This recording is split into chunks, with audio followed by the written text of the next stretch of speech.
Hearing resumed.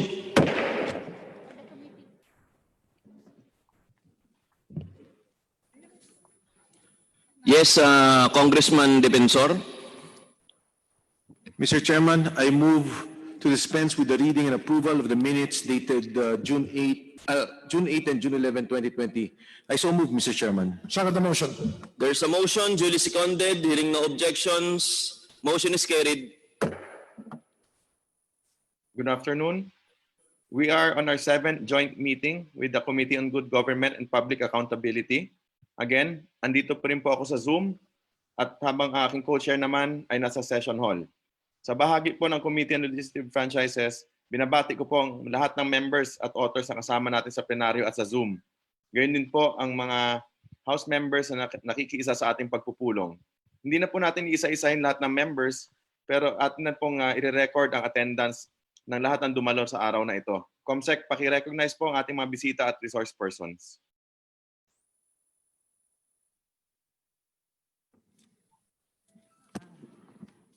Good afternoon.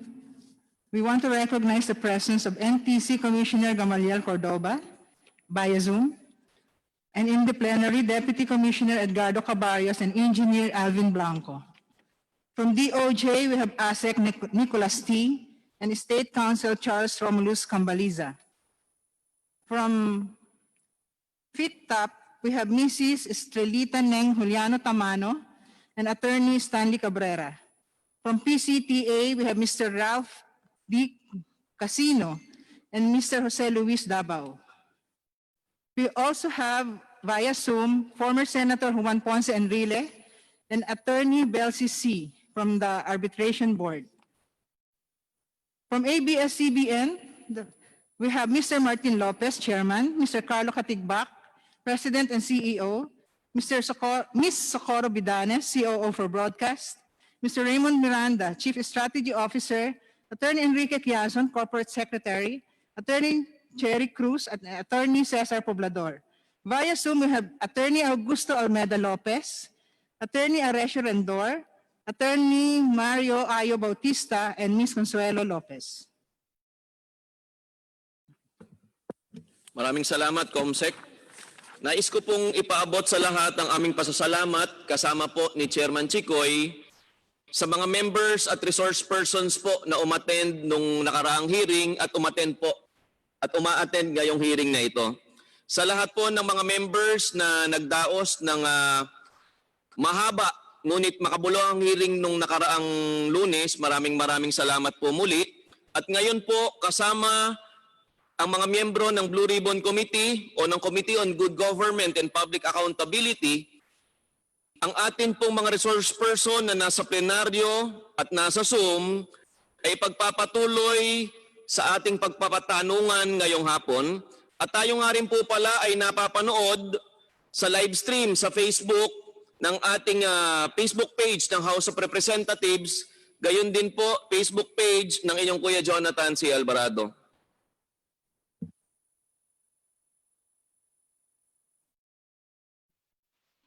Atin pong ipagpapatuloy ngayong hapon ang pagtatalakay at pagtatanong sa paksa pa rin po ng pag-transfer ng ABS-CBN sa Lopez family matapos ang EDSA Revolution na naayon sa konstitusyon.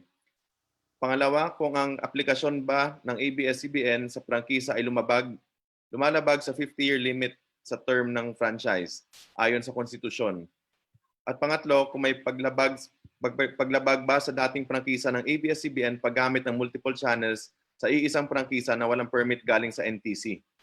Marami pong mga tanong ang inaasahan nating masasagot ngayong hapon. Lalo't higit na kasama po natin ang ilang resource persons na may kaalaman po sa mga issue ng aking nabanggit.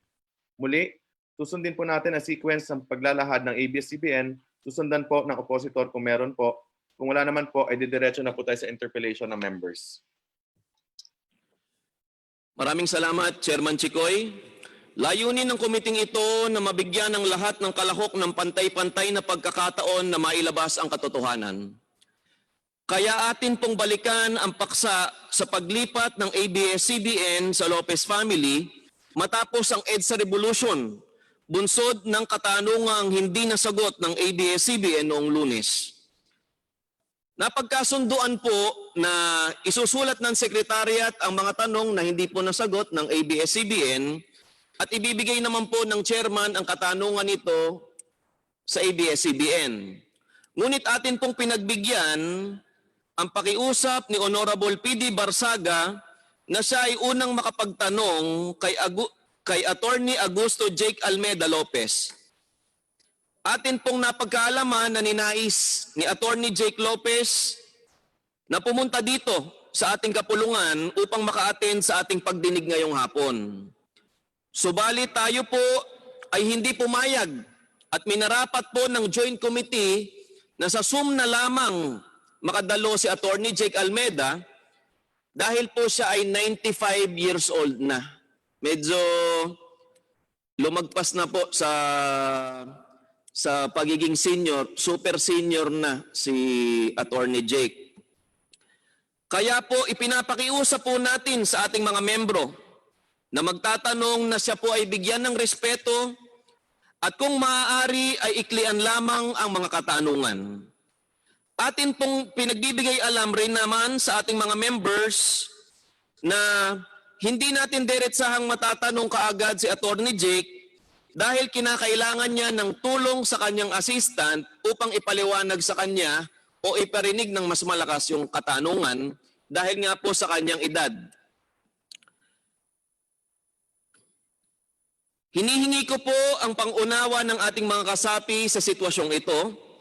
Nais rin po namin iparating kay Attorney Almeda na kung mahihirapan po kayo, agad po kayong magpagbigay alam sa komiting ito ang inyong kalagayan upang makagawa po kami ng kaukulang hakbang para po sa inyo. Nagpapasalamat din po kami sa pagpapaunlak ng ating Senator Juan Ponce Enrile na dumalo sa ating pagdinig via Zoom. Nawa po ay mabigyan ninyo ng linaw ang mga issue na tinatalakay po natin sa panahong ito. Muli po ang pagpapaalala na iwasan po natin ang pagulit-ulit ng mga usapin na tinalakay na at sundin po natin ang takdang oras ng pagtatanong na ibinigay po sa atin ng Joint Committee Chairman ng mga committee ito. Muli, maraming salamat po. Maraming salamat, Co-Chair Jonathan. Ngayon po, dadako na po tayo sa pagsisimula ng interpellation. Atin pong tinatawag muli si Congressman PD Barzaga na kung saan binigyan ng additional na oras ni Congressman Bambol Tolentino at ni Congressman Advincula para po sa total na 15 minutes po. Congressman Barzaga.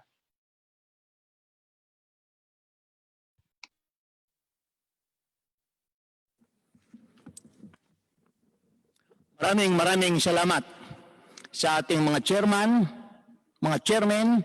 sa ating mga kasama dito sa Kongreso, sa mga kinatawan ng ABS-CBN, at higit sa lahat kay Attorney Jake Lopez Almeda.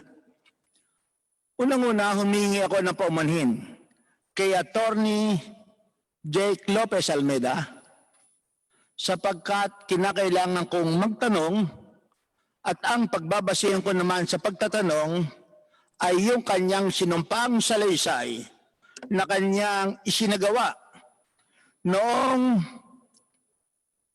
ika-8 ng Agosto 1994 na nagsilbi na kanyang direct testimony doon sa arbitration proceedings.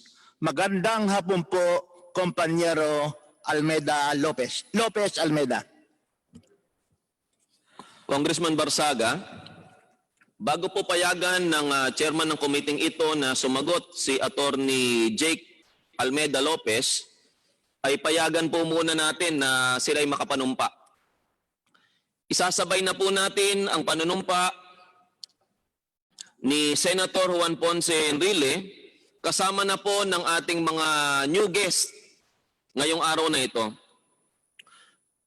The committee secretary is directed to execute the oath of our distinguished guest before this body.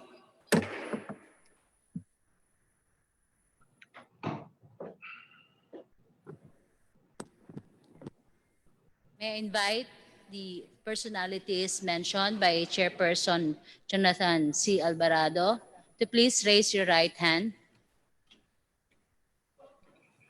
Do you swear to tell the truth, the whole truth, and nothing but the truth before this joint congressional inquiry, so help you God?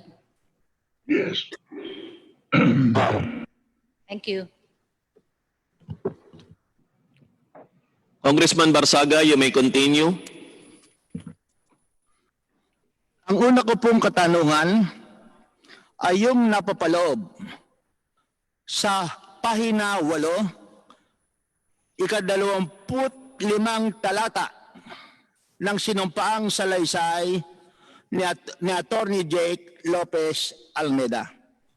Nakalagay po rito sa paragraph 25, in July 1986, the Office of the President officially cleared ABS request to resume its broadcast operations, which was interrupted by martial law and hence was issued by a provisional authority by the National Telecommunications Commission to operate television channel 2 and radio station DCMM, open parenthesis AM, close parenthesis, and DWRRR, open parenthesis, FM, close parenthesis.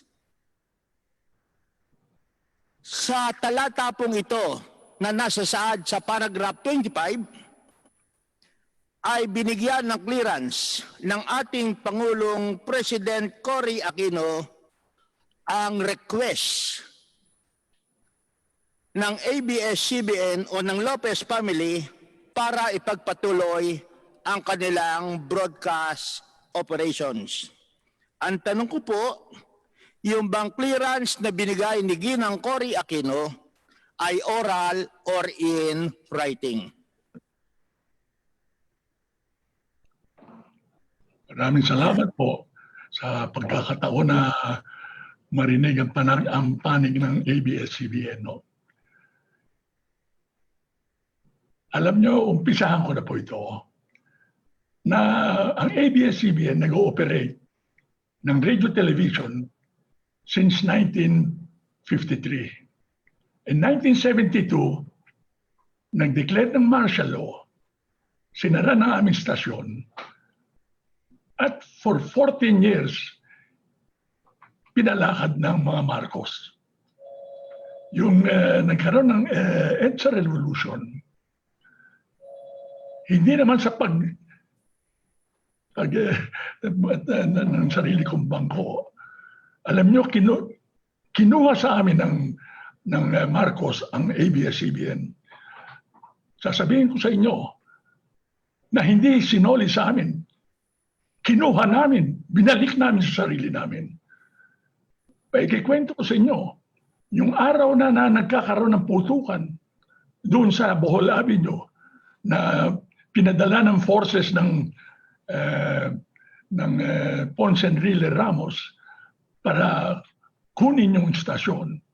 Nandun po kami, mga ABS people, si Jimmy Navarro, si Princesito Pascual Castillo at ako. Sabay kami pumasok sa loob ng ABS-CBN. Kasi yung panahon na yon, nagkakaroon ng putukan, sinara nag-shut out yung operations ng television. Nagtago lahat ng mga tao. Kaya madilim na madilim yan. Napilitan kami lumusog. Tapos nagsisigaw kami doon. Lumabas kayo mga kasama namin.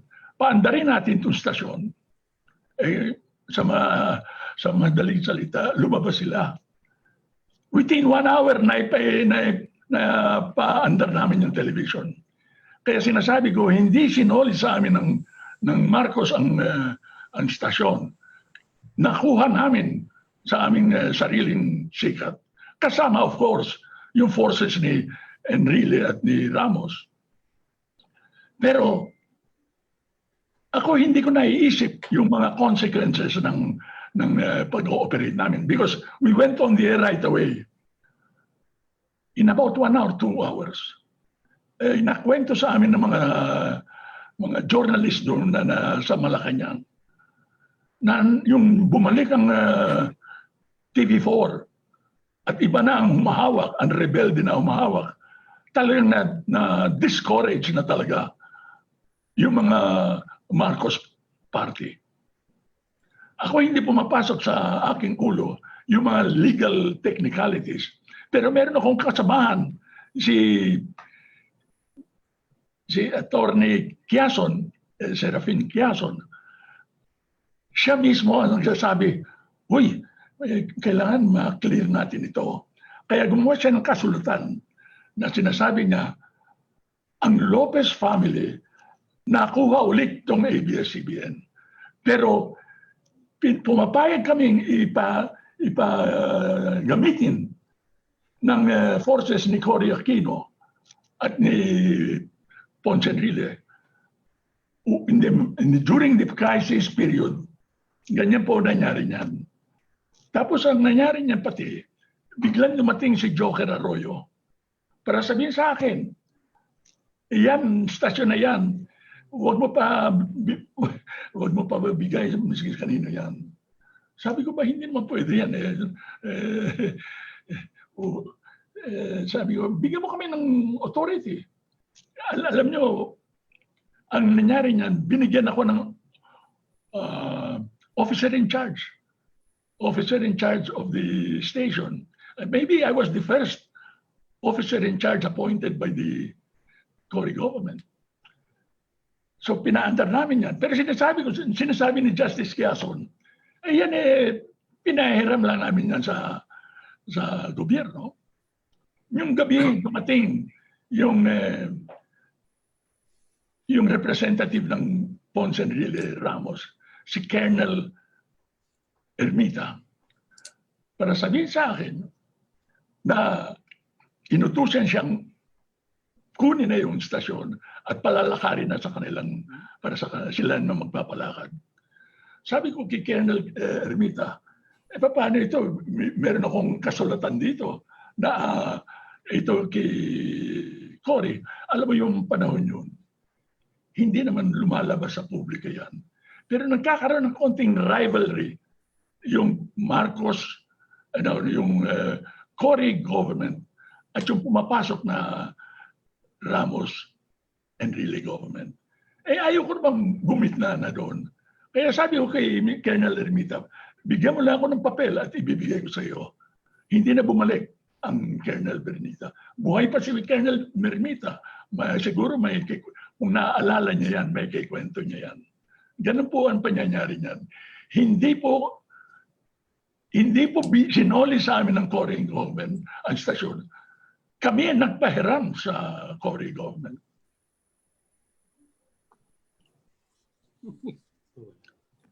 Nakalagay din po sa inyong affidavit sa paragraph 27 at babasahin ko po.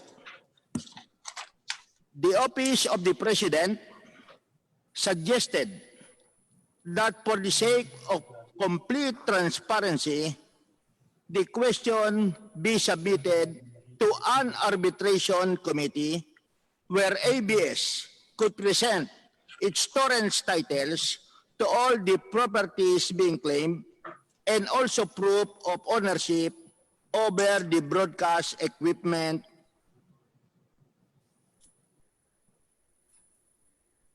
which were then in the premises of the Bohol Broadcast Center in Quezon City and our radio and television stations in the province. Malacanang wanted the process public and formal with the proceedings properly recorded.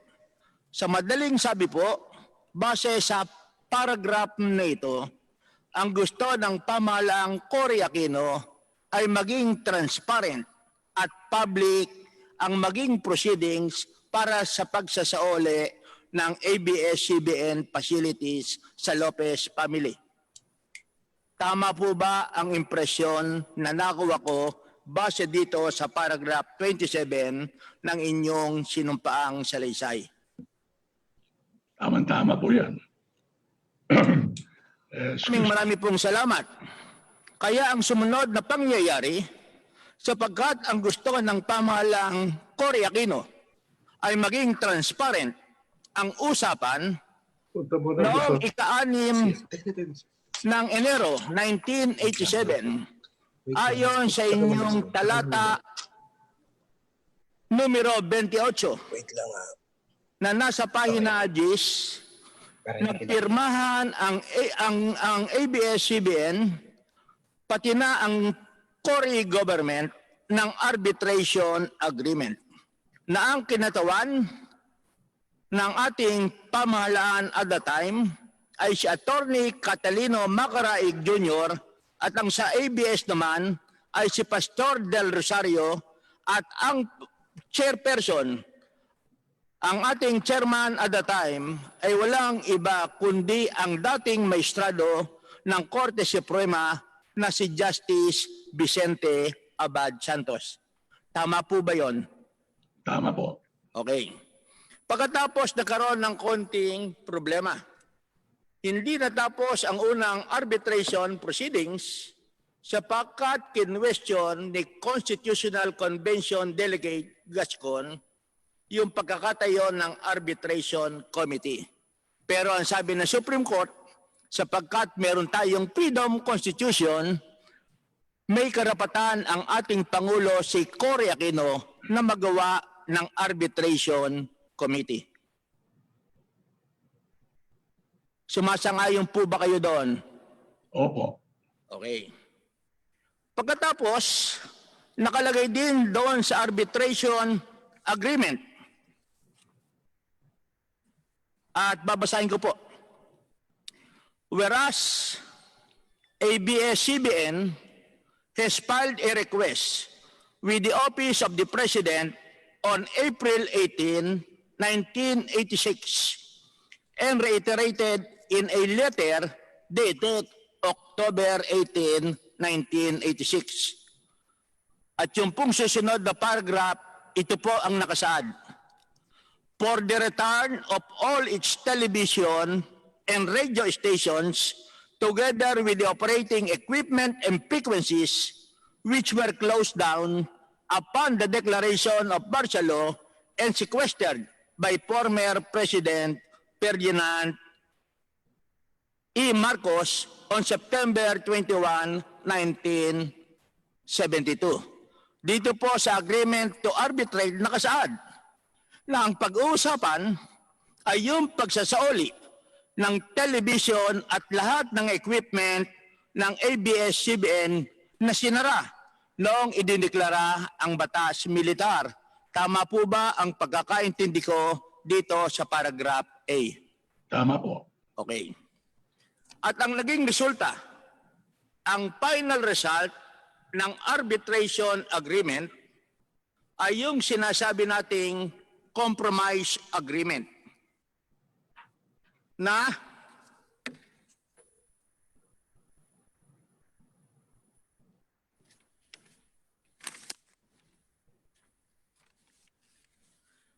isinagawa ni Ginoong Chopisto Ginggona Jr. bilang kinatawan ng Republika ng Pilipinas at ang kinatawan naman ay yung ng ABS-CBN ay walang iba kundi kayo, Attorney Augusto Almeida Lopez.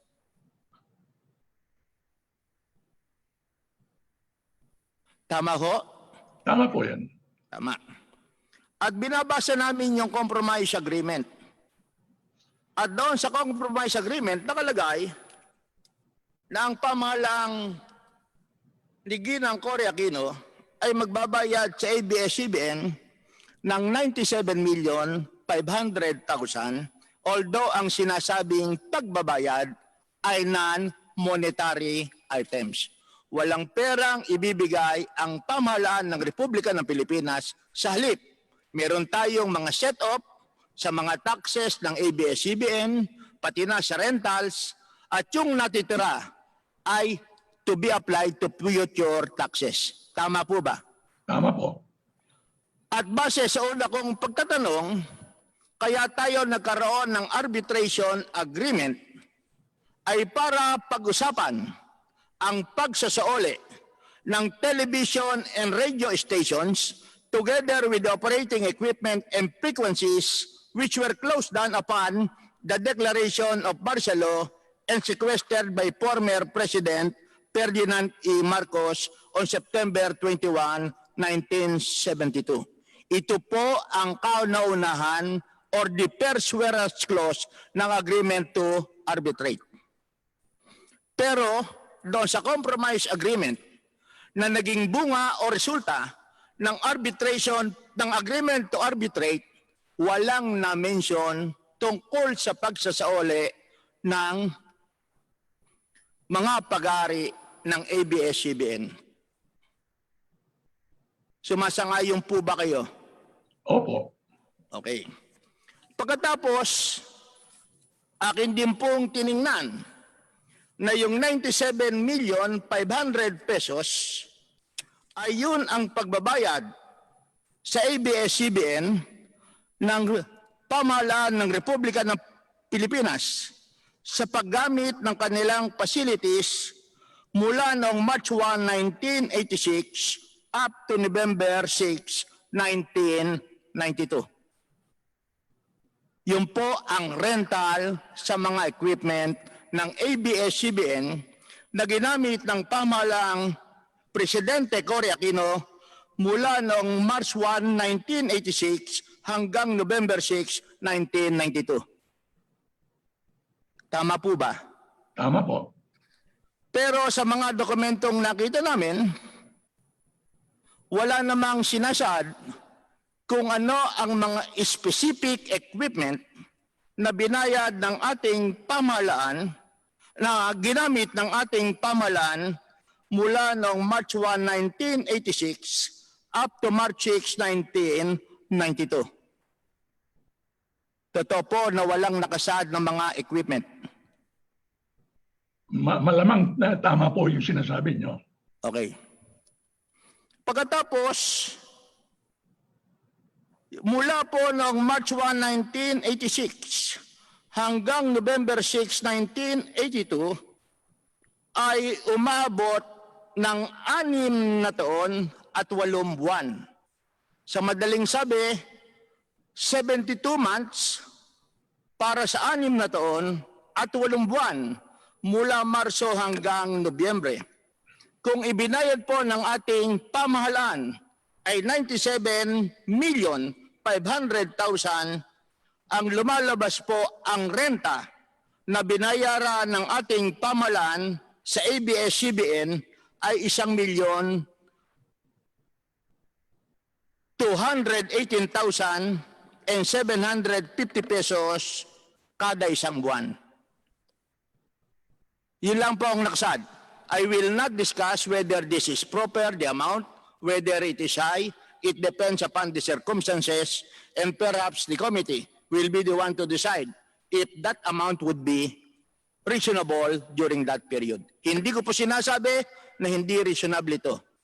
At dito na po natatapos ang pagtatanong ko sa inyo unless meron po kayong idagdag. At kung wala na po, taos pusong pasasalamat mula sa kinatawan ng lungsod ng Dasmariñas. Sige. Pwede mo bang explain to sa inyo ang background nito? Kaya nga po nandito tayo, due process, para naman ang marinig namin at ng ating sambayanan ang nais niyong iparinig sa ating mga kababayan. Okay. Alam niyo po, yung inagaw na nga ng Marcos, yung broadcast center, nagkaroon ng maraming samahan na oppositionists sa Marcos. One of them was the Lopez Group, made up of Raul Manlapos, Sinakis, marami, lahat-lahat yan, napakarami niyan. Marami niyan sa Maynila at sa United States.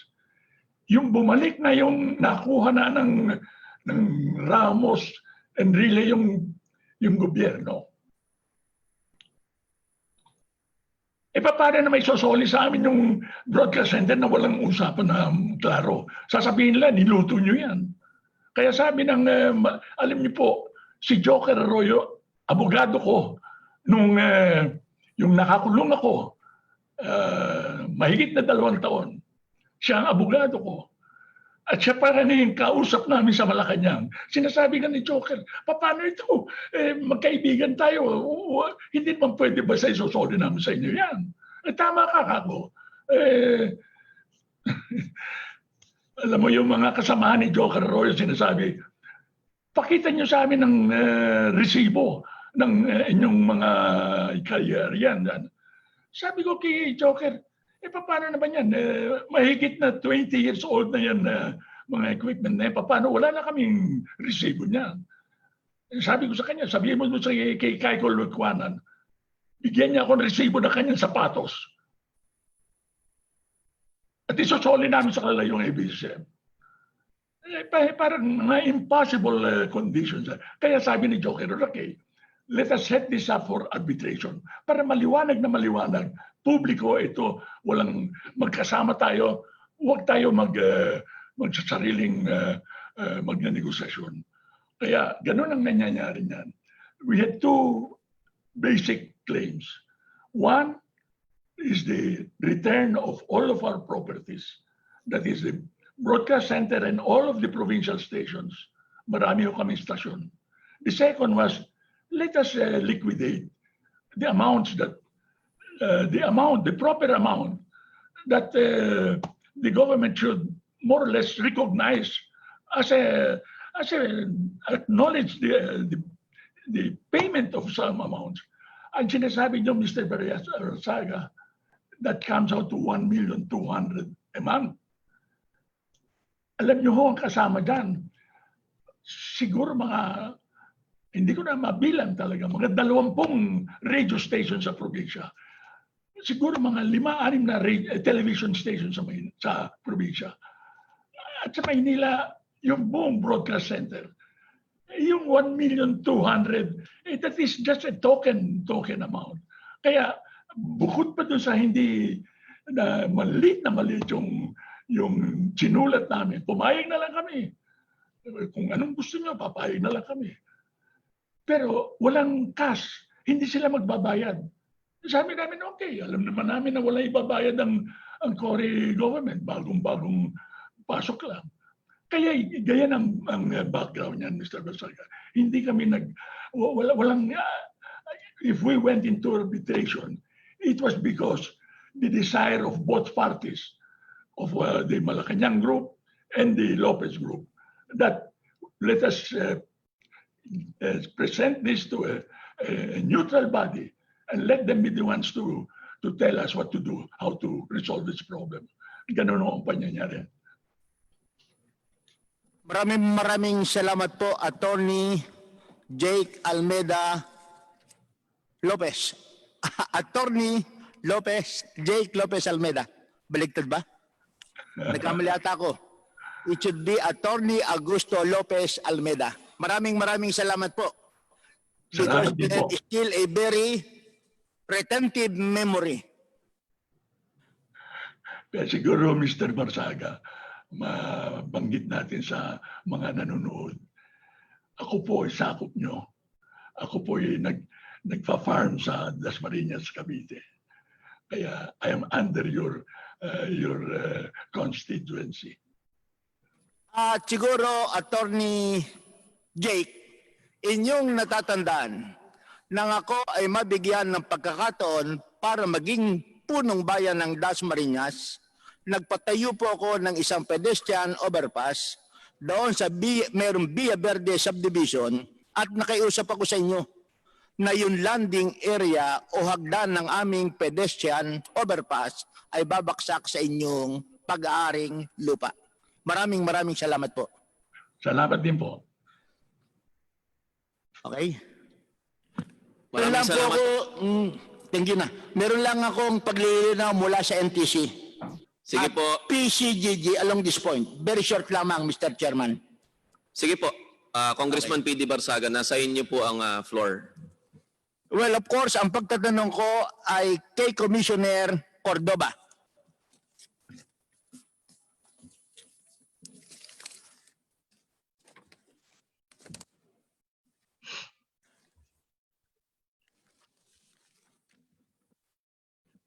Commissioner Cordova, please. Opo, good afternoon, Mr. Chairman, honorable members of the two committees. Magandang hapon po sa inyong lahat. Maraming salamat, Commissioner Cordova. Nagbigay ang National Telecommunications Commission ng mga dokumento dito sa aming committee noong ika-16 ng Hunyo 2020. At ang unang dokumento ay isang order na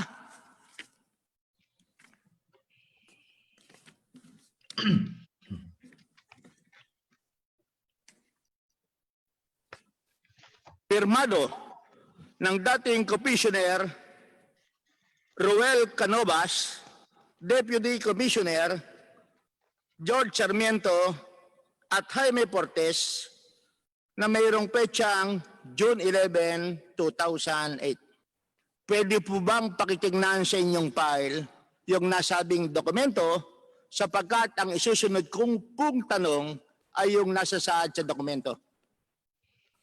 Meron po akong kopya ng dokumento. Your Kung Honor. babanggitin ay yung pangalawang paragraph o pangalawang talata na nasa unang pahina ng order. Case number 87-006, ABS-CBN Broadcasting Corporation. Nakikita niyo ba yung pahinang yan? Opo, ito pong first page po ba ito, Your Honor? Tama Yes, po. first page. Opo, nakikita ko The po. second paragraph, and I read for the record,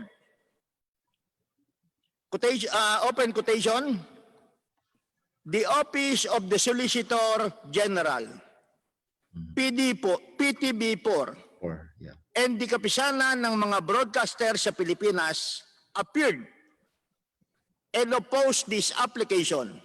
Ino-oppose daw ang application ng ABS-CBN on the ground that among others, the assets of the petitioner, yun daw assets ng ABS-CBN, are under sequestration by the PCGG, and its use of the frequencies which is now operating is subject to final determination by the appropriate authority on the ownership of the property, unquote. Ito pong dokumentong to or order ay mayroong petsang June 11, 2008.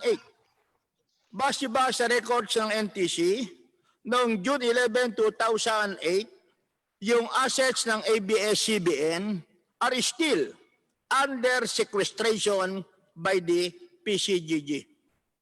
Based on your records. O hindi nyo alam? Wala po, personally, Your Honor, wala po akong knowledge on that. But what I can do po is kukunin po namin ang opposition na final ng Office of the Solgen, PTB4 at KBP, at ito po ay aming isasubmit sa committee para po mabasa po ng committee. For that manifestation, pwede bang itanong natin sa PCGG kung totoo na noong 2008 is still under sequestration ang assets ng ABS-CBN? Mr. Chairman? Sige po, maaari po niyong itanong. Representative of PCGG, please. Kasama po natin ngayon si Attorney C. Attorney C. PCGG, si Attorney John Agbayani, kasama rin po natin ngayon. Attorney John Agbayani. Yes, Mr. Chairman, Your Honors, good afternoon. Pakisagot po yung katanungan po ni Congressman P.D. Barsaga. Noong 2008 po, yung equipments at mga sequestered asset ng BBC, IBC at saka ng RPN9 hindi na po sila sequestered during that time because noong October 2, 1992, na-approve na po yung compromise agreement between Roberto S. Benedicto and the Presidential Commission on Good Government, vesting ownership of these assets to the government. So noong 1992, effectively lifted na po yung sequestration. Meron bang sequestration order na na-issue ang Presidential Commission on Good Government laban sa mga pag-aari ng ABS-CBN? Kung inyong matatandaan. Yung Ministry Order number 3 na in-issue po ni then Minister Juan Ponce Enrile, yun po yung sequestration order but it only covers BBC, RPN, and IBC, including of course their funds and properties. Pero hindi po sinequester ng ABS-CBN. Nangyari lang po coincidentally, nung sinequester po yung BBC, RPN, and IBC, ang mga assets na yan na nasa possession ng Benedicto Group of Companies, naka-lease po yan sa kanila in a lease agreement entered into by ABS-CBN earlier nung pagpasok po ni Attorney Almeda, no, sa ABS-CBN premises, nag-enter po sila ng lease agreement. Kaya po nung sinequester po yung Benedicto Group of Companies, coincidentally, pati po yung mga leased properties na pag-aari ng ABS-CBN na mga equipment, yun po nasama sa sequestration. Pero yung mga real properties ng ABS-CBN, hindi po na-sequester yon dahil wala naman ho sequestration order laban sa ABS-CBN at saka sa mga Lopezes. Maraming salamat, Commissioner. So, base sa iyong pagkakasabi, mayroong writ of sequestration na na-issue tungkol sa mga properties ng ano-anong kumpanya. BBC, yung Banahaw Broadcasting Company, RPN 9, at saka IBC 13. Broadcasting Company. Mga broadcast, ito yung mga TV stations ni Benedicto. Sige, paki-kumpleto. Yung RPN 9 na ginagamit at nagte-telecast noong panahon ng batas militar, yung ba ay kasama sa sequestration? Kasama po yon sa sequestration noong 1986. Matatandaan mo ba? O base sa inyong record, kailan in-issue ang sequestration order? March 1, 1986. March 1, 1986. Ministry Order number A-003. By Minister number, Panyero? A-003. Okay. So sa madaling sabi, mabibigyan mo kami ng kopya ng sequestration order na in-issue noong March 18, 19... March 1 po. March 1, 1986. Okay. At syempre, ngayon, wala nang sequestration order. Wala na po. Wala. Kailan nalip yung sequestration order? Ang sequestration order was lifted from the time that the compromise agreement between Roberto S. Benedicto and the Presidential Commission on Good Government was approved by the Sandigan Bayan on 2 October 1992. October 2, 1992. 1992. Opo. Okay. Sapagkat ang trabaho ng PCGG ay mag-issue ng sequestration order, pag merong in-issue na sequestration order, ang PCGG, ano ang epekto doon sa pag-aari o property na sinequester? Ang effect po ng sequestration order ay parang writ of attachment. Mag? Parang writ of attachment.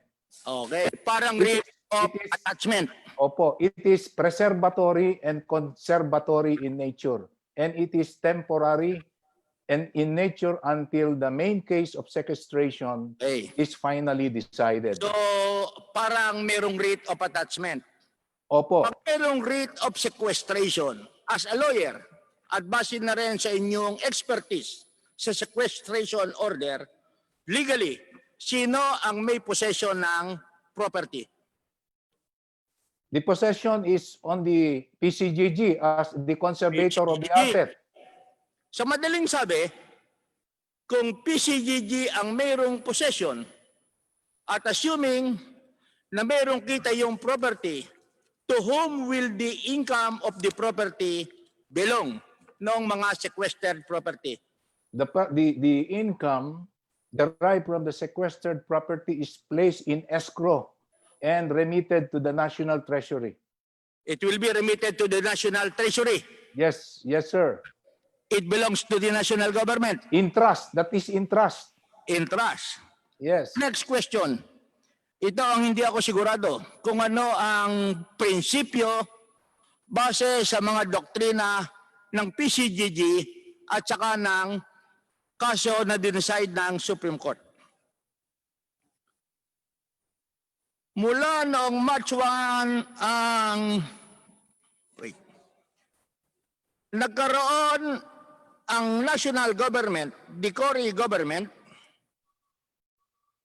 ay nagbayad ng renta sa paggamit ng mga facilities ng RPN 9 mula March 1, 1986 hanggang November 6, 1992. Yun po ang nasa compromise agreement. Actually, yun ang resulta ng arbitration proceeding. Tama po ba? Wala ho kasi kaming kopya nung compromise wala kang agreement kopya? na yan. Pero alam mo ang provision ng compromise agreement. Wala ho kaming idea ng compromise Nakalagay agreement. ito sa compromise agreement, magbabayad ang national government ng 97,500,000 sa paggamit ng mga properties ng ABS-CBN katulad ng RPN 9 Banahaw Broadcasting.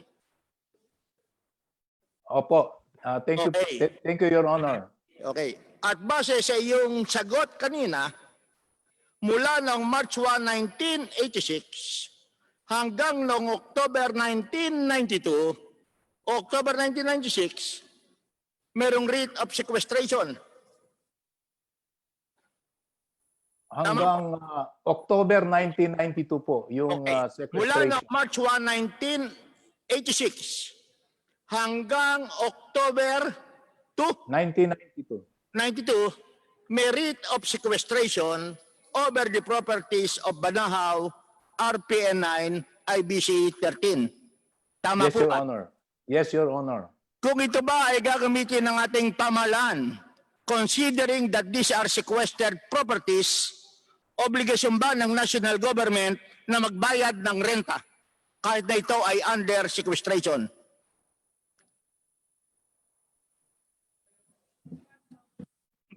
Ganito po nangyari dyan. Noong September 1986, meron pong lease contract ang PCGG through the Board of Administrators with ABS-CBN, wherein this equipment belonging to BBC, RPN, and IBC 13 was leased to ABS-CBN. And there was an agreement na dapat ang magbabayad ng renta sa gobyerno dahil sa paggamit ng equipment na yan ng ABS-CBN from 1987 to 1992, ang magbabayad po dyan ay yung ABS-CBN na sa halagang 1.2 million pesos per month. Pero hindi po natuloyan dahil nagkaroon ng sulat si Eugenio Lopez noong 19 November 1996 kung saan tumatawad po siya doon sa 1.2 million per month na renta niya sa gobyerno dahil hindi niya kaya during that time. And this negotiation on the lease agreement stalled until nagkaroon na ho ng compromise agreement si Benedicto noong 2 October 1992. So sa mga tweet po, wala hong binayad ang ABS-CBN dun sa lease contract na yon. Ngayon, sa tanong ninyo kung dapat bang magbayad ang gobyerno sa Lopezes sa panahon ng March 1, 1986 to October 1992, sa tingin ko po hindi. Dahil dapat ang ABS-CBN po ang magbabayad sa gobyerno ng 1.2 million a month because of the lease contract which they executed in 7 September 1986. Mr. Chairman, Tama po ba ang pagkakaintindi Mr. Chairman, i-klaro ko lang po, Sige po, Congressman Vice Chairman Defensor. Congressman PD, namimix po kasi ano po. Yung pong RPN 9, may utang po sa ABS. 1.2 million, ang total po nun 54 million. Yun po ang nandoon sa arbitration agreement. Ang sinasabi po ni Commissioner Agbayani, yung equipment naman ni BBC na nirenta ni ABS-CBN, 1.2 million, ang sinasabi po ni Commissioner Agbayani, hindi binayaran magmula 1986 hanggang 1992, which totals to about 72 million pesos. So dalawa po yun, ABS, RPN 9, ang may utang po RPN 9 kay ABS. ABS, BBC, ang may utang po ay ang ABS sa BBC na siya naman pong nasa PCGG ng panahon yun. Thank you, Mr. Chairman. Nililinaw lang Maraming natin, salamat Commissioner. sa interjection, Vice Chairman Mike Defensor. Muntikan mo na nung masabi yung bayani at bayani mo. Sige po, Congressman PD, pakituloy po. Pakiulit lamang po ang inyong sagot na sa tingin nyo hindi dapat magbayad ang pamahalaan sa ABS-CBN? Opo, Tama ba ang pagkakaintindi ko? kung based po sa record namin, meron hong lease contract noong September 7, 1986 kung saan naka-lease sa ABS-CBN yung equipment ng BBC at merong rental consideration na 1.2 million per month. Simple lamang po ang tanong ko. Yung bang mga equipment na subject ng lease contract, yung bang equipment na yon ay under sequestration? Opo, Okay. Follow-up question. Kung yung mga properties ay under sequestration at ginamit ng national government, base sa inyong batas at doktrina, kinakailangan bang magbayad ang national government sa paggamit ng mga properties under sequestration? i-qualify ko lang po yan. If the purpose of using the equipment is for the purpose of preserving the asset from deterioration, hindi na po kailangan kasi that is just an incident of its preservative power. Pero kung ang purpose po ng paggamit ng gobyerno dun sa sequestered asset pagnenegosyo at kikita ang gobyerno, well, under the doctrine of fairness, then the excess from the preservatory expenses should be deposited to the National Treasury until the final adjudication of the true ownership of the sequestered asset is determined. Since the properties are under sequestration, ang talagang government agency involved dyan will be the Presidential Commission on Good Government. Tama po ba? Yes, Your Honor. Okay. At base sa inyong mga records, yung bang paggamit ng gobyerno doon sa mga facilities ng RPN9, Banahaw Broadcasting, ay naging profitable o hindi? Honestly, Your Honor, hindi ko po nakita yung financials niyan. At wala po, Obligasyon. at based po sa record namin, wala po kaming pumasok na pera arising out of that sequestered asset. Wala ho kaming collection dyan. Hingin na lang namin yung lease contract. Opo. Okay. Pangalawa, bukod ba sa properties under sequestration na nasa ABS-CBN, napakarami yung sequestered properties. Tama po ba? Opo. Yes, Your Honor. Katunayan hanggang ngayon, pagkalipas ng 12,520 araw, hindi pa tapos ang inyong trabaho. Tama po ba? Hindi pa po. Tama po kayo. Okay. Bukod ba ron sa rental na binayad ng government sa ABS-CBN, mayroon pa bang sequestered properties na ang national government ay nagbayad sa may-ari ng sequestered properties? As far Wala. as you know and based on your records. Wala po akong natatandaan na kami po nagbabayad. Okay. Maraming salamat, Commissioner. Thank you very much. Thank you po. Mr. Chair, Yes, Congressman Defensor. yeah, I would like to reserve the right to also ask the Commissioner Agbayani, but Mr. Chair, I understand, well, first we'd like to thank the Attorney Almeda. Maraming salamat po sa inyong presentasyon.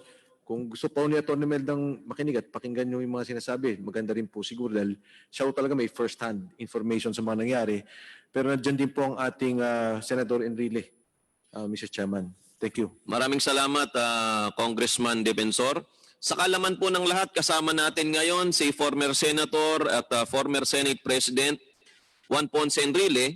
Siya po ang Minister ng Ministry of National Defense na nag-issue ng order, ng Ministry Order number A, letter A, number 003, ordering the sequestration of RPN9, IBC 13, and BBC 2.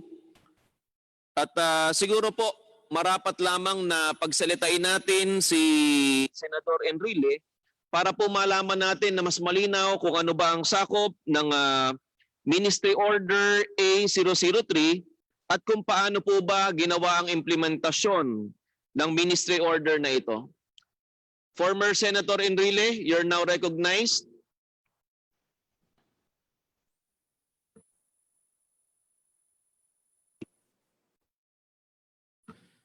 Magandang tanghali po, Senator. Magandang tanghali po. Ano Sana po po bang ay gusto niyo? maayos ang inyong kalusugan, ngunit hihingi lang po kami sa inyo ng ilang paglilinaw tungkol po doon sa Ministry Order A003 at kung paano po nagawa ang implementasyon po nito. Salamat po. Alam po ninyo, noong 1972, September 21, dineklara ni Presidente Marcos. President Marcos declared martial law.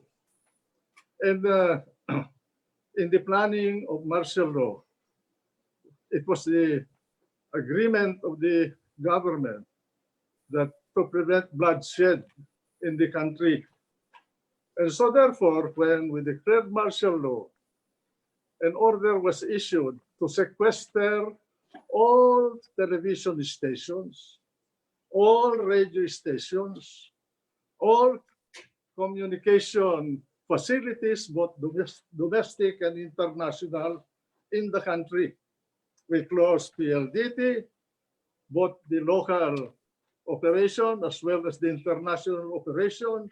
We closed Channel 2, the entire facilities of ABS-CBN, Channel 5, Channel 4, Canlaon Broadcasting Station, Channel 7 of Bob Stewart, Channel 9, Channel 13, Channel 11 of Elizalde, 13 is Soriano, Channel 5 is the channel of the Roseses, and all the radio stations throughout the land, in order to control the situation so that there will be no reaction or opposition to the declaration of martial law. And so therefore, the facilities of the entire ABS-CBN complex, broadcast complex, was placed under the control of the government.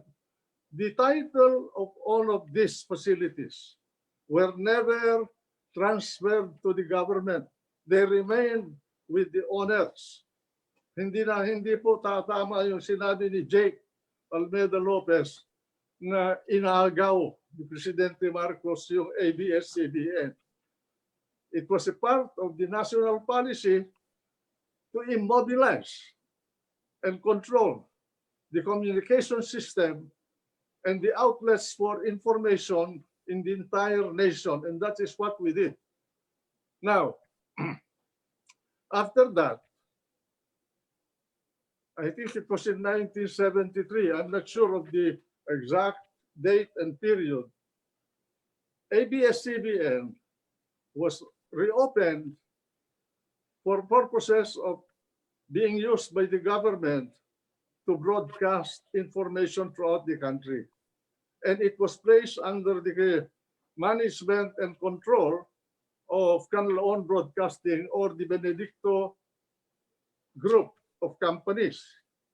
And it was from then on until 1986, that was the situation. Now, in 1986, to be exact, it was February 26, I think it was, 1986, I, as Secretary of National Defense and sequestrator of ABS-CBN and all the other television, radio, and communication facilities in the country, I issued an order to lift the sequestration of ABS-CBN. And that was the last time that I had any contact or involvement with ABS-CBN. Maraming salamat po, former Senator Juan Ponce Enrile, at kami po ay natutuwa sapagkat parang bagong-bago pa po sa inyong isipan ang mga nangyari nung panahon po ng martial law hanggang po nung panahong ito. Maraming salamat po, former Senator and Senate President Juan Ponce Enrile. Incidentally, I would like to tell you that I think it was about the middle of 1973 when Henny Lopez, the father of Gabi, asked a meeting with me, and we met at the coffee shop of Intercontinental Hotel here in Makati. And Henny Lopez said that they wanted the government to take over ABS-CBN and transfer the ownership and control of ABS-CBN because they could not service their loans. That was the situation. Now, but President Marcos rejected the offer. And because of that, it was, as I said, it was placed under the management and control of Bobby Benedicto. And I think Bobby Benedicto provided new equipment for the television organization of the Lopezes. And that was used throughout the period of martial law until I lifted the sequestration in February of 1986. Tama po ba yung pagkakaintindi po namin na gustong ipasalba ng mga Lopezes nung panahon pong iyon, nung 1973, yung ABS-CBN mula sa pagkakalugi? Tama po ba, Senator Enrile? Tama yun. At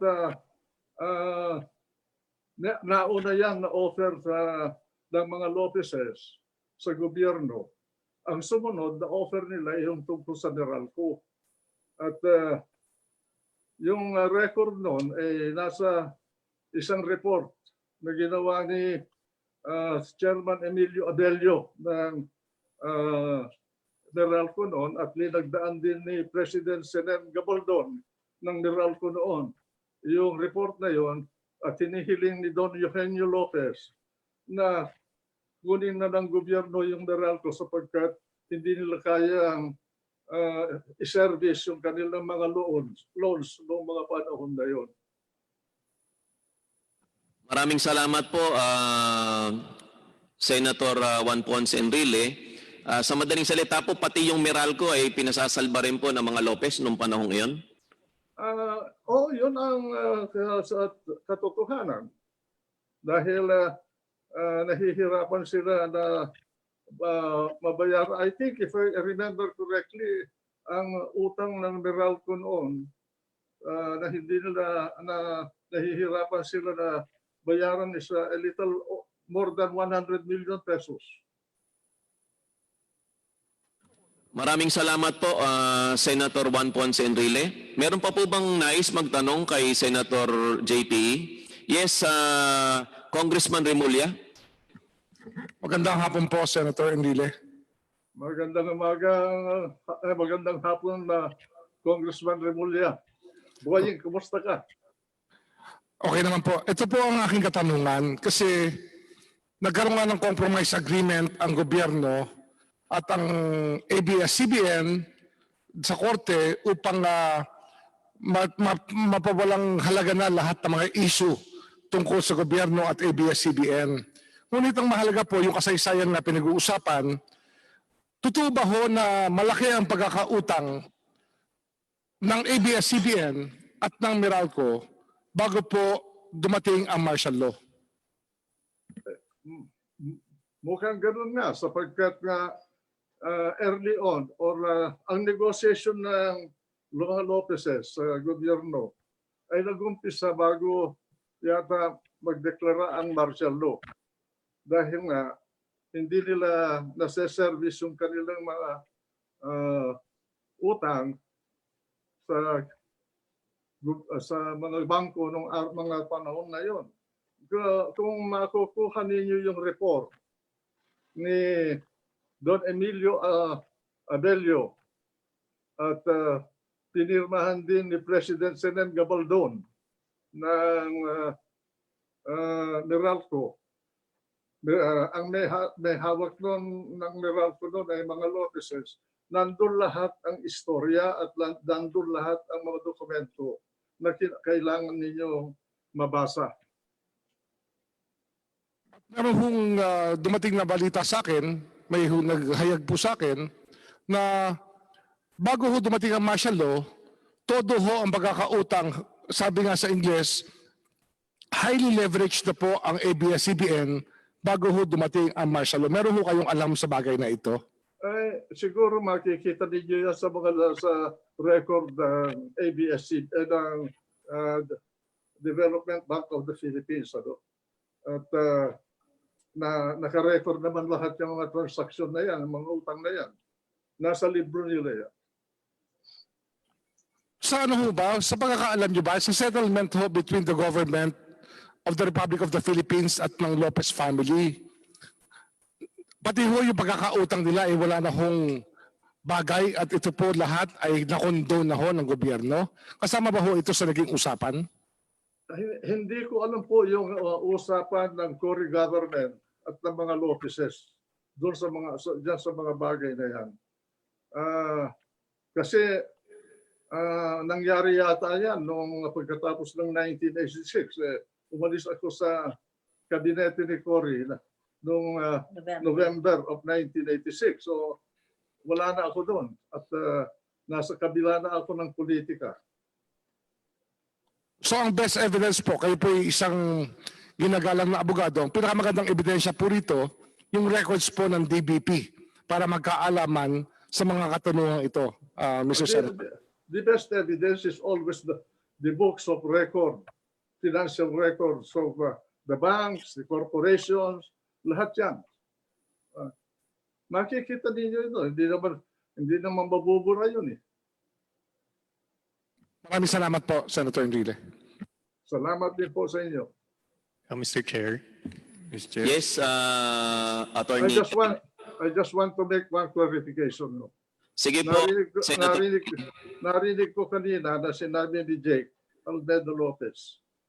Kaibigan ko yan eh, sapagkat magkasama kami sa law office ng papa ko nung bago pa lang siya naging abogado. Sinasabi niya na nandun sila sa ABS-CBN. Siguro nga nandun sila, pero ako ang nagpadala ng mga militar doon para isara yung ABS-CBN noon. Pati Channel 9, Channel 13. Kaya kung nandun man sila, salamat. Pero sa totoo lang, kami ang nagpasara noon. Yung grupo ng mga sa rebel soldiers ang nagpasara noon. Yes, Attorney Katigbak. Hindi po ako attorney, Mr. Chair. Mr. President, CEO Katigbak. Sige po. Attorney Almeida Lopez would like to be recognized po. Sige po, pakinggan po natin si Attorney Almeida Lopez. You're now recognized.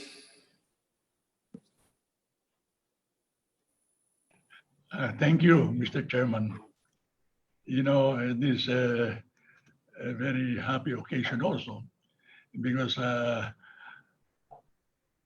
we have been colleagues before of Johnny Ponce Enrile. He was talking about 70 years ago, probably thereabouts. And we have not had the chance to really socialize anymore.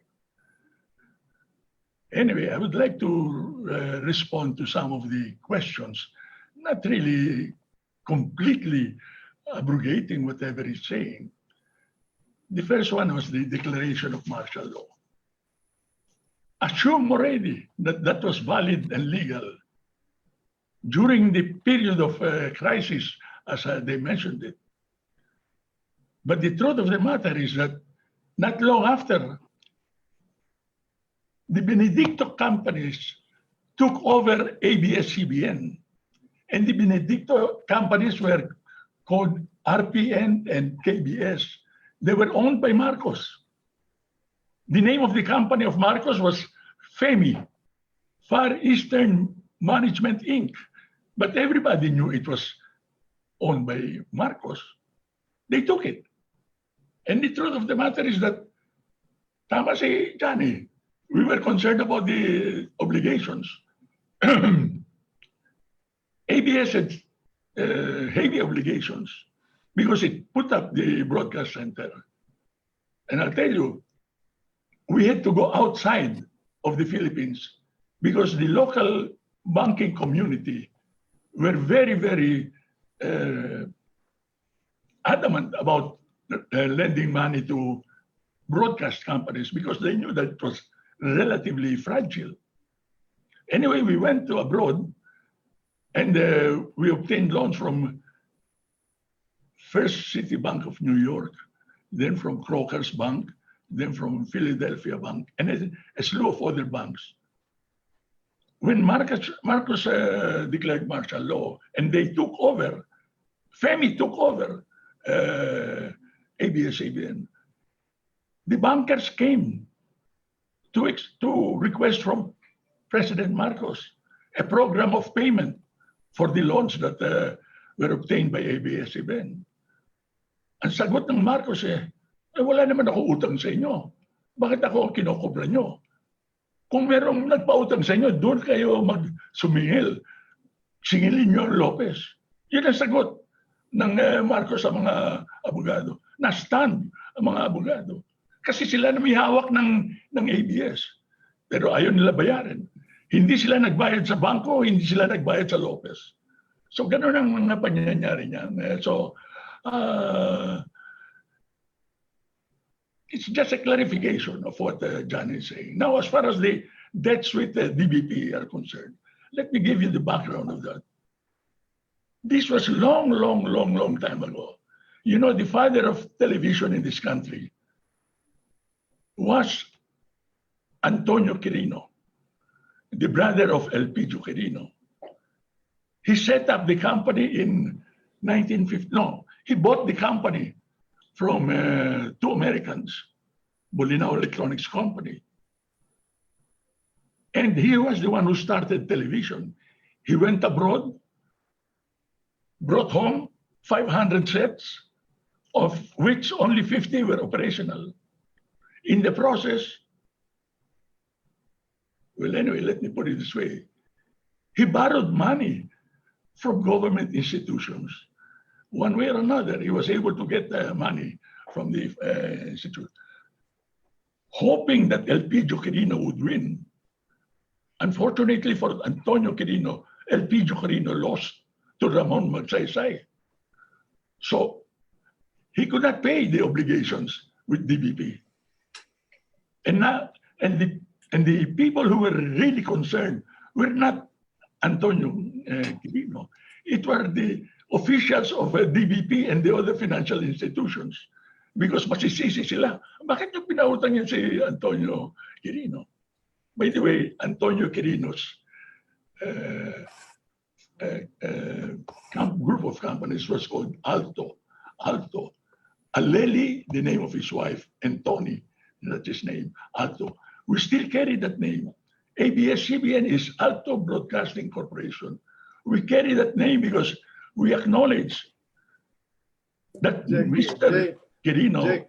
Jake, it is Alto Broadcasting Station, ABS. Yes. Alto Broadcasting System. Alto Broadcasting System. Yan ang pangalan. Inutang niya yung kwarta sa DBP. Worried na worried yung mga opisyal ng DBP. Masisisi sila bakit pinautang yung kapatid ng presidente. Pumunta si Mr. Orosa, the head of DBP. Pumunta kay Chino Roses. Umayaw si Chino Roses. Bakit ako papasok dyan? Napakahirap na trabaho niya. Why will we pioneer there? Pumunta sila kay Elizalde, DCRH, the dominant radio station at the time. Umayaw din ng Elizalde. Pumunta ngayon reluctantly pumunta kay Lopez.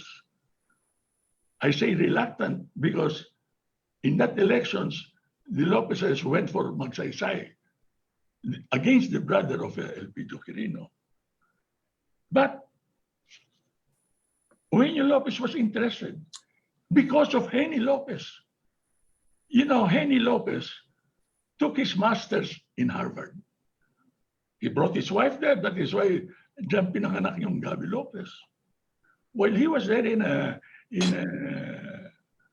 Boston, he was exposed to television. Alam mo, television hindi kilala din sa Pilipinas yan. In 1950s, hindi kilala yan. For that matter, the whole of Southeast Asia, walang television. If only the only one country that had television was Japan. China did not have it. So anyway, na-expose si Henny dyan sa television. At sinabi niya, sa isip niya, ito bagay na bagay ito para sa Pilipinas. And you know, at that time, it was the feeling that if you were in media, you're in newspaper, you should also be in broadcast. Well, anyway, he came back to the country, Henny Lopez, and in informal talks with his father, he explained that, boy, maganda yan. They applied for a franchise to operate television. But in the meantime, there was this offer from Elpidio Quirino. The truth of the matter, ang gusto ng Orosa, ma-assume lang yung obligation ni Elpidio Quirino.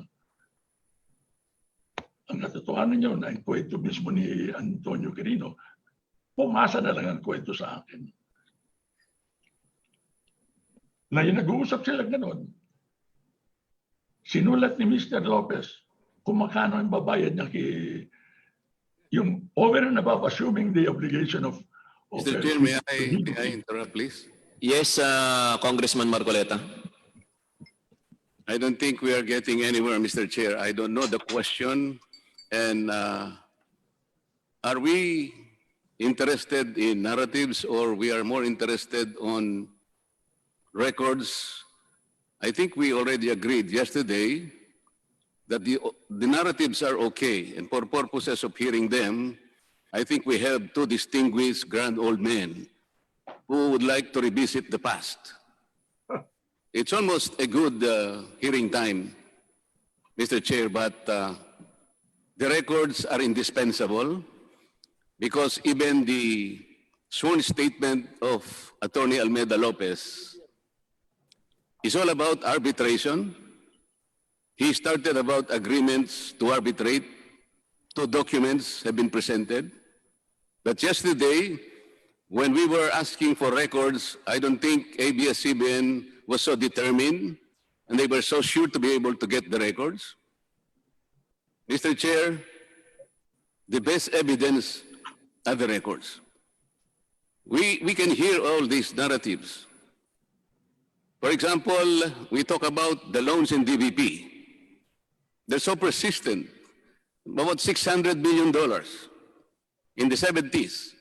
And when our peso was devalued, the government pays them because of the sovereign guarantee. But this is another record. Today, we are, I think, settling a particular statement sworn before us by Attorney Almeida Lopez. This representation yesterday demanded the submission of the records of the arbitration proceedings ordered and initiated by no less than the Office of the President. This is all recorded in his affidavit. The President was unflinching. She said, for the sake of total transparency, she suggested an arbitration committee where ABS-CBN will be given all the opportunity in this world to present their evidence. She even mentioned about Torrens titles and any proof of evidence for the claim of ABS-CBN, not only in Bohol Avenue, but also those that are cited in the other provinces. And I can almost memorize the statement that Malacanang wanted that the proceeding be made public, formal, and properly recorded. Mr. Chair, I think we gained our right to demand those records. I'd like to have a categorical answer from ABS-CBN, when will the records be submitted? Because there is no substitute for the arbitral award, Mr. Chair. They started with an agreement to arbitrate. I think we have all the reasons to believe that the arbitration was completed.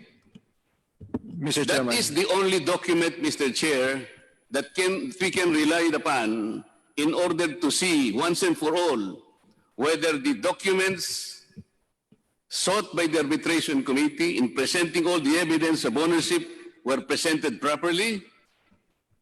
The arbitral award will tell us all those proceedings, Mr. Chair. That is why there is no substitute for the best evidence. Thank you, the records themselves. Deputy Speaker Marcoleta. Vice Chairman Defensor, you're now recognized. Mr. Chairman, kagabi po na tanong po din ni Congressman Marcoleta yung punto pong yun tungkol doon sa ebidensya. Nais ko lang po unang bigyan ng pagsaludo at respeto si Attorney Jake Almeida, Senator Juan Ponce Enrile. Yung po lang kasing pagkikwentuhan nung ating po mga guest ngayong hapon, nagsimula po kasi doon sinabing may utang ang DBP at doon po nagpaliwanag si Attorney Almeida kung ano po yung pinanggalingan ng pagkakautang yun. Una po, nagpapasalamat ulit ako sa dalawa nating guest ngayon. At yun nga po binabanggit ng ating Honorable Marcoleta, batay na po doon sa pagkakaayos ng arbitration agreement, ano pong dokumento ang nagsasabi o nagpatunay na ito po'y kanila. Yun po ang hinahanap niya nung kagabi pa ho, nung tayo naghihiling. Thank you, Mr. Chairman. Again, respects and salute to Attorney Almeida and Senator Juan Ponce Enrile. Thank you po. Thank you. Maraming Mr. salamat, Congressman Mike Defensor.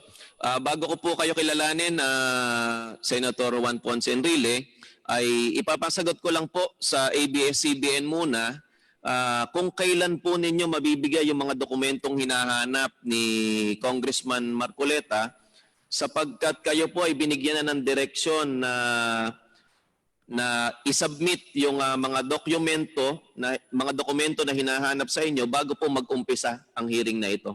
Mr. Chair. ABS-CBN. Mr. Chair, before Yes, Congressman Zarate. point of information, Mr. Chair. Nabanggit ko na rin ito kahapon, and I think yung Secretary ng Board of Arbitration is on Zoom, no? Si Attorney C. No? And probably she's in the best position to also tell these joint committees kung ano ang nangyari sa proceedings na yon at saan na ang records ng proceedings na yon ng Board of Arbitrators. Hearing suspended.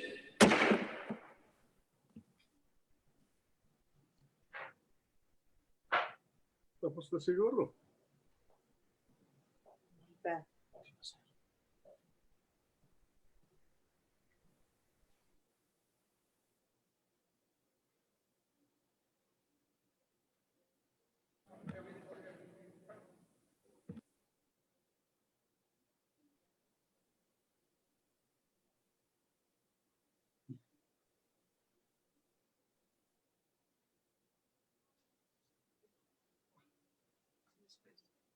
Tapos na siguro.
Alisin niyo na sir, hindi naman ako magsasalita.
Naglolo po yung off namin.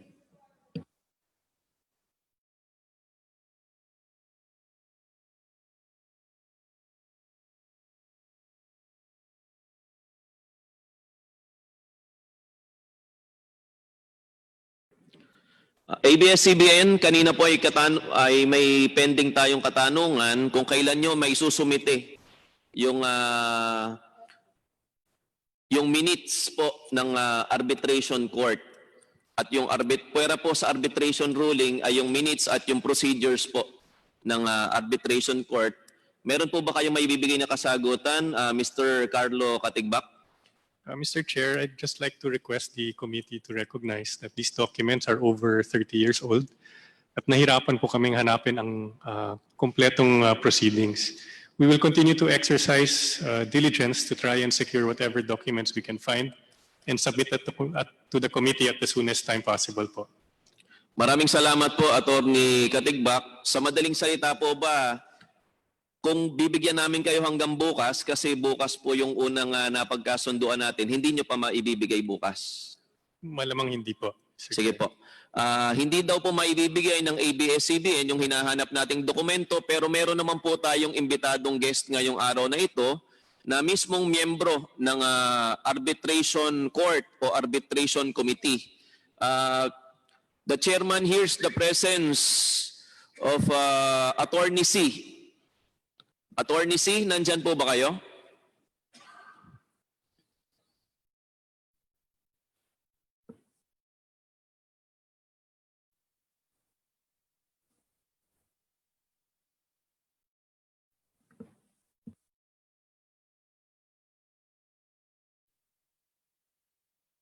Nandyan po ba si Attorney C? Isa sa mga original na membro ng 30-year-old na arbitration court. Attorney C?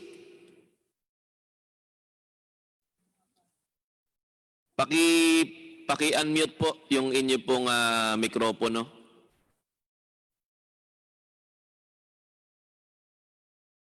Ayan, umikot-ikot na si Attorney C.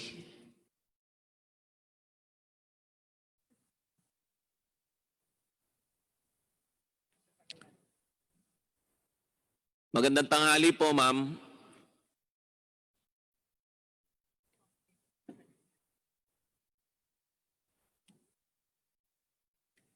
Attorney C, pwede po ba kayo magpakilala po sa harapan ng committee ito?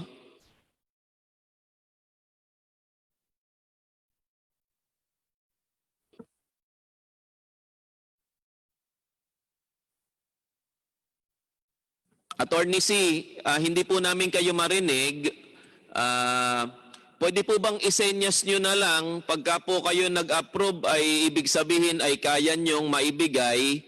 Pagka po kayo ay nag-thumbs down ay hindi nyo po kayang maibigay yung dokumentong hinihingi po namin.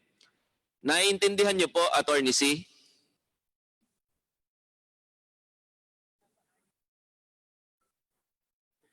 Hearing suspended. Mr. Chairman.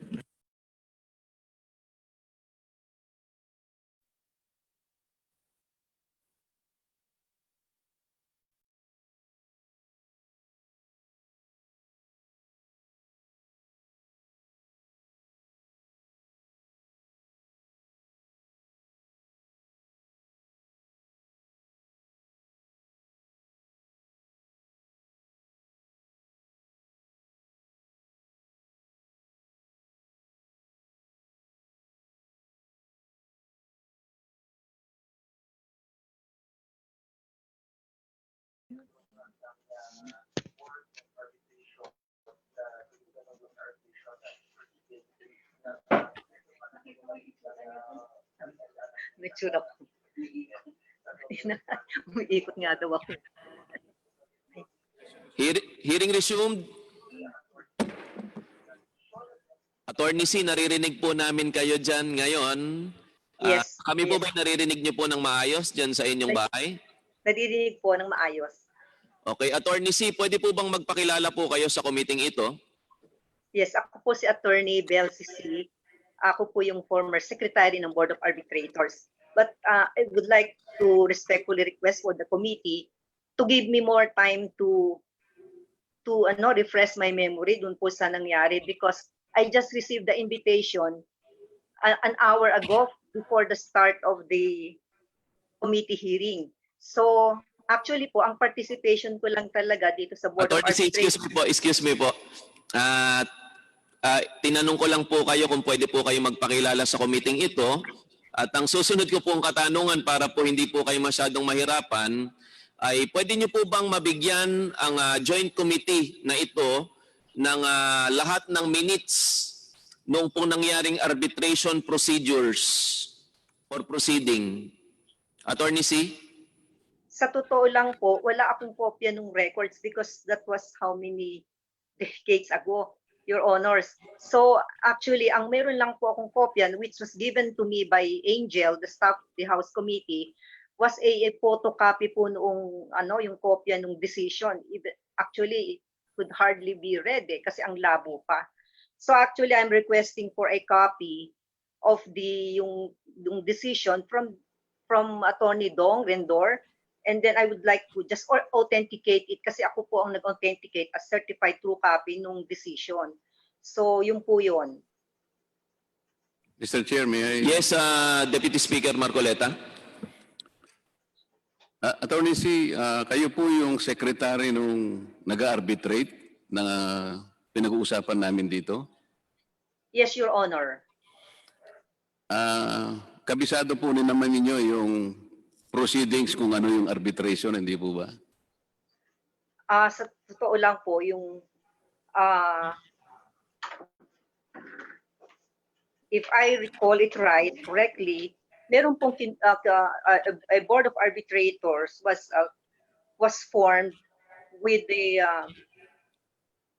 attorney Oscar Garcia representing the government and former Justice Amorfina Melencio Herrera as the chair, and Mr. Andres Bautista as the nominee of ABS-CBN. Sino po yung nagte-take po ng mga minutes kapag ka po nagko-conduct ng arbitration proceedings? Ako po yung nagte-take down ng minutes. nasa inyo po yung mga record ng transcript of stenographic notes. Nasa inyo pa po. Wala na po, Your Honors, because hindi na po ako connected with the Office of the Government Corporate Hindi po, Counsel. nung kayo po yung secretary, natapos po ba yung arbitration? Natapos po siya. Okay. Nasa inyo po ba yung record? Ganito na lang po, kasi karaniwan po, pagkatapos na maihayag yung rules ng arbitration ng arbiter, kung sino man yun, i-require po niya yung partido, karaniwan po para mapadali, either position paper o kaya memorandum. So, nag-submit po ba yung dalawang panig ng either position paper or a memorandum? Pagkaraan po ng ilang panahon, yun po ang titingnan ng arbiter at mula dun sa dalawang pleadings na yun, gagawa po siya ng desisyon. Yun po ang tinatawag na arbitral award.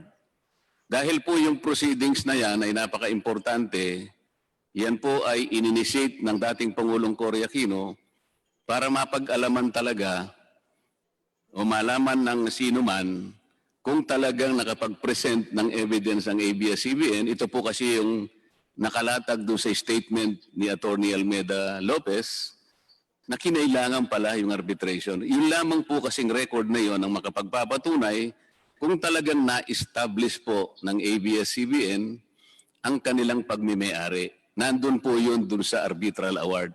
So, meron po ba kayong hawak nung pleadings ng dalawang partido at mula doon ay nagkaroon ng ruling na arbitral award para yun po ang isubmit niyo sa amin para naman makita namin. Meron po ba kayong ganung record? Unfortunately, Your Honor, wala po. Salamat po. Although meron pong position paper, pero wala po akong hawak na document. Maraming salamat po, Attorney C. Yes, Vice Chairman Mike Defensor. Thank you, Mr. Chairman. Well, again, ilirin ko lang po yung binabanggit ni Deputy Speaker Marcoleta. Bukod po dun sa pag-establish ng ownership, which she was asking last night, gusto niya makita yung mismo mga dokumento kung ano yung naging pamamaraan ng arbitration. Ito rin po yung tinanong ko kanina. And in line with the questions of Congressman Barsaga, Attorney Almeda is still here. Ulit po, magandang hapon po sa inyo. Doon po sa, papaliwanag ko lang po yung nangyayari. Kasi po doon sa binabanggit na usapin, nagkaroon ng arbitration agreement. Ang lumalabas po, matapos ang pagbalik ng ABS-CBN, gobyerno pa ho ang nagkaroon ng utang.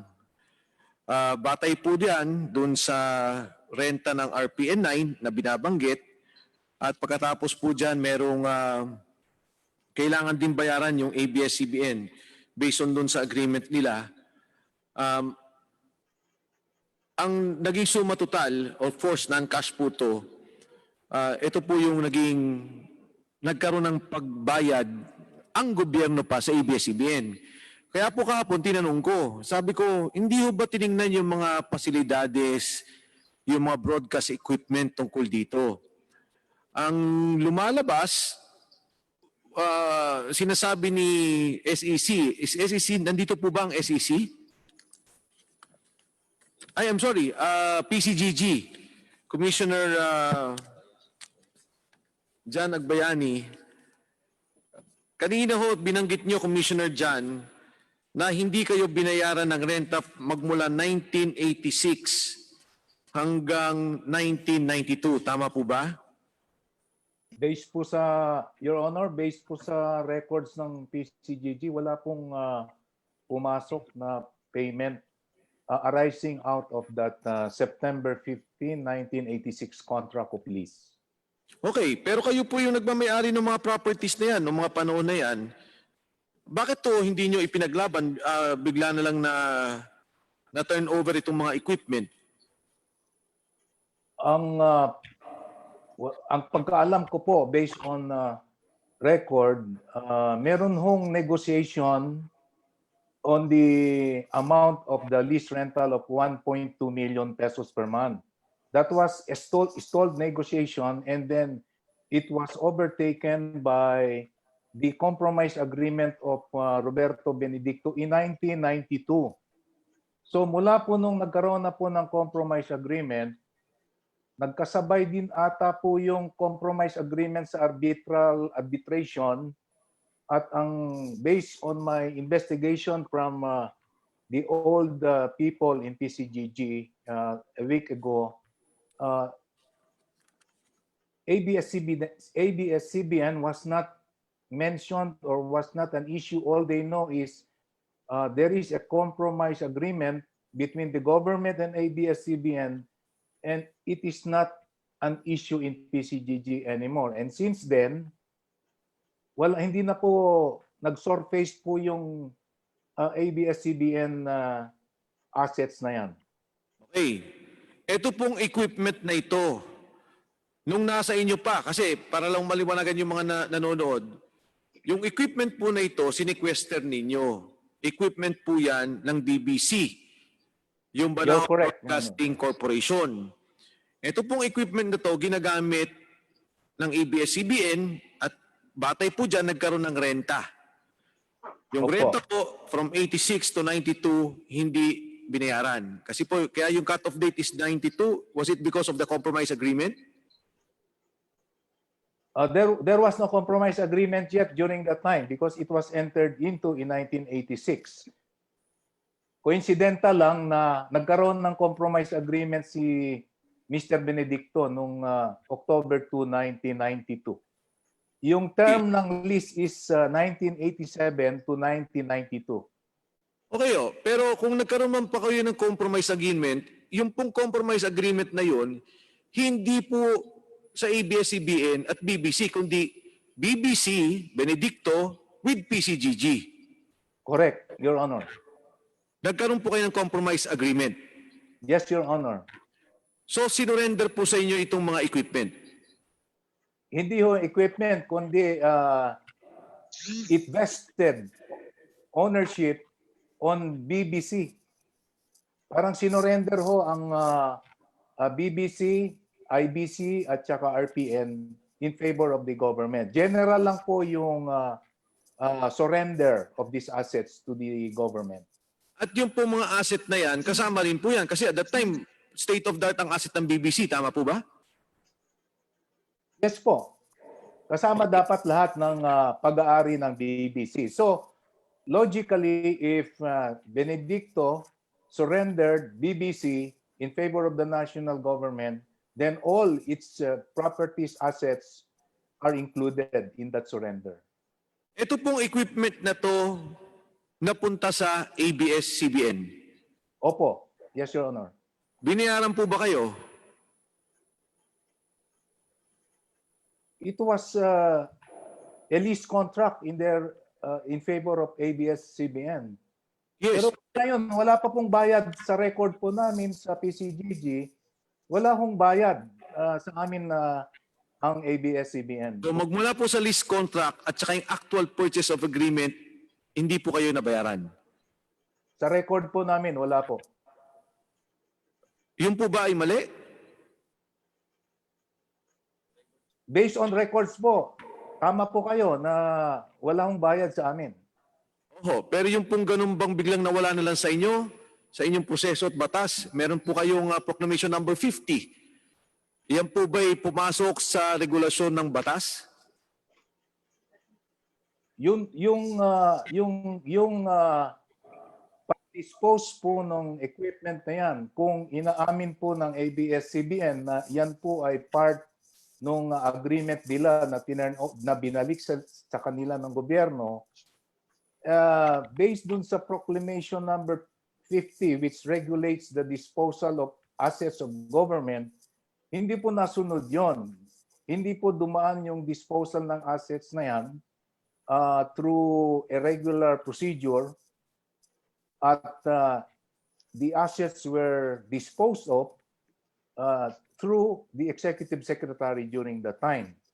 Normally po sa PCGG, pag yung sequestered asset na-lift and then the ownership of the sequestered asset is transferred to the national government, to PCGG for example, we will sell and dispose this asset through the Committee on Privatization. centralized po kasi ang disposal ng asset eh.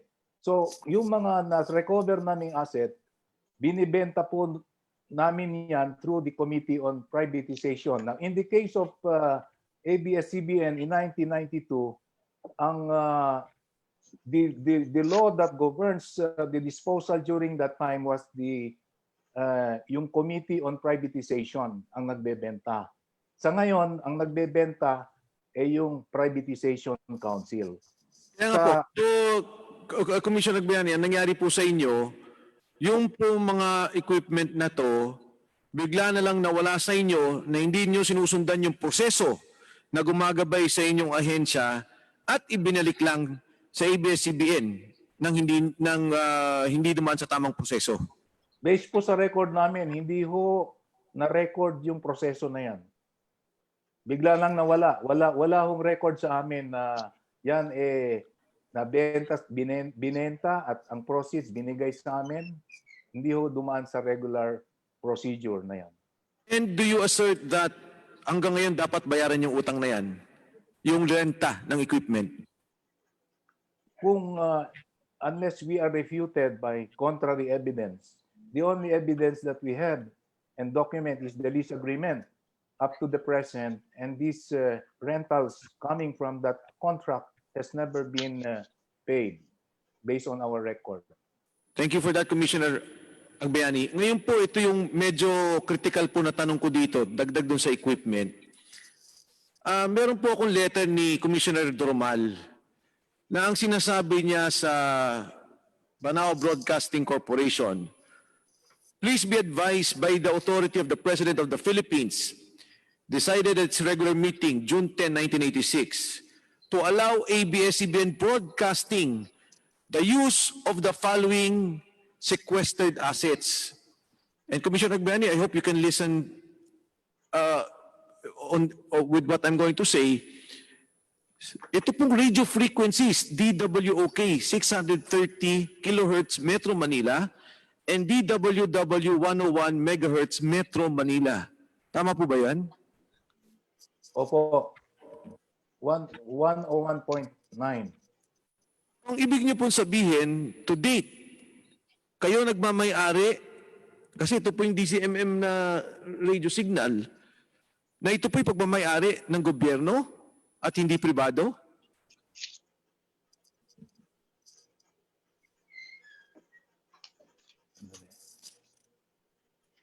Commissioner Bayani, ang question ko po is, based on this letter, ang sinasabi po nito is that you are allowing, because sequestered asset to ng Banao Broadcasting Corporation, ABS-CBN, no, the sequestered assets to be used by ABS-CBN, DWOK 630 kHz Metro Manila and DWW 101 MHz Metro Manila. Yan po ba dito sa batay sa sulat na ito, kayo po nagmamay-ari? Based po dun sa compromise agreement ng October 2, 1992, when Roberto S. Benedicto vested ownership of BBC to the government, logically, all assets and frequencies should belong to the. Yes, I agree. But you allowed ABS-CBN in 1986 to use DWOK 630 and DWW 101.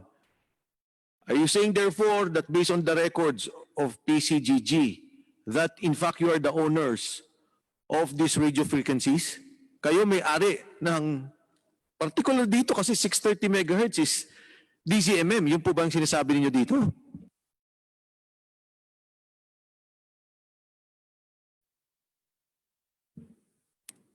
Commissioner Agbayani?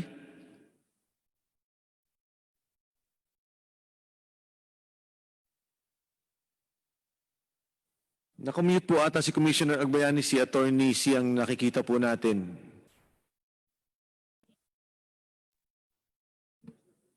Yes, Your Honor.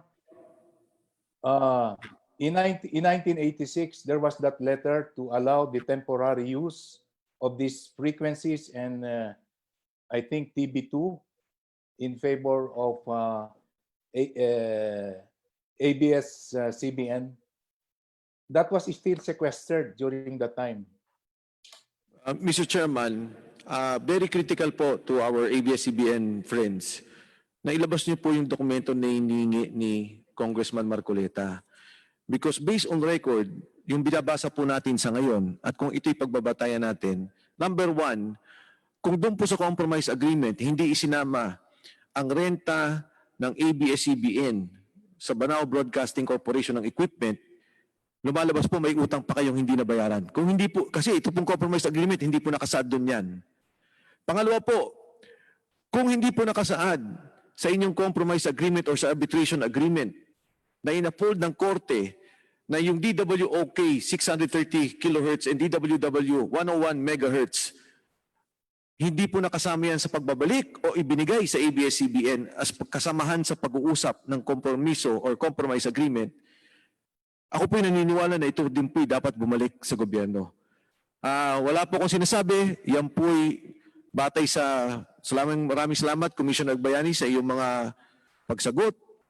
At yan po'y na-sign nyo po na po sa ABS-CBN para patunayan na ito po ang katotohanan at kung ano man po yung assertion tungkol sa utang at sa radio frequencies ay totoong sa inyo nagmamayari. Salamat po, Mr. Chairman.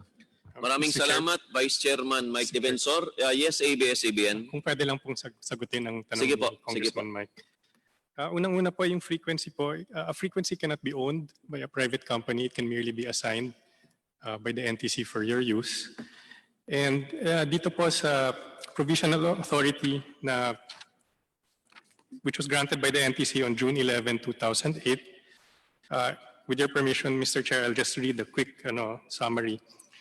Wherefore, there appears to be no pending case or proceeding which puts in issue the ownership of petitioner, ABS-CBN po.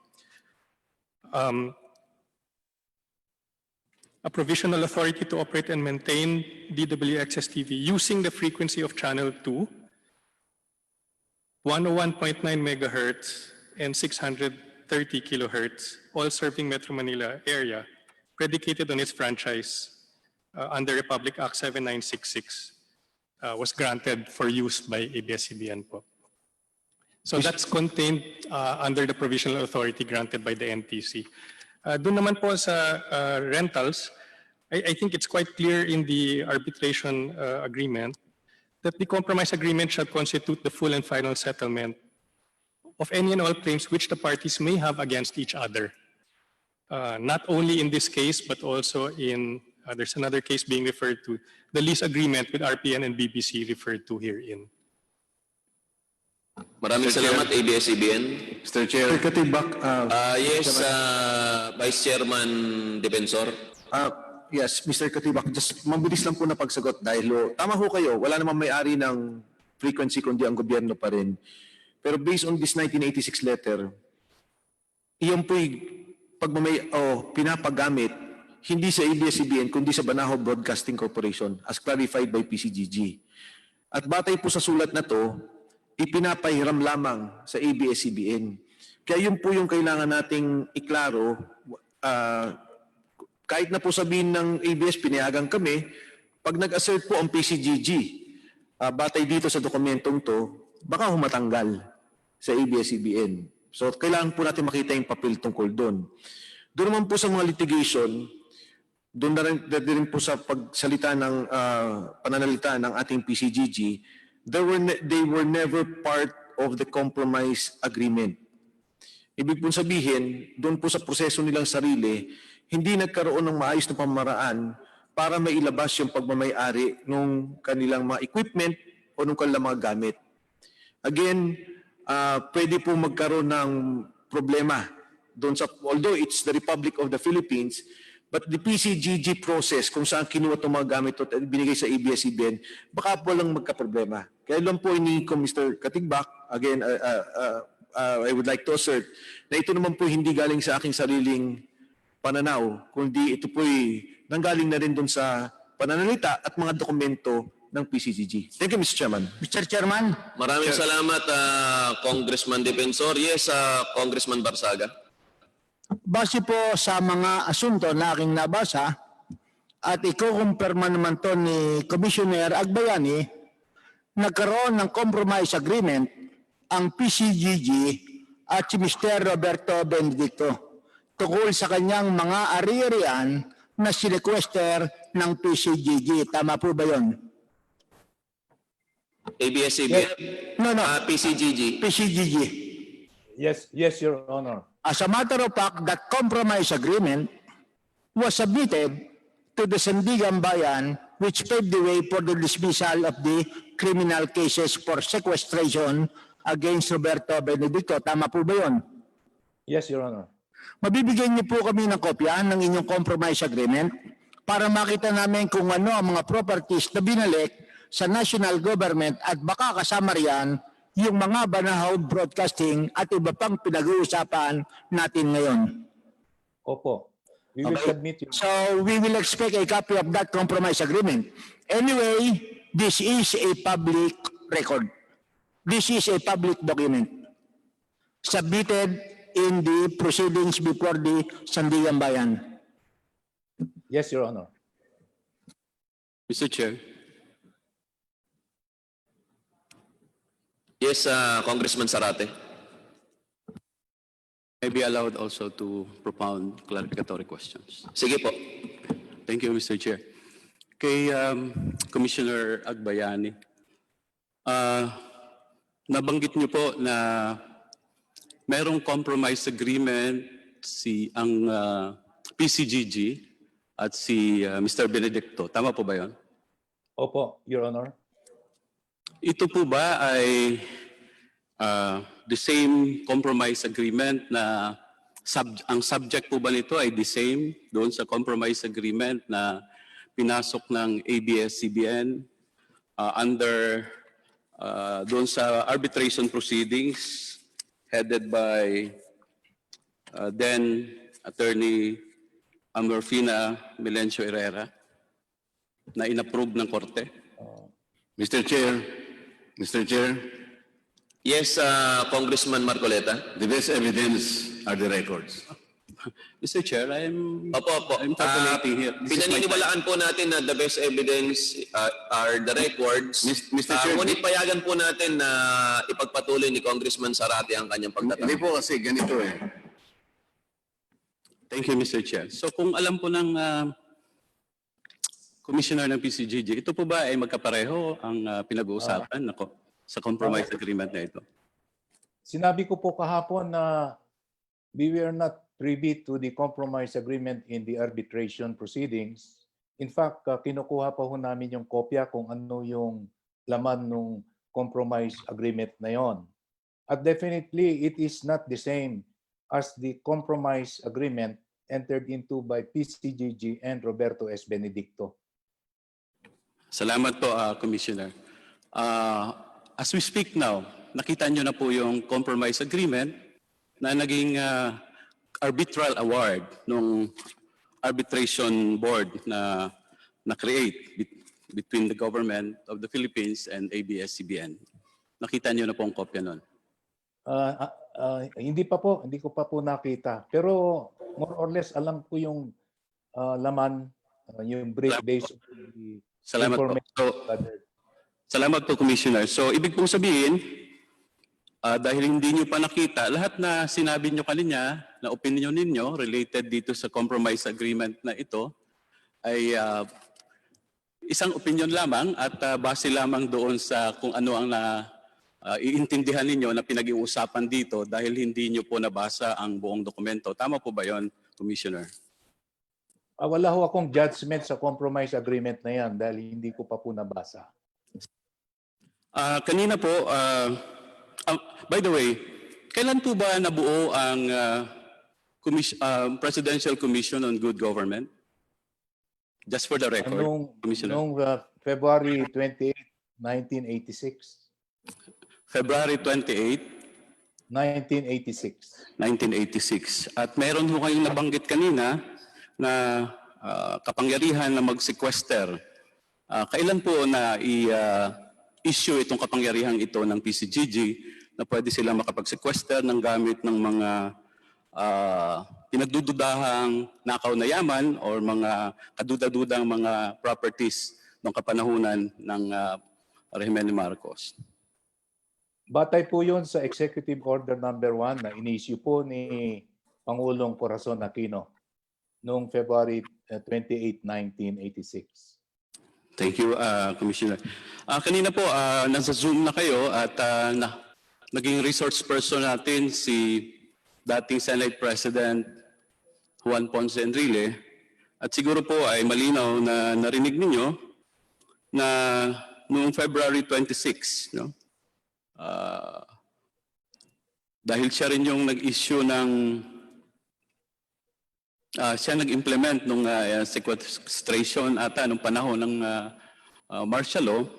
Sinabi niya kanina noong February 26, 1986, he issued an order lifting the sequestration of the assets of ABS-CBN. Narinig niyo po ba yun, Commissioner? Opo. At batay po doon, malinaw na isinaad niya na by that time, no, kasi February 28 po yung sinabi ninyong pagkabuo ng PCGG, February 26, sinabi niya na by that time, na-lift yung sequestration ng assets ng ABS-CBN. Your Honor, hindi po naman na-sequester yung assets ng ABS-CBN eh. Ang sinabi ko nga kanina, yung Ministry Order number A-003 na inisyu po ni dating Minister Juan Ponce Enrile, ang sakop po lamang noong sequestration order na yon ay BBC, RPN at IBC. Kaya po sa tingin ko, hindi na siguro kailangan na i-lift niya yung sequestration dahil hindi naman na-sequester ho yung ABS-CBN. Salamat po. But nonetheless, yun po ang malinaw na binanggit ng dating Senate President Enrile. At kayo na rin po ang nagsabi na hindi naman na-sequester ang assets ng ABS-CBN. Katunayan, sabi ninyo kanina, ang na-sequester ay ang assets ng BBC, IBC, and RPN. Nagkataon lamang na mayroong mga properties doon, no, na nakalist sa BBC, properties ng ABS-CBN, no, na in the course of the sequestration of the Benedicto assets, dahil nasa posisyon nila yon nung panahon na yon, ay naisama yung properties ng ABS-CBN. Tama po ba ang pagkaintindi ko doon sa nabanggit ninyo kanina, Commissioner Agbayani? Opo. Tama po. So, effectively, kayo po ay sumasang-ayon na by February of 1986 ay may mga properties na, ang mga properties ng ABS-CBN ay naibalik na sa kanilang possession and control bilang mga may-ari po ng mga properties na ito na na-sequester nga noong panahon or kinuha at kinontrol ng rehimen ni Marcos noong panahon ng martial law, Mr. Commissioner Agbayani. Congressman, medyo hindi ko po narinig yung tanong. Pakiulit lang po. Uulitin ko po. Sumasang-ayon po kayo kung sasabihin ko na noong February 1986, ang mga ari-arian ng mga Lopezes, no? Kasama na ang mga ari-arian sa ABS-CBN na kinuha at kinontrol ng administrasyon ng rehimen ni Marcos noong panahon ng martial law ay naibalik na sa kanila noong February of 1986. Tama po ba ang statement na yon? Dahil kayo na rin po ang nagsabi, they were even sequestered. Nung hindi na sequester yung ABS-CBN po, pero yung possession po kasi ng mga equipment na yan, nandun sa BBC, RPN, and IBC 13. Kaya lahat ng mga assets na yon na under BBC, RPN, IBC 13 were subject of sequestration. And pending the determination as to the rightful owner of these assets, hindi ho makuha ng ABS-CBN yon. Kasi wala pa pong final resolution or adjudication on the ownership of these assets which were subject of sequestration. Yes, but kayo na rin po nagsabi na there is no need, in fact, for Senator Enrile or then Minister Enrile to lift the order of sequestration dahil hindi naman na sequester yung mga assets ng ABS-CBN. Tama po ba yung statement ninyo kanina? Tama po yun in the sense na hindi nga na-sequester yung ABS-CBN, but let's consider the consequences of the sequestration order as requested by PCGG. It subjected all equipment under BBC, RPN, and IBC 13. And as directed by PCGG on the board of administrators of the BBC, dapat magkaroon ng final adjudication doon sa mga assets na yon as to ownership before we can actually return to the rightful owner these assets. Thank you, Commissioner Agbayani. In June of 1995, ang PCGG po ba ay existing pa or disbanded na? Hanggang ngayon po, buhay pa po kami. Yes, tama po. Hanggang ngayon, there were attempts na kayo ay buwagin na sa pamamagitan ng pagpapasa ng batas, ay hindi ho na ituloy yun. No? Dahil katunayan, isa ako doon sa tumututol na buwagin na ang PCGG. So, also in April 1995, no? Para po sa kaalaman ng ating mga kababayan at sa kay Commissioner Agbayani, ang desisyon po ng Board of Arbitrators na binubuo ng dating naging maestrado rin, no? Amerpina Melencio Herrera, Oscar Garcia at Andres Bautista, nilabas po nila ang kanilang desisyon, no, noong May 23, 1995. At I suppose, alam ng PCGG ito nung panahon na yon that there is already a compromise agreement, and that compromise agreement was adopted by the Board of Arbitrators as its decision. Would you confirm that, Mr. Commissioner Agbayani? I cannot, Your Honor, because I was not around during that time. Of course, no? Dahil bago kayo. But at that time, aktibo pa rin ang PCGG sa kanyang function and duties sa usapin ng mga assets na under sequestration. Tama po ba yun? Opo. But Yes. as I have said a while ago, there is no record about it in the PCGG And library. Mr. Commissioner, you mentioned na nireview niyo naman yung records ng ninyo. Opo. As per your record, nakapaghain ba ng kahit na anong pleading, motion, or kaso ang PCGG para i-contest itong naging compromise agreement, no, or at desisyon ng Board of Arbitrators, which on June 23 of 1995 was also approved by Judge Salvador Abad Santos of RTC Makati. Sa inyong record po ba merong any pleading, any motion, any paper document contesting this decision of the Board of Arbitrators? Wala po kaming nakita sa library namin, Your Honor. And dahil sa inyo pong pagkakaalam, meron po bang ibang mga entities, personalities, or grupo na kinontest itong compromise agreement na ito entered into by ABS-CBN and the government, which, among others, as already mentioned kanina, shall constitute full and final settlement of any and all claims, whether present, future, or contingent, that ABS-CBN and MBS may have against the Republic, its instrumentalities or agencies, etc., etc. Wala po ho akong alam dyan, Your Honor. Salamat po, Commissioner Agbayani. So, Mr. Chair, yun lang po ang gusto kong linawin. No? Yung punto na yan, na itong compromise agreement na ito ay naging final and executory na. There was no appeal or it was not contested to by the government or any of its agencies or instrumentalities.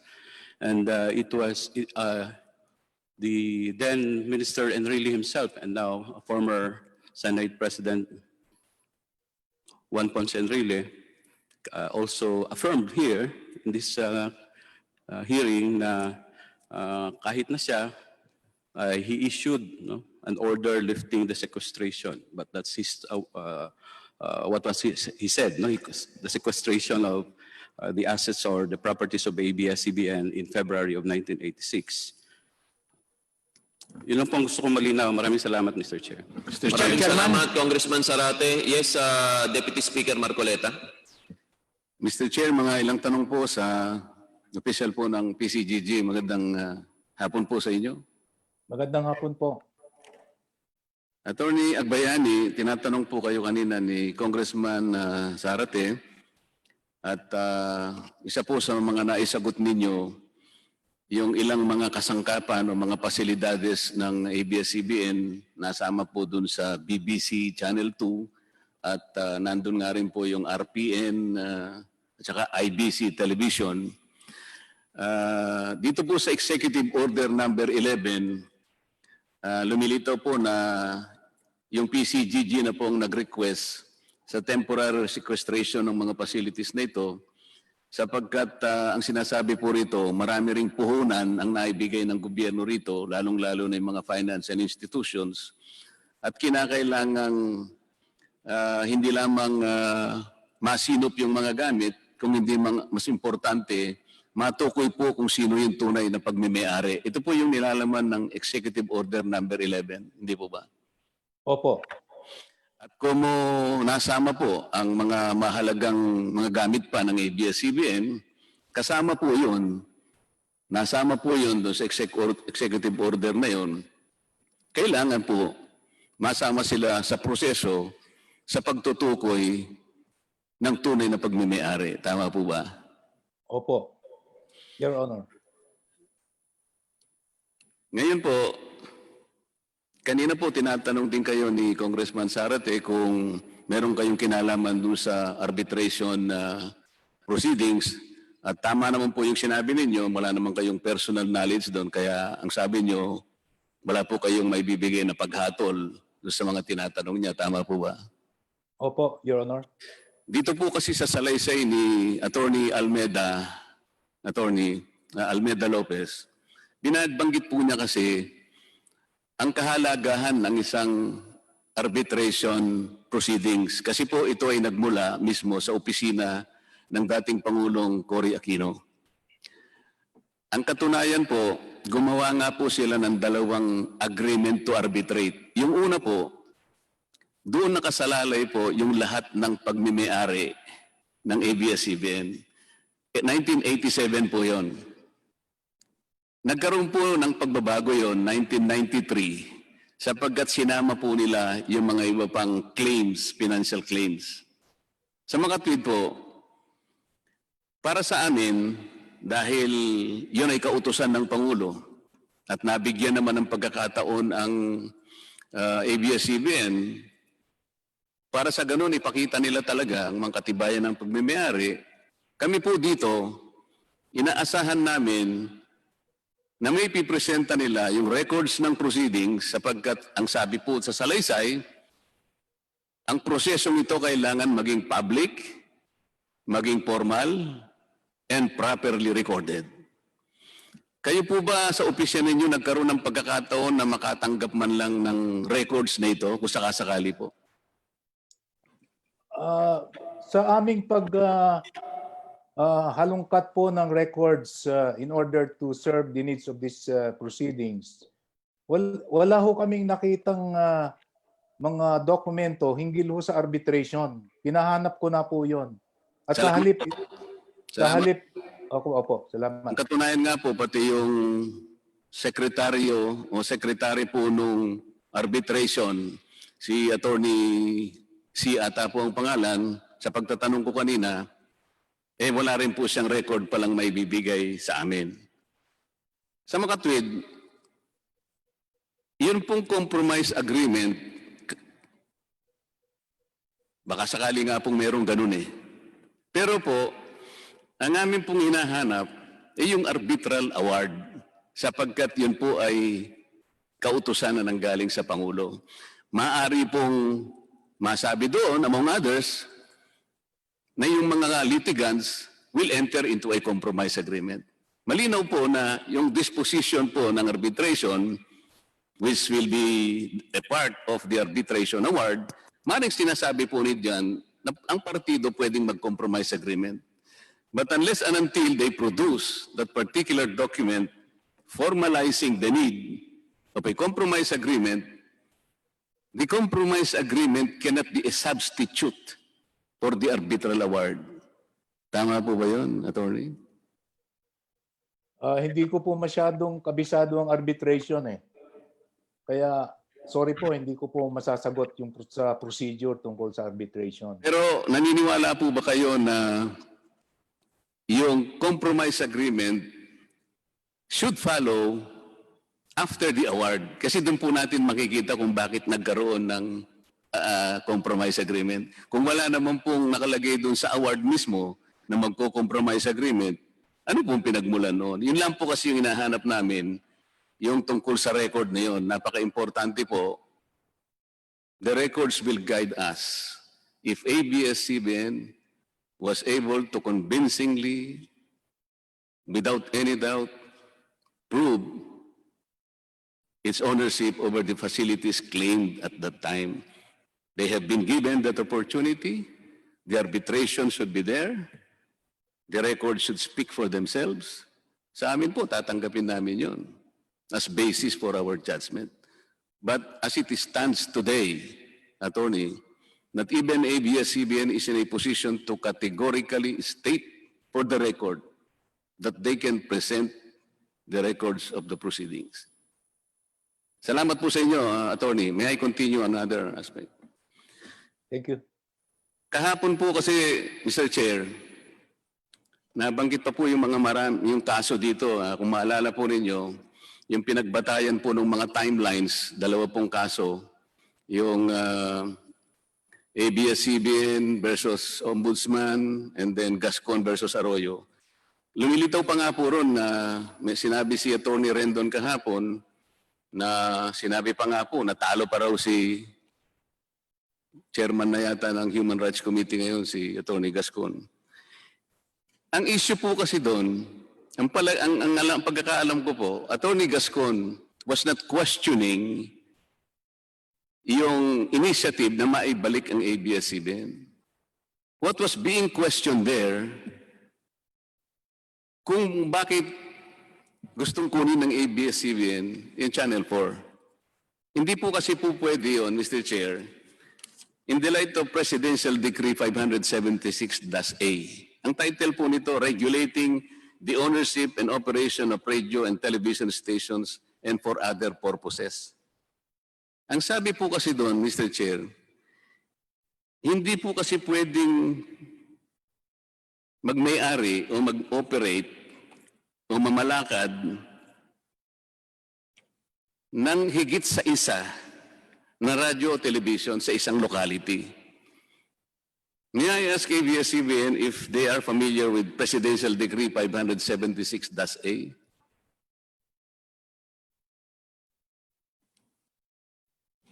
ABS-CBN. Mr. Chair, can the question be repeated? Are you familiar with Presidential Decree 576-A? That's the Presidential Decree 576-A. I've read it, Your Honor. And if you read this, under Section 3, it says, no person or corporation may own, operate, or manage more than one radio or television station in one municipality or city. bakit po gusto pang kunin ng ABS-CBN noon ng Channel 4, di po ba magiging dalawa ang pag-aari ninyo pagka nagkataon? Ito po ay ipinagbabawal ng presidential decree. Ang punto po nito ayaw po ni dating President Ferdinand Marcos na mayroong monopolyo. Yun po lang yung issue ng Gascon versus Arroyo, hindi po yung ABS-CBN. Kaya ang pinakadetalye nga po nito pati nga yung claim ninyo sa PTV4 o claim ninyo sa gobyerno, talagang dapat lang malagay talaga doon sa ayos Doon namin gustong makita ang lahat ng ito kung bakit magkakaroon ng compromise agreement. Hindi namin po babawalan kayo na magkaroon ng compromise agreement, provided the compromise agreement was based on that arbitral award. Malinaw po kasi na ang kabayo po kasi dapat mauna sa kalesa. Hindi po pwede yung kalesa, hihilain po ng kabayo. Mr. Chair, the devil, sabi nga nila, is in the details. The compromise agreement will be the details. Ano po panggagalingan nun? Yung pong arbitration na pinanindigan nung sworn statement ni Attorney Augusto Almeda Lopez. Yun po yung dahilan kung bakit napaka-importante po ng record in order for us to be able to put a closure to this nagging, persisting issue of ownership. Salamat po.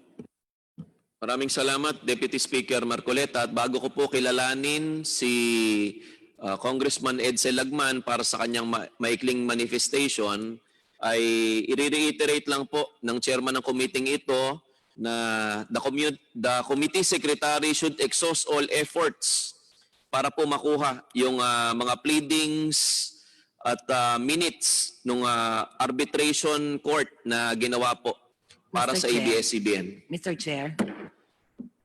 Yes, Congresswoman Mickey Violago, kakasabi ko lang pong kikilalanin ko na si Sandali Congressman lang. Lagman. 1 minute lang po. Sige po. Point of inquiry to Commissioner. Kasi sabi nila dito kanina, February 28, 1986 nabuo ang PCGG. No po, tama po. And yet, nung time na ito, it was President Corazon Aquino na po. Kaya gusto ko lang po matanong sa PCGG. Bakit po wala silang record ng anumang arbitration agreement or documents?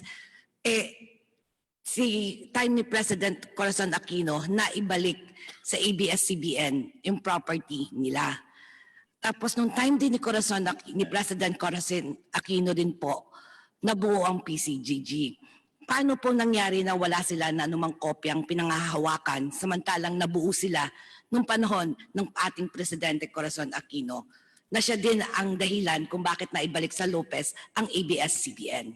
Thank you, Mr. Chair. Congresswoman Violago, kung hindi po ako nagkakamali ay nasagot na po kanina yan ni Commissioner Jan Agbayani, pero papayagan ko pong siya mismo ang sumagot ng inyong katanungan. Commissioner Jan Agbayani, Salamat po. recognized. Kaya nga po, pag nakita po ninyo yung compromise agreement dyan po sa arbitration na yan, hindi po kasali ang PCGG. Kaya ko po sinabi na we are not privy to that compromise. Normally po, wala po kaming record sa opisina niyan . Normally po kayo, kasi yung mga, normally po, under regular process, pag ang isang asset o isang korporasyon ay na-sequester, and then later on, it becomes a surrendered asset because of a final judgment or a compromise agreement, ang susunod na proseso po dyan ang PCGG po ang nag-i-initiate ng disposal ng assets na yan through the Committee on Privatization. During this time in 1992, when the alleged compromise in that arbitration took place, ang nagdi-dispose po ng assets ng PCGG noon ang Committee on Privatization, sila po nag-approve.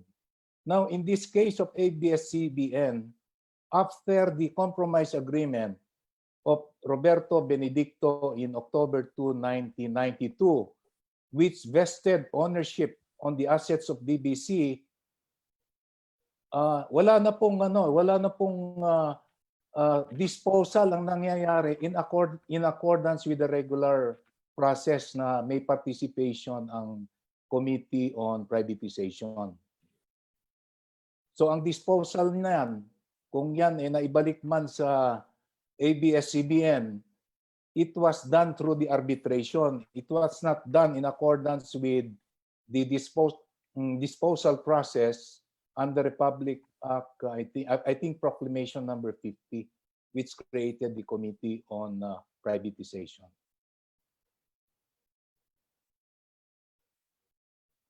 Kaya po siguro wala pong record sa amin yung disposal na yan.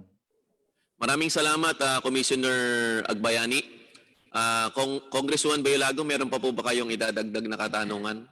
Wala na po, Mr. Chair. Thank Maraming you. salamat po at the chairman recognized Congressman Edsel Lagman for his brief manifestation. Thank you, Joint Chairman.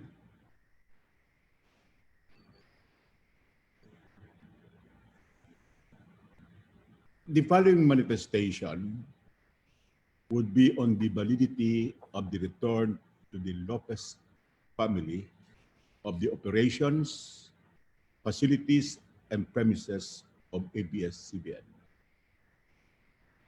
on the following grounds.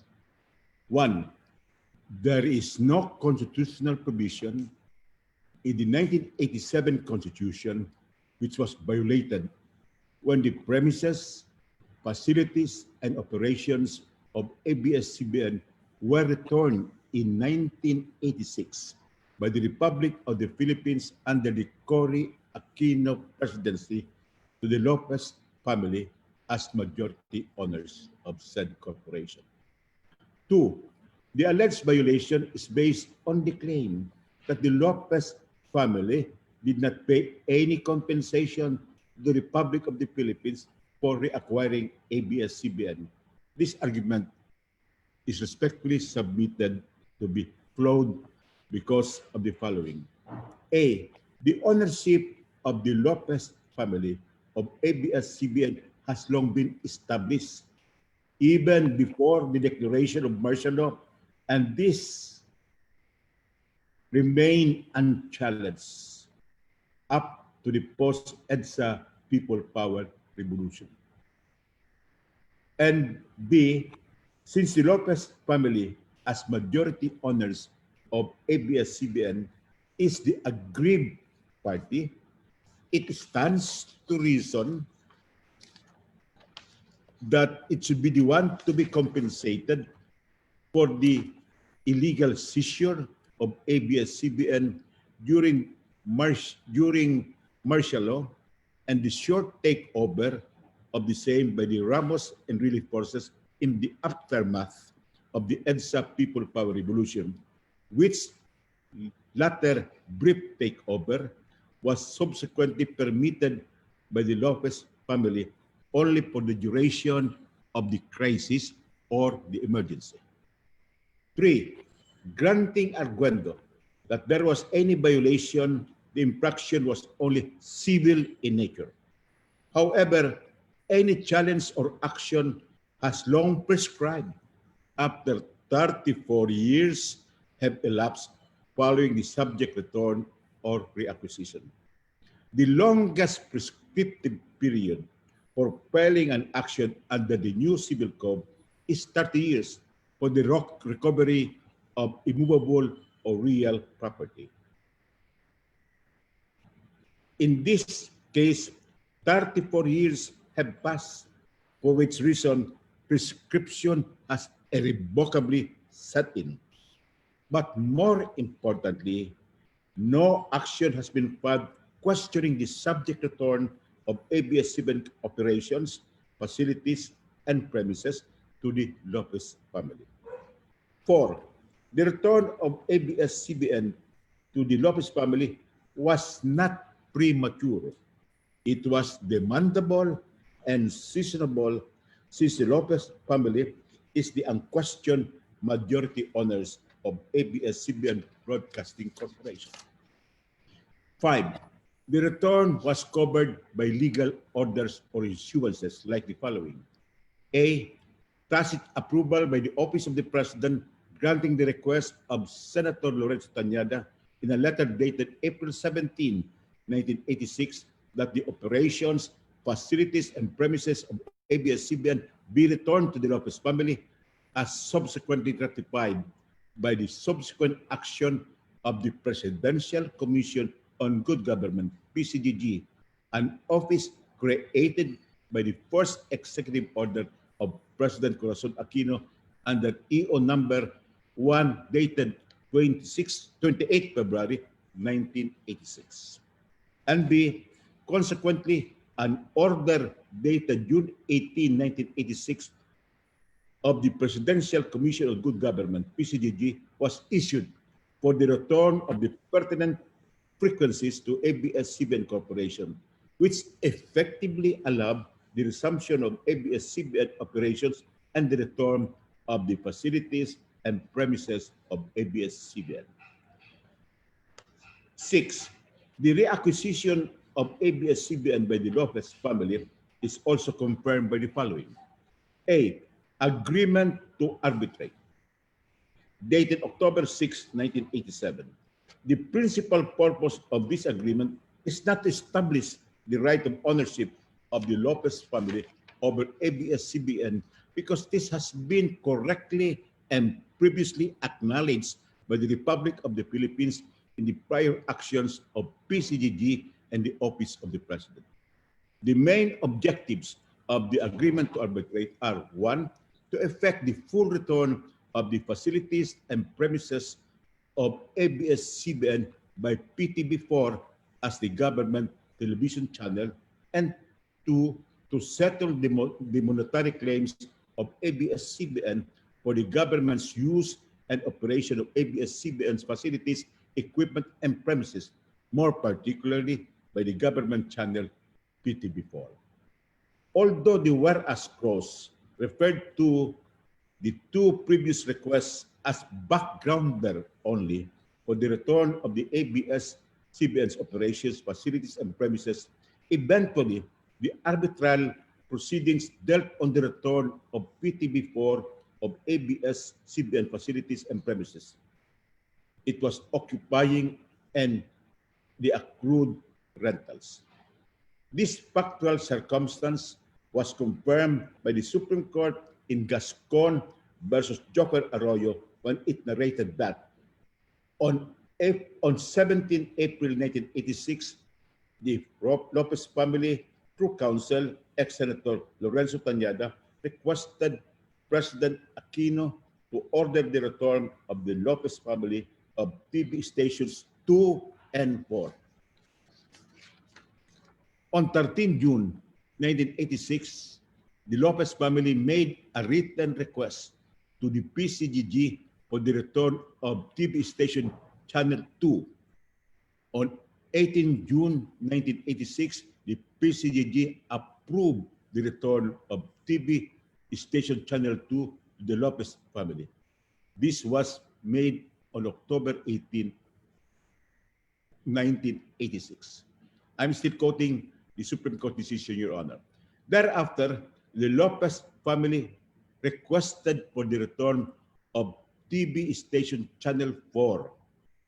Acting upon the request, Respondent Executive Secretary by the authority of the President entered into with the ABS-CBN Broadcasting Corporation, represented by its President, Eugenio Lopez Jr., an agreement to arbitrate. So according to the Supreme Court's narration of facts, what was subjected to the arbitral proceedings was the return to ABS-CBN of TV station Channel 4. Why is this so? Because previously, Channel 2 was already returned to the Lopez family.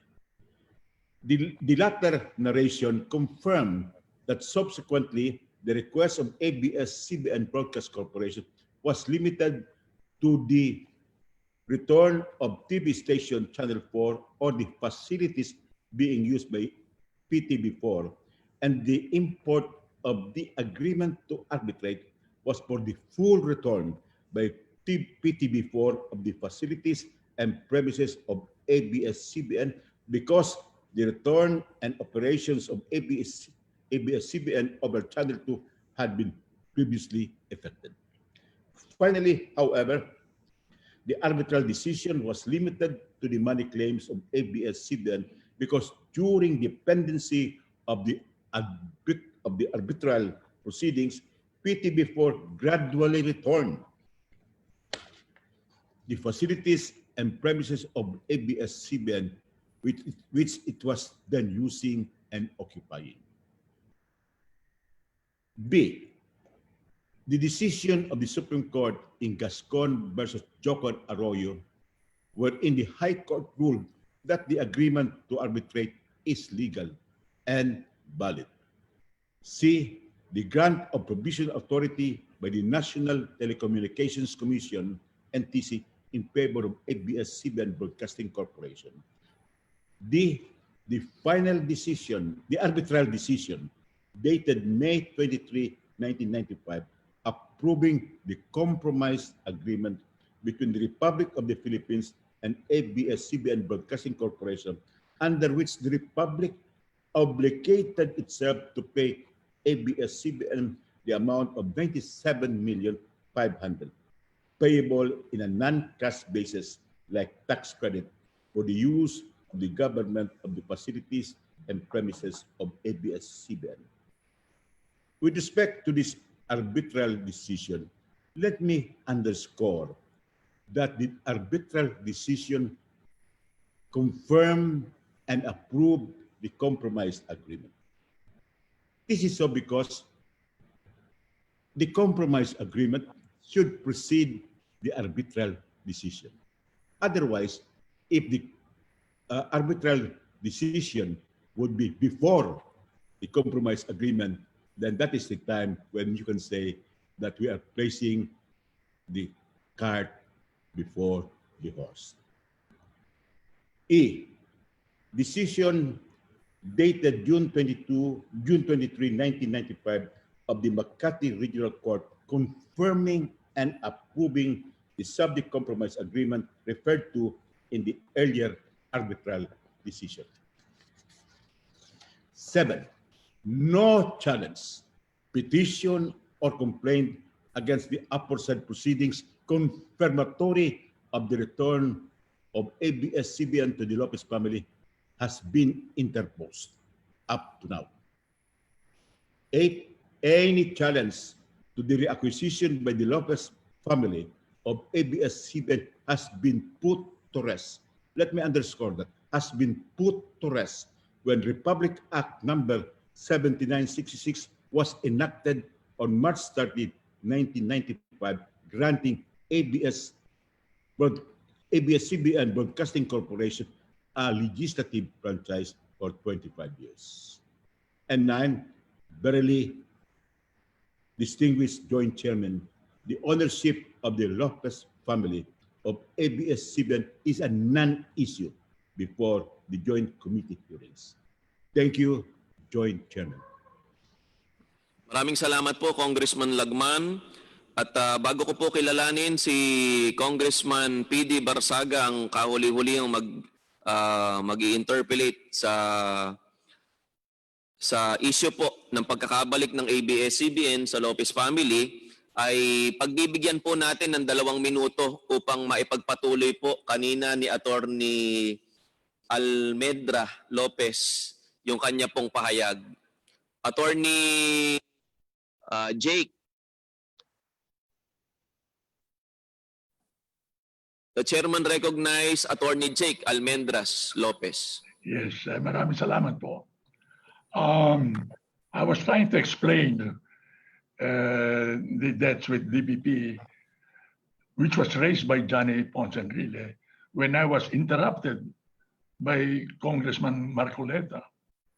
Anyway, whatever it is, probably I would like to plead to the members of the House, the 300 members of the House, about the franchise of ABS-CBN. The franchise is not just Gabi Lopez or the PDRs. You know, ABS has 11,000 employees and 630 stars and artists. We are more or less the most popular station or network in the country. We have a payroll of close to ₱1 billion every month. In effect, what I'm saying is that we are contributing to the country. Maybe I should mention here, Mr. Chairman, that the Lopez family have contributed for 60 years for the development of the country, of industry. This industry started with just 50 cents. We now have more than 20 million cents. In a big, big way, that was the efforts of the Lopez family.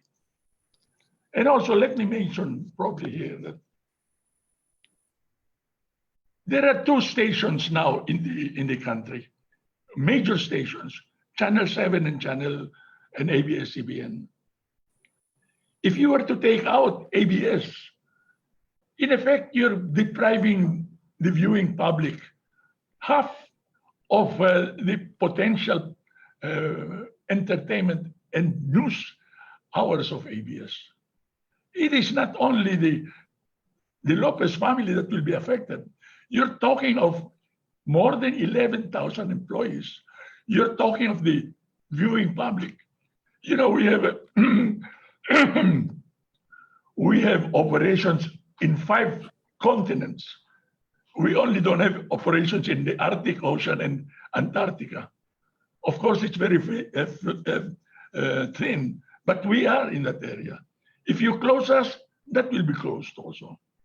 We have what you call the knowledge channel.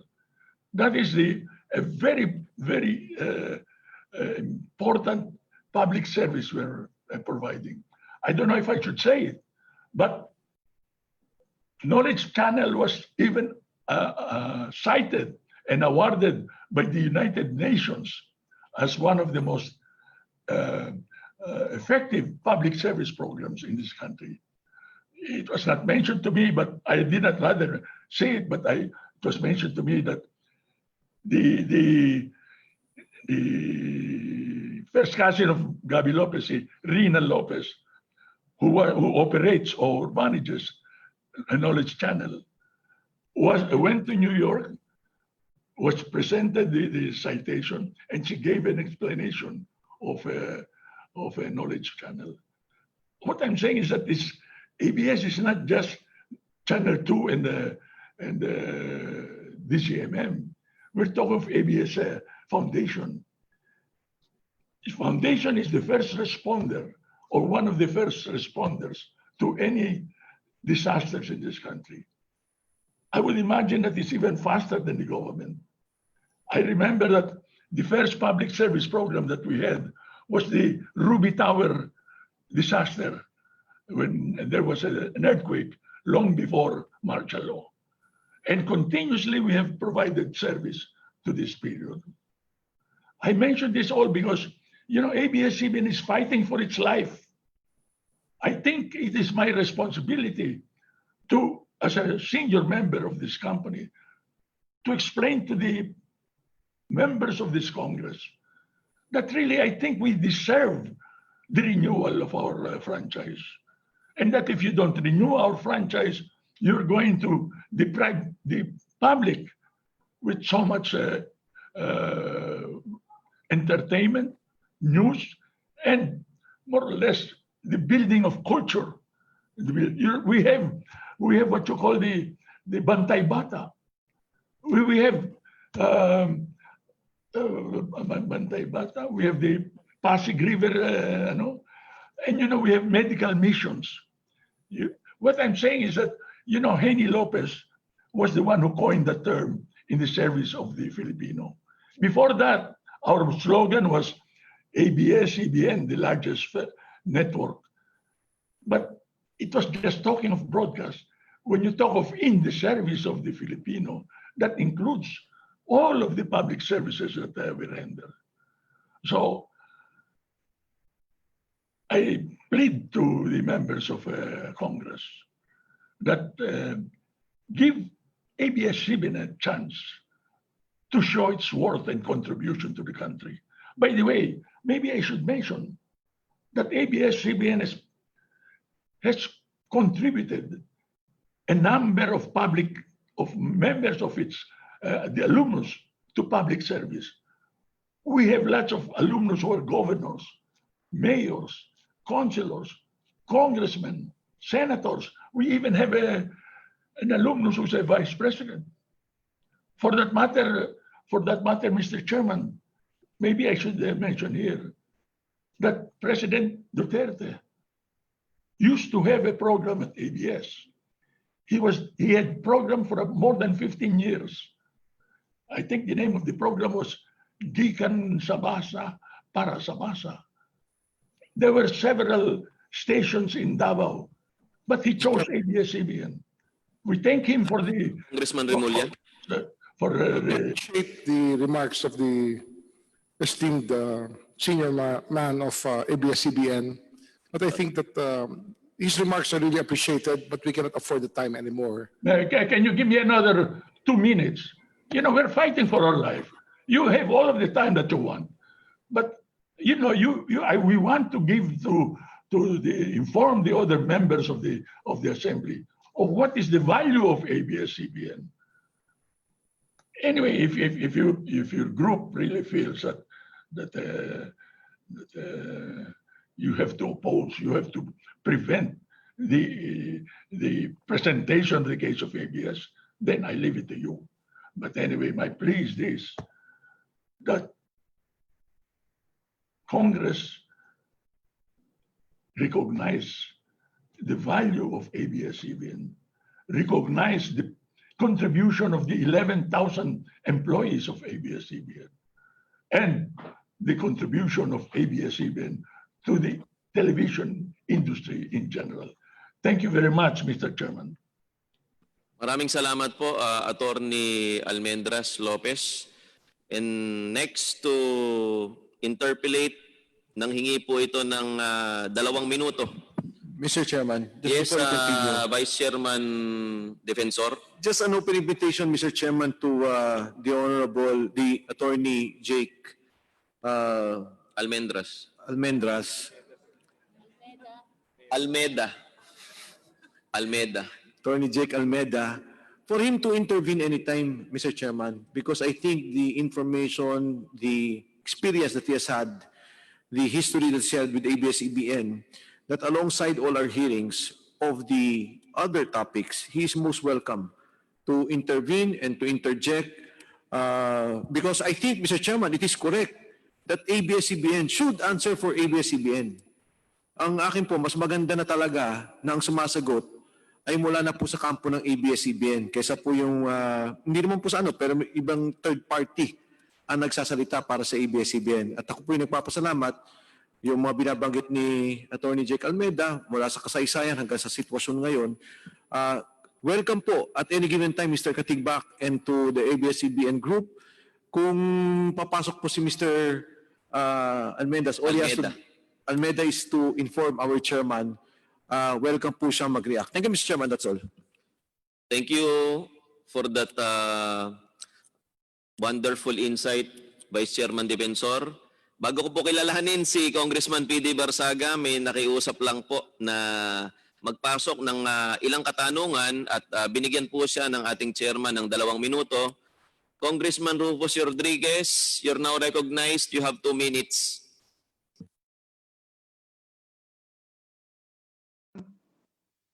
Thank you. Can you hear me, Mr. Chairman? May I proceed, Mr. Chairman? Of course, Congressman Rodriguez. Well, first, Mr. Chairman, I'd like to appeal to the chair if we can be given more time. Other members have been able to go on a second and third round. this is my only second round that I can have on this issue.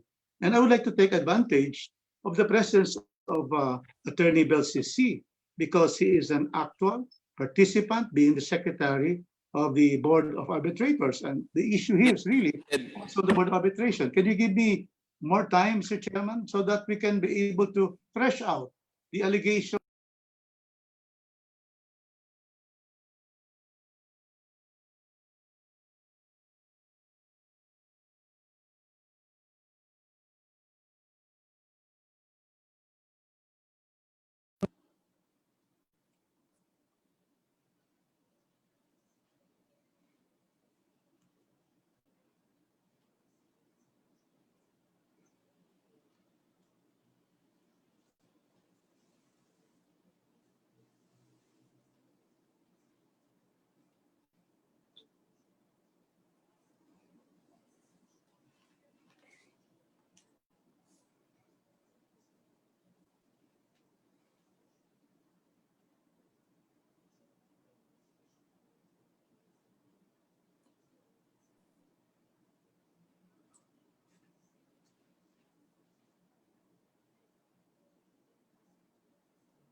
Kaloy. Oh. Oh.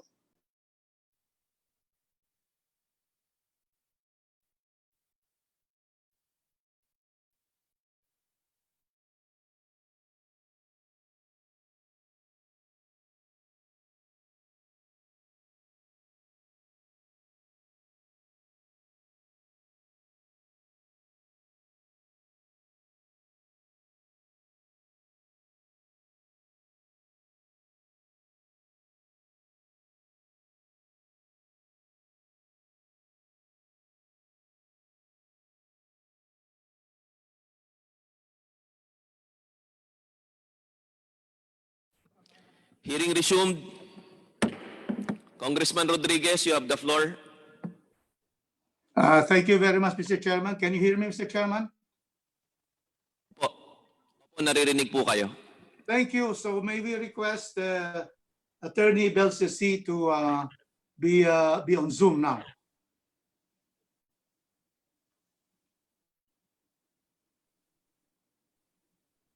Attorney C, nandyan pa po ba kayo?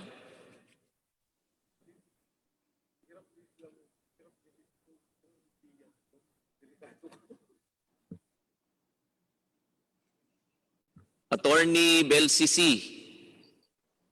Yes, Your Honor, I'm still here. Sige po, Congressman Rodriguez, ipagpatuloy niyo na po ang inyong pagtatanong kay Thank you, Attorney C. Thank you, Mr. Chairman. Attorney C. Paniera, can you again tell us the members of the Board of Arbitrators? Of the one that we had rulings The on members, 1985? Yes. the members of the Board of Arbitrators are the former Justice Amorpina Melencio Herrera as the chair. Then the nominee of the government was then Government Corporate Counsel Oscar Garcia, and then the nominee of ABS-CBN was Attorney Andres Bautista. Thank you. Who was counsel in the proceedings of the Republic, and who was counsel for ABS-CBN?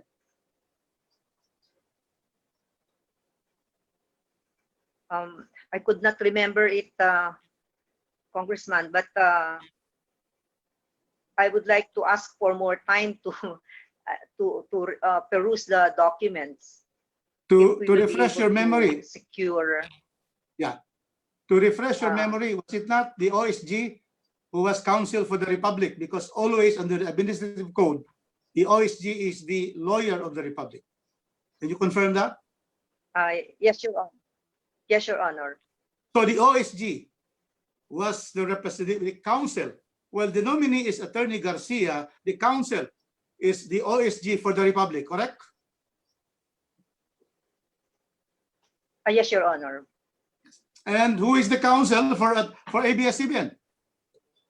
Attorney Rendor? If I remember it correctly, it was Attorney Carl Miranda. Okay. How was the participation of Attorney Rendor? No, actually, Attorney Rendor was my former schoolmate. No, but I could not he did not- recall his participation in the. Okay, I will go to that later. I would like to know how long, because you were the secretary of the Board of Arbitrators. When did the arbitration start and when did it finish? Sorry, Your Honor, but I could not remember it because it was it happened so many years ago. I really have to refresh my memory and then see the document, Your Honor. Could you tell this committee how many hearings were conducted, or you cannot also recall that?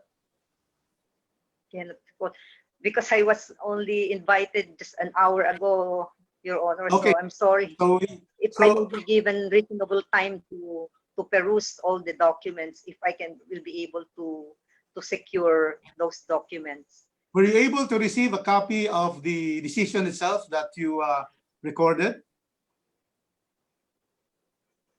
Yes, it was emailed to me just this morning. The And you have a of copy of that the decision? Can you take a look at the decision?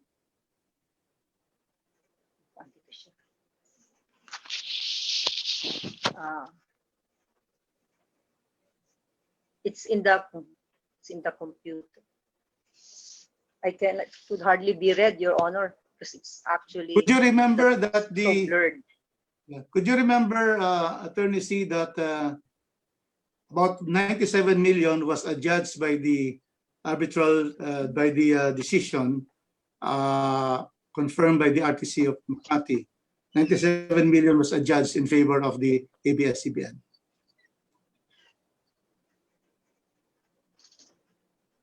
I have yet to look at the document.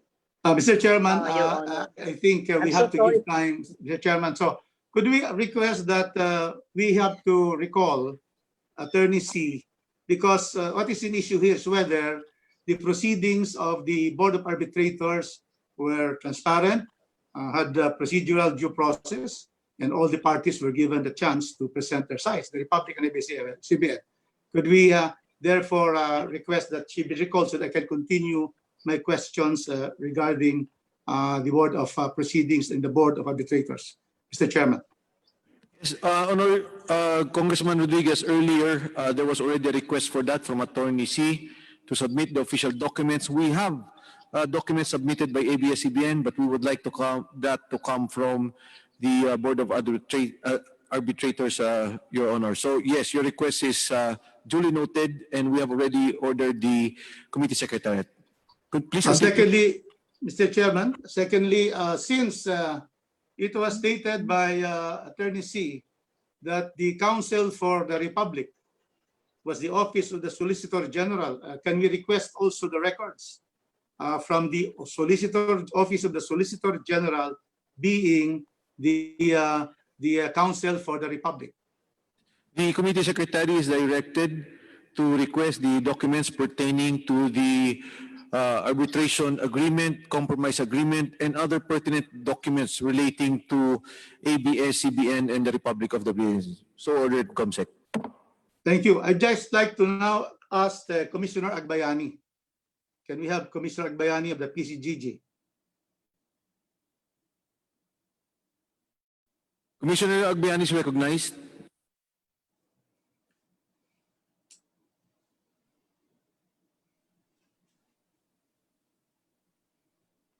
Good afternoon, Commissioner. Kindly unmute your, we cannot hear you. Good afternoon, Congressman Rodriguez. Thank you. You stated earlier that the PCGG did not receive the rentals that were due to the Benedicto Group. Would you confirm that? Based on our records, Your Honor. And do you also agree, because I'm sure you have read the arbitral decision regarding the payment of rentals. Are you aware of what was stated there in that in the decision? I'm sorry, Your Honor, I have not read. I Well, don't have a copy, but I just heard it. The decision was that there should be 97 million plus to be paid for ABS-CBN by the Republic. Are you aware that the Republic also secured in terms of compensation, legal compensation, which became an agreement in this compromise agreement, that 52 million was paid, was offset, was by terms of offsetting. The Republic received 52 million to deduct from the 97 million. In other words, my question is, was it not that 52 million was in that decision adjudged to be in favor of the Republic? And in that particular decision, the Republic represented the Benedicto Group, the RPN and BBC. And in that particular case, therefore, the government was compensated under the lease agreement. That is paragraph 3. Would you therefore say that you have been paid, the government? Is it not that PCGG is part of the whole of the Republic of the Philippines? It is an agency of the Republic. And so And therefore, it has its own jurisdiction. correct. And therefore, that particular claim, the lease agreement rentals, were now, because it was given by the by compromise agreement between PCGG and Mr. Benedicto, those rental agreements were represented by the Republic. You were represented by the Republic because in that agreement, there has to be an offset of the 97 million by the 252 million to the Republic, parenthesis, RPN and BBC, which has been given, which has been turned over to you. Is that correct? Not entirely correct, Mr. Your Honor, because the PCGG has its own jurisdiction when it involves sequestered and surrendered asset. Then it has to make its participation there. Unfortunately, in this arbitration between the Republic and ABS-CBN, assuming it involved the sequestered asset of BBC, I think it is just appropriate that PCGG should have been part of the compromise agreement. But clearly, it is the Republic of the Philippines. Are you not part of the Republic of the Philippines, the whole government, the Republic of the Philippines, that We represented you together with the OSG and OGCC at the time? We are. You do not admit that there was in fact payment of 52 million to because of the lease agreement. Yes, Your Honor, we are part of the Republic, but the asset which has been the subject matter of the arbitration was being represented by another agency, which has no involvement in the sequestration and in the acquisition ultimately of the sequestered asset. Well, I disagree because that is already the Republic, which is already representing the Republic being represented, the entire Republic, which includes Yes, I the know. PCGG. Unless Yes, you have I a very know. strange interpretation that you are not part of it. This is We the are part entire of the- Republic negotiating with ABS-CBN, correct? So it's not true Yes. that there is no payment because there is an offsetting of 52 million. Is that correct? Because you cannot insist of your own separate compromise arbitration between you because you are represented by the Republic. So, Mr. Chairman, with that, just to clarify, because the commissioner was saying that there was no payment done given because of the lease agreement of ABS with Benedicto. No, it is part of the compromise agreement that 52 million will be offsetted with the 97 million. So I hope that you can study the whole system of government, Commissioner, so that you will learn that you are part of the Republic. And it is also being represented by OSG, who is also your lawyer, correct? The OSG is your lawyer, right? Yes, Your Honor. My point is when a sequestered asset or a surrendered asset is involved in another case, the PCGG, who has primary jurisdiction over this asset, should be appropriately represented. You cannot I mean, the PCGG cannot be bound by another agency of the government, like a local government or Department of Finance. Although we belong to the same agency, what I mean to say, we have our own accountabilities, responsibilities, and jurisdiction. Now, in this case, Your Honor, as I have said, we do not have a record on any involvement of PCGG in the disposal of the sequestered asset. Why was it disposed by another agency? Because That is it the is question. because it is the Republic. It is the Republic with the OSG, also your lawyer. And so therefore, Yes, I Your will just Honor, tell you that, would you admit that 52 million was paid by through offset by ABS-CBN to the Republic, representing, in parentheses in that decision, representing RPN and BBC? Would you admit that? I'm not aware because I have not read the Yes, decision. but it is very clear. It has been stated in this particular hearing. So with that, Mr. Chairman, with my Your Honor. Thank reservation you. that we are going to again recall Attorney C to show that the arbitral tribunal really had many hearings and there were many witnesses that were brought into the hearing, and that both parties were fully represented by counsels, and that the arbitral compromise agreement is the arbitral award in our civil code, and in all arbitration, all parties to arbitration, Mr. Chairman, can decide that instead of going to litigate all the way to get an arbitral award, they can adopt a compromise agreement, which is in itself already the arbitral award, and this arbitral award became a decision fully recognized by the courts. Thank you, Mr. Chairman, for the time and your consideration. Thank you to both chairmen of this committee. Thank you very much. Thank you, Honorable Rodriguez. Maraming salamat po.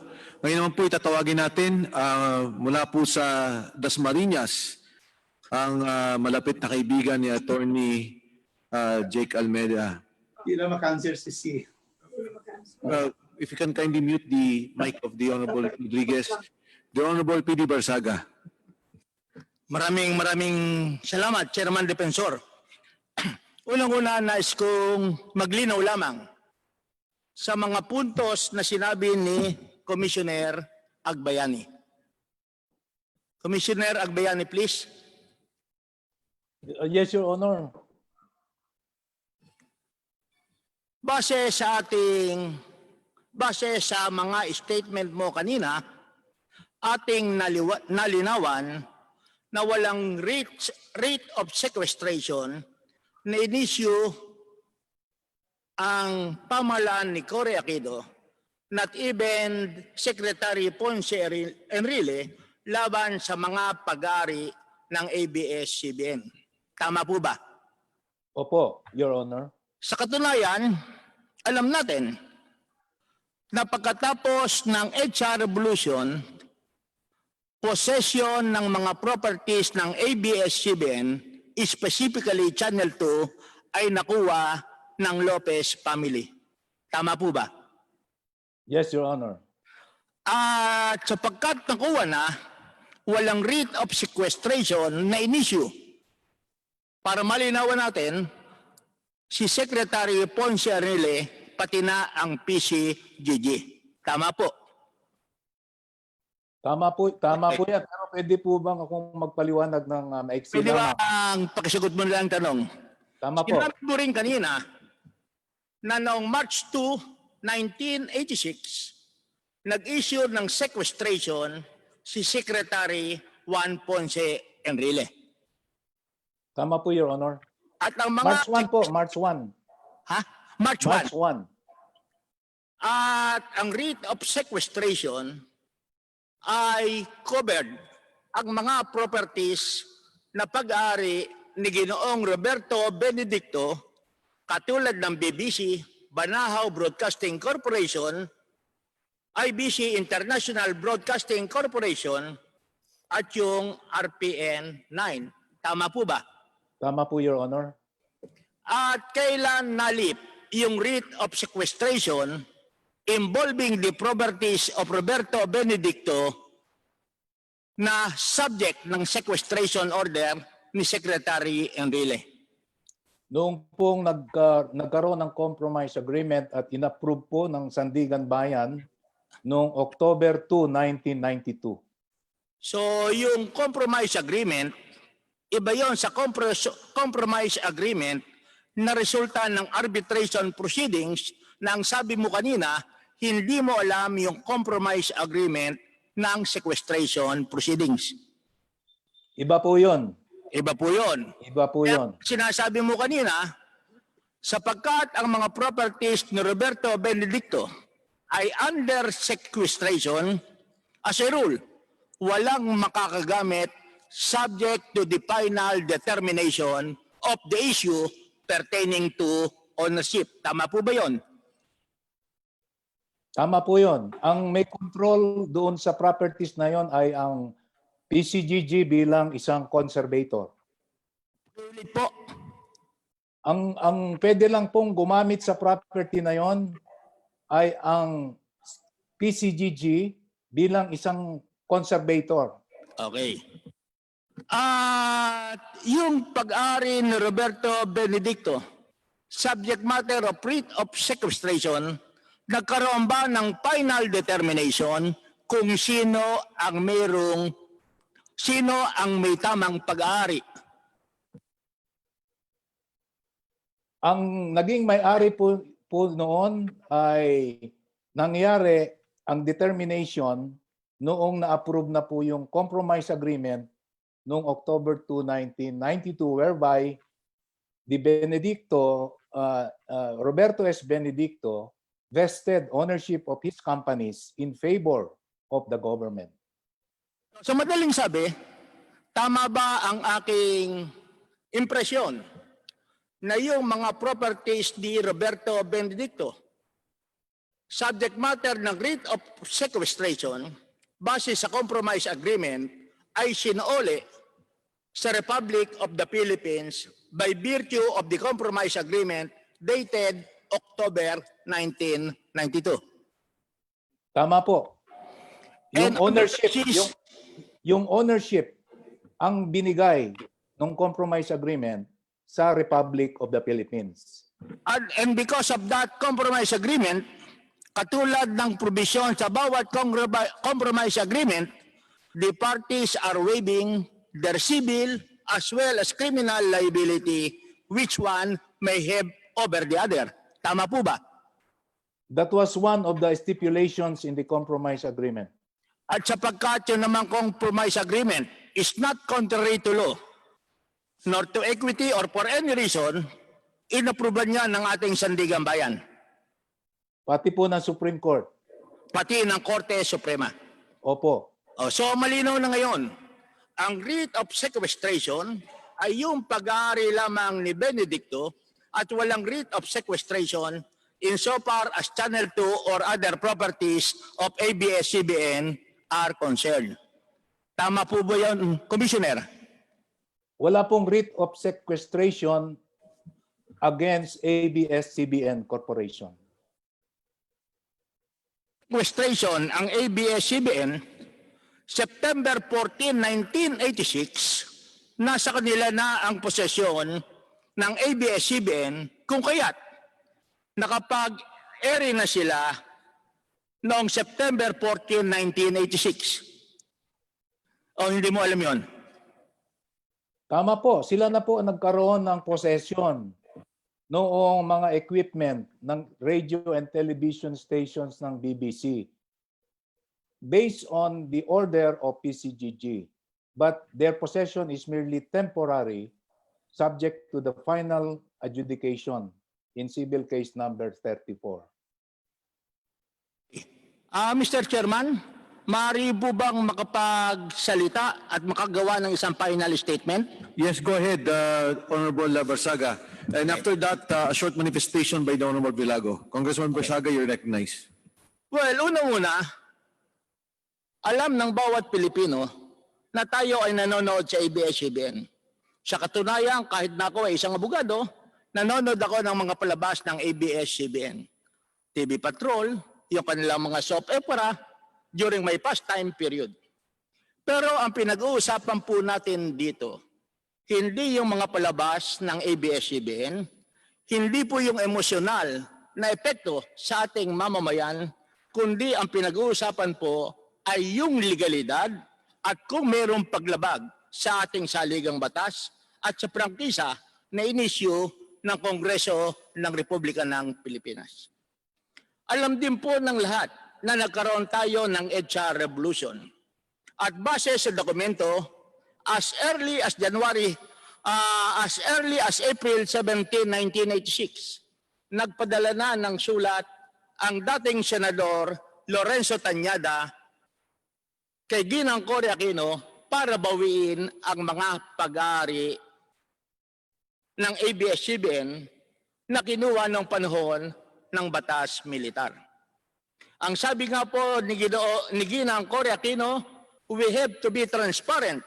Kaya nagkaroon ng kasunduan ang ABS-CBN at ang Philippine government para magkaroon ng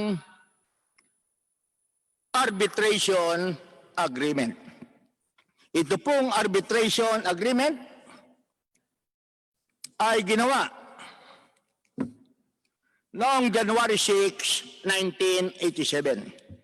Ang pumirma po on behalf of the Republic of the Philippines ay yung ating Executive Secretary at the time, si Joker Arroyo, and on the part of ABS-CBN, it was Eugenio Lopez. At base po rito sa agreement to arbitrate, ito po ang nakalagay. Now therefore, the parties have agreed as follows, that they submit the claims of ABS-CBN for the return of the television and radio stations of ABS-CBN to the Board of Administrators composed of a chairman and 2 members for the final adjudication and entitlement, reserving into a future date to be agreed upon by the parties the submission of other claims related thereto. Ang kinatawa ng ating pamahalaan, si Atty. Catalino Macaraig on the part of ABS, si Atty. Pastor de Rosario, at sapagkat ito ay arbitration proceedings, there must be a third party, and the third party was the former Justice Vicente Abad Santos. At alam na po natin ang nangyari. Hindi kaagad natapos ang proceedings sapagkat kinwestiyon ni Chito Gaston the validity of the arbitration agreement.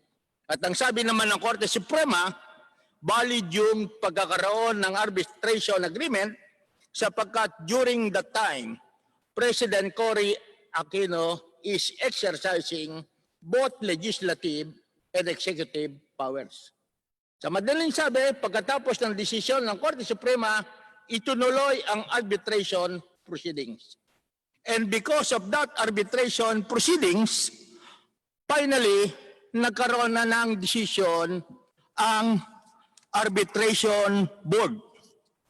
Ang desisyon ng arbitration board ay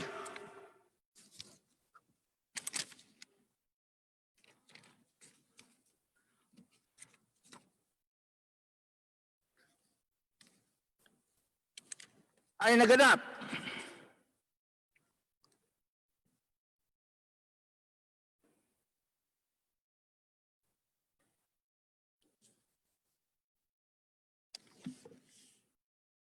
Payment of 95 million.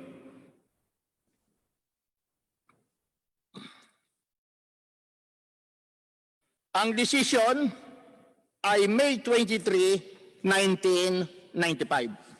Yun po ang desisyon at ang mga pumirma nito ay si Justice Melencio Herrera, si Oscar Garcia, representing the Republic of the Philippines, at si Andres Bautista, representing ABS-CBN. Actually, compromise agreement po ang nangyari. Sa madaling sabi, nagkasundo ang dalawang partido, ang Republika ng Pilipinas at ang ABS-CBN, kung paano matatapos yung kanilang arbitration. So there was no decision. Nagkakaroon lamang po ng decision kung sakasakaling hindi nagkakasundo. So this was a compromise agreement. At base dito sa compromise agreement, the Republic will pay ABS-CBN the amount of 97,500,000. Actually, hindi naman po payment to. Kasi ito ang sinasabi natin sa batas that this is a mutual set-off or compensation. Both parties, Republic of the Philippines on one hand, and ABS-CBN on the other hand, in their respective rights, ay both debtors and creditors. May pagkakautang ang Republika ng Pilipinas sa ABS-CBN, in which case debtor ang Republic of the Philippines, at ang ABS-CBN naman ay meron ding pagkakautang sa ating pamahalaan. Meron ding credit o kredito ang ating pamahalaan against ABS-CBN at merong kredito rin ang ABS-CBN against the Republic.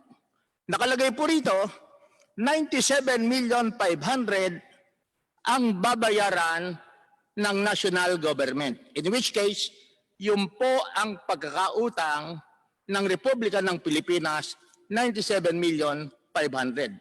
At the same time, mayroon din naman pagkakautang ang ABS-CBN sa Republika ng Pilipinas.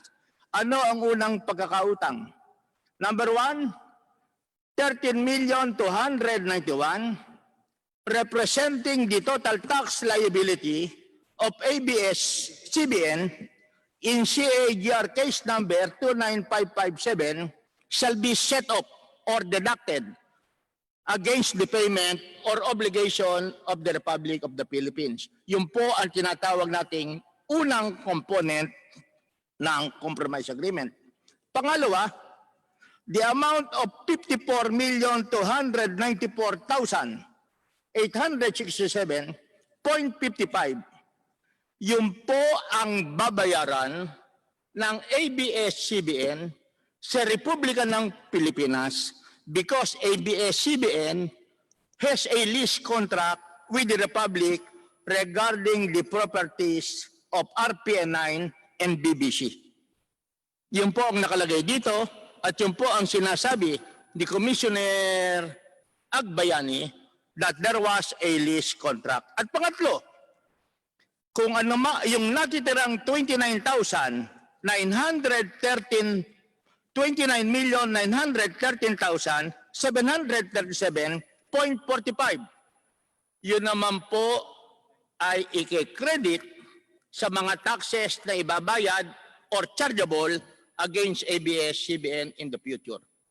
Nais ko pong bigyan ng pansin at bigyan ng diin na itong compromise agreement ay ginawa o nagkaroon ng katuparan base sa agreement to arbitrate. Pero kung ating pong titingnan yung agreement to arbitrate, yun po ay ginawa para pag-usapan kung magkano ang claim or whatever damages regarding ABS-CBN Channel 2. Pero dito po sa final agreement, hindi po na nabanggit yun. Kaya ang sinasabi po natin, up to now, there is no official document evidencing the turnover in a proper manner of ABS-CBN Corporation. Kaya nga lamang po ang aking sinasabi. May sinasabi tayo, napakatagal na po nito.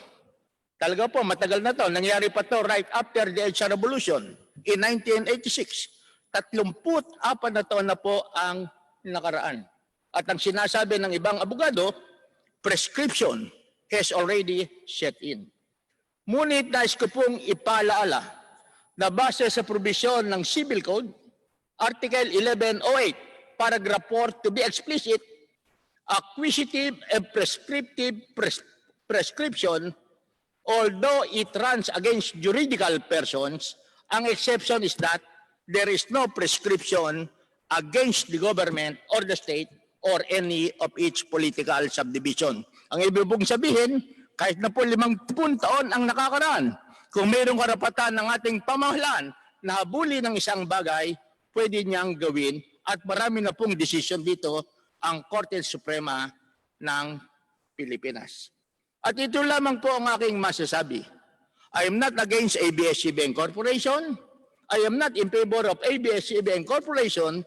Ang pinag-aaralan ko lang po rito ay tama ba ang naging proseso ng pagbibigay ng ating pamahalaan sa ABS-CBN Corporation right after the EDSA Revolution.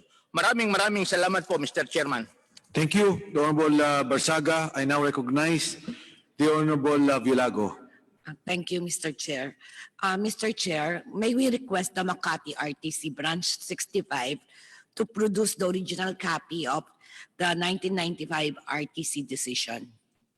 This was the agreement that was approved by the Makati Court. Is that correct, Honorable Villago? Yes, Mr. Chair. Yes, the committee secretary is directed to avail of the documents which was approved by the Makati Regional Trial Court pertaining to the arbitration agreement, compromise agreement, or any other documents pertaining to the Republic of the Philippines and the ABS-CBN agreement. Thank you. Thank you, Mr. Chair. I understand that the Honorable Juliet Ferrer would like to make a short manifestation. Is the Honorable Ferrer in Zoom?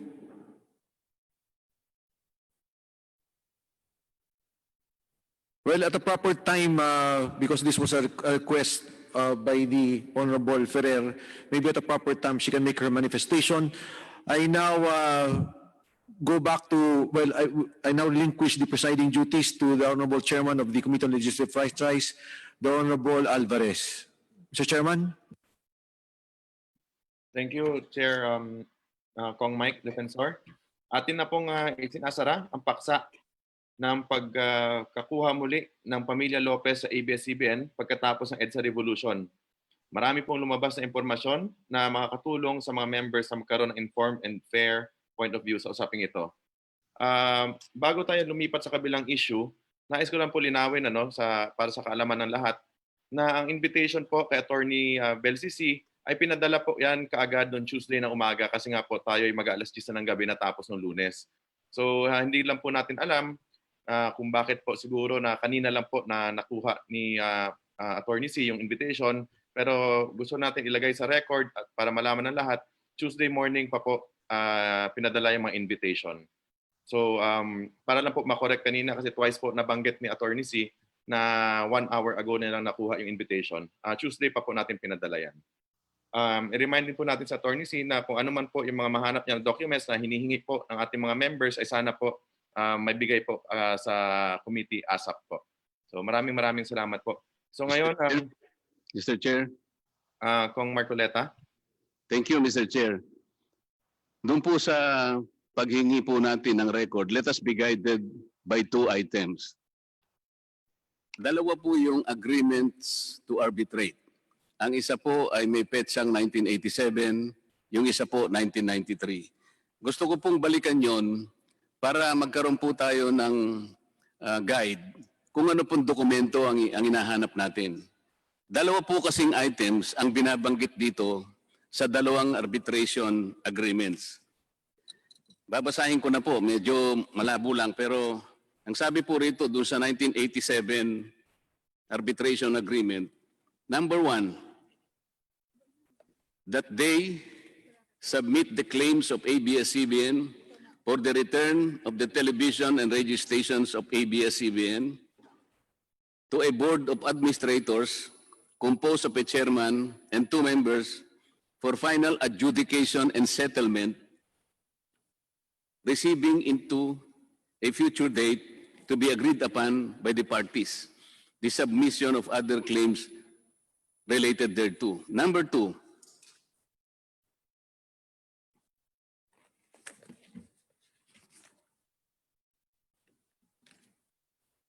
for the rentals and other forms of damages for the use of said facilities by the Marcos government, etc., etc. Mr. Chair, dalawa po ito eh. Ang inihingi po dito, kauna-unahan, yung claims doon po sa pagmimay-ari. Pangalawa, yung claims po sa rental and damages. Maski na po dun sa pangalawa, ito nga yung 1993, dinistinggi rin po dun eh. Sabi po rito, whereas the ABS-CBN has filed a request with the Office of the President on April 18, 1986 and reiterated in a letter dated October 18, 1986. 1. For the return of all its television and radio stations together with the operating equipment and frequencies which were closed down upon the declaration of martial law and sequestered by former President Ferdinand Marcos on September 21, 1972. Pangalawa po, for rentals and other forms of damages for the use of said facilities by the Marcos administration, etc., etc. Dito po, lumilitaw po ang nangyari rito. Parang ang compromise agreement, yung pangalawa lamang po na saknong nitong arbitration agreement. Kahit kailan po, walang binabangkit doon sa kauna-unahan na objective kung bakit nagkaroon ng arbitration agreement. Ang sabi po, for the return of all the television and radio stations together with the operating equipment. Very silent naman po yung compromise agreement pagdating dito. Ang nalalagay lang ay yung pong rentals, damages, kaya nga nagkaroon po ng claims between the two parties, the government of the Philippines and ABS-CBN. Nasaan na po yung kauna-unahang item na kung saan dapat makita natin muna na establish po yung ownership. Yun po yung sinasabi ko kanina. Kaya kung meron po talagang arbitral award, unang-una na po ipakikita, maaring na-establish na talagang ABS-CBN ang may-ari. At saka po lang lilitaw yung pangalawa. From the determination of ownership, malinaw na malinaw po, meron na silang right talaga to claim damages. So sabi nga natin, paano nauna po yung kalesa sa kabayo?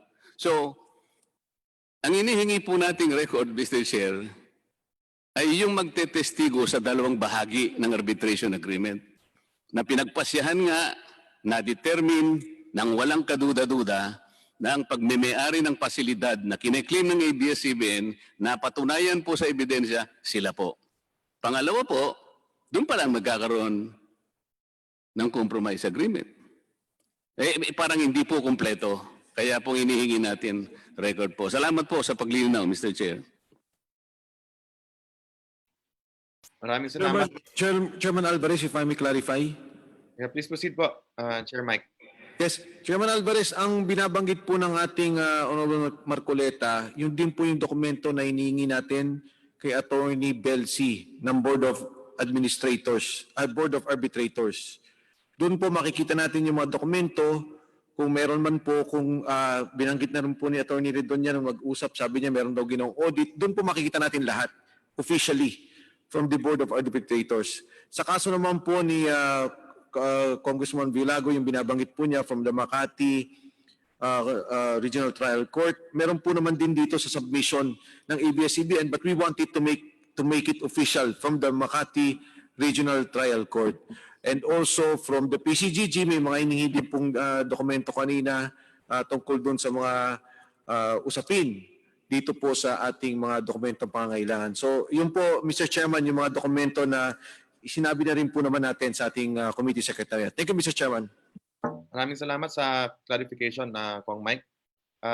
Reiterate ko lang sa ating COMSEC na i-take note po yung lahat po ng mga hinihingi para po maging malinaw po at ma-furnish po natin mga members natin as soon as possible. So para po sa pinakaunang magtatanong dito sa ating sunod na issue is yun on the 50-year constitutional limitation of a franchise.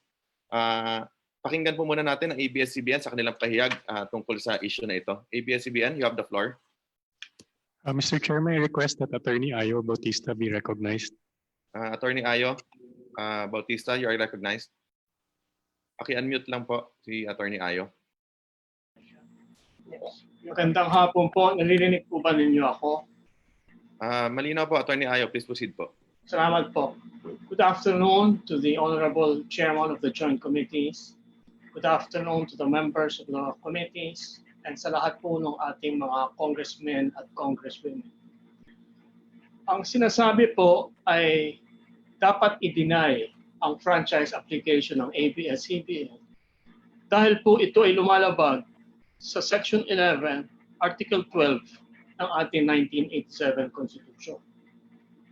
Specifically po, sinasabi na ang prangkisa daw ay dapat 50 years lang. At kung ang isang public utility ay mag-ooperate in excess of 50 years, ito daw ay labag sa batas. With due respect, we disagree with this proposition. Ang nakalagay po sa Section 11, Article 12 ng 1987 Constitution is as follows, and I will read it. No franchise, certificate, or any other form of authorization for the operation of a public utility shall be granted, tapos may mga salita po, for a longer period than 50 years. Ang interpretation po nitong provision na to, ang issue ngayong araw with respect to the public utility 50-year limitation. Ito pong Section 11, Article 12 ng 1987 Constitution ay nanggaling sa Section 8, Article 13 ng 1935 Constitution at sa Section 5, Article 14 of the 1973 Constitution. Yung tatlo pong provisions na ito ay exactly the same, similarly worded. Wala pong pinalitan sa pananalita ng provision na ito. Ang aming pong submission is that on its face, the 50-year limit applies to each franchise certificate of authorization and does not prohibit the grant of a new franchise to the same entity. Hence, the Congress may grant several franchises to the same public utility. Wala pong pagbabawal dito. Yun po ang bare reading of the provision as it is written. Ang sinabi po ng Korte Suprema ay, and I quote, where the words of a statute are clear, plain, and free from ambiguity, it must be given its literal meaning and applied without attempted interpretation. It is a well-settled principle of constitutional construction that the language employed in the Constitution must be given their ordinary meaning except where technical terms are employed. Ito po ang ruling ng Korte Suprema sa Chavez versus Judicial and Bar Council, 17 July 2012. Let's presume na hindi po klaro yung provisions on the 50-year limitation. Ang sinabi po ng Supreme Court, in the construction of a doubtful and ambiguous law, and we submit po na hindi naman doubtful at ambiguous itong provision na to, the contemporaneous construction of those who are called upon to act under the law and were appointed to carry its provisions into effect is entitled to very great respect. Yan po ang ruling ng Supreme Court sa Ting versus Central Bank of the Philippines, 24 September 1958. Ngayon, sino po ba ang government agency na nag-i-implement at nag-give effect to this provision? Sino po ba ang nagbibigay ng franchises? Alam po natin lahat that it's Congress. At ang mga ginagawa ng Congress sa prangkisa, una dadaan yan sa Legislative Franchise Committee, pagkatapos dadaan sa plenary Congress itself. Pag makalipas po kung makaraos po yan sa Congress, dadaan naman po yan sa Senado, and after the Senate, it goes to the President who will either decline or approve the grant of franchise. Yun po ang proseso ito. So, tinignan po namin ang mga jurisprudence ng Supreme Court with respect to the construction of the subject provision. Wala po kami nakita. So, ang pinag-aralan na lang po namin, ang research namin, ay yung mga prangkisang binigay ng Congress through the years. At may I add na yung, gaya ng sinabi ko noong umpisa, no, itong provision na to ay nasa 1935, 1973, at 1987 Constitution. Ang ibig sabihin po nun, yung framers ng 1987 Constitution were satisfied with the implementation, interpretation, construction of the government with respect to the franchises, specifically on the 50-year term. Ngayon nag-research po kami ng mga prangkisa na binigay na ng Kongreso. Ito po, we based on the website at congressional records. Ang Manila Electric Railroad and Light Company po, ang Meralco, ay 126 years na po. Unang-una sila nabigyan ng prangkisa, Act Number 484 noong October 20, 1902. Ganun na po katagal pala ang Meralco. Ang Philippine Long Distance Telephone Company, PLDT po, ay 100 years na po in operation. Ang kanilang unang prangkisa ay nakuha noong November 28, 1928.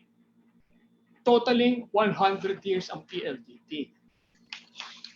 Ay tiningnan din namin po ang mga power companies, light companies, hindi na sa Luzon, kundi sa buong Pilipinas. Ang Visayan Electric Company po, VECO, ay 102 years na po. Ang una pong binigay na prangkisa ay through Act 3499, issued on 8 December 1928. Sa Davao po, Light and Power Company, 95 years na po yan. 95. Nagulat nga po ako, ang tatanda na pala ng ating mga public utilities sa buong Pilipinas. Ang una nilang prangkisa ay nakuha noong November 26, 1930 by virtue of Act number 3716. Ang Philippine Airlines po, ang ating national carrier, ay 93 years old na po. It started on November 14, 1935 through Act number 4271. And it has been continuing its operations as a national flag carrier since 93 years ago. Pati po sa Cotabato, nagulat po ako, Cotabato Light and Power Company, isang taon na pala yun. 100 years na po. Nag-umpisa sila June 18, 1939 through Commonwealth Act number 487. And down the line po yan, no? Tinignan rin po namin ang mga telco, radio broadcast, TV broadcast, at media. Ang PT&T po ay 76 years old na. Ito po ay telecommunications company. Ang Catholic Bishops' Conference po na meron broadcasting and TV stations ay 75 years na po. Ang Iglesia ng Cristo, meron din po silang radio stations. Una silang binigyan noong June 16, 1965, and they have a total of 75 years. Ang GMA7 po, sila mismo po, sinasabi nila sa kanilang mga announcements, they are 70 years old in their operations. So, with the rest of the broadcasting company po, ABC5 is 62 years, IBC 13 is 70 years. Sa totoo po, nung binilang namin lahat ng TV broadcast media stations, lagpas po 10 ang meron pong franchise terms na in excess of 50 years. So ang aming pong submission ay wala pong nalalabag na constitutional provision kung bigay po yung aming application for a new franchise exceeding 50 years, or in operation 50 years. Kasi sinasabi po, 60 years na kami ngayon. Ang malaki pong in closing, I want to highlight na kapag ang finding po ng Kongreso ay kailangan 50 years lang in operation ang isang public utility, lahat pong itong mga korporasyon na binanggit ko ay violative of the Constitution yung kanilang prangkisa. So wala na tayong Meralco, wala na tayong PLDT, wala na tayong Philippine Airlines, wala na po tayong mga TV stations, wala tayong radio stations. Kaya napakabigat po yung bintang na kailangan 50 years lang ang public utility. Sa totoo lang po, sa SEC, any corporation can exist for as long as it is renewing its articles of incorporation and filing for an extension. Ang nakalagay po sa ating saligang batas, no franchise, no certificate, no authority shall be in excess of 50 years. Kung ginusto po ng constitutional framers na ilimit lang yan sa 50 years, sasabihin po nila categorically na a public utility company or a telco company or a media company cannot operate more than 50 years. Yun po ang aming submission. Marami pong salamat. Thank you, Attorney Bautista. The first to interpolate. Kong Mike, Ay, I'm sorry, Chairman Alvarez. ang una pong mag-interpolate ay si Congressman Lawrence Fortun na may dagdag na 5 minuto na binigay ni Congressman Amatong. Congressman Fortun, you have 10 minutes.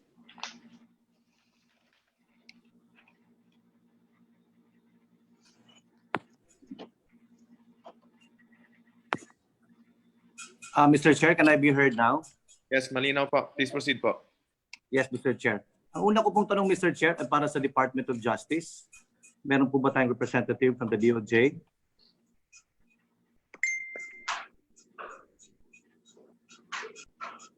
Comsec, meron ba tayong taga-DOJ na kasama ngayong hapon? We have a representative from DOJ, SECT, and State Council Cambaliza. Okay. So any of our representatives from the DOJ may answer, Mr. Chairman. Babalikan ko lang yung Article 12, Section 11 ng ating Constitution.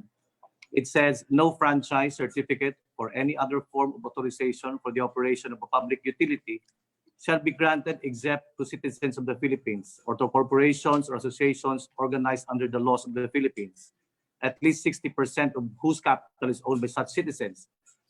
Nor shall such franchise, certificate, or authorization be exclusive in character or for a longer period than 50 years.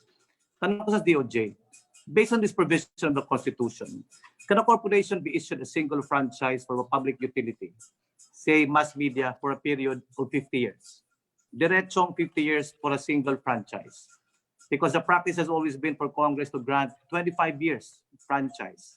I have not known of any Republic Act na agad-agarang 50 years ang binibigay.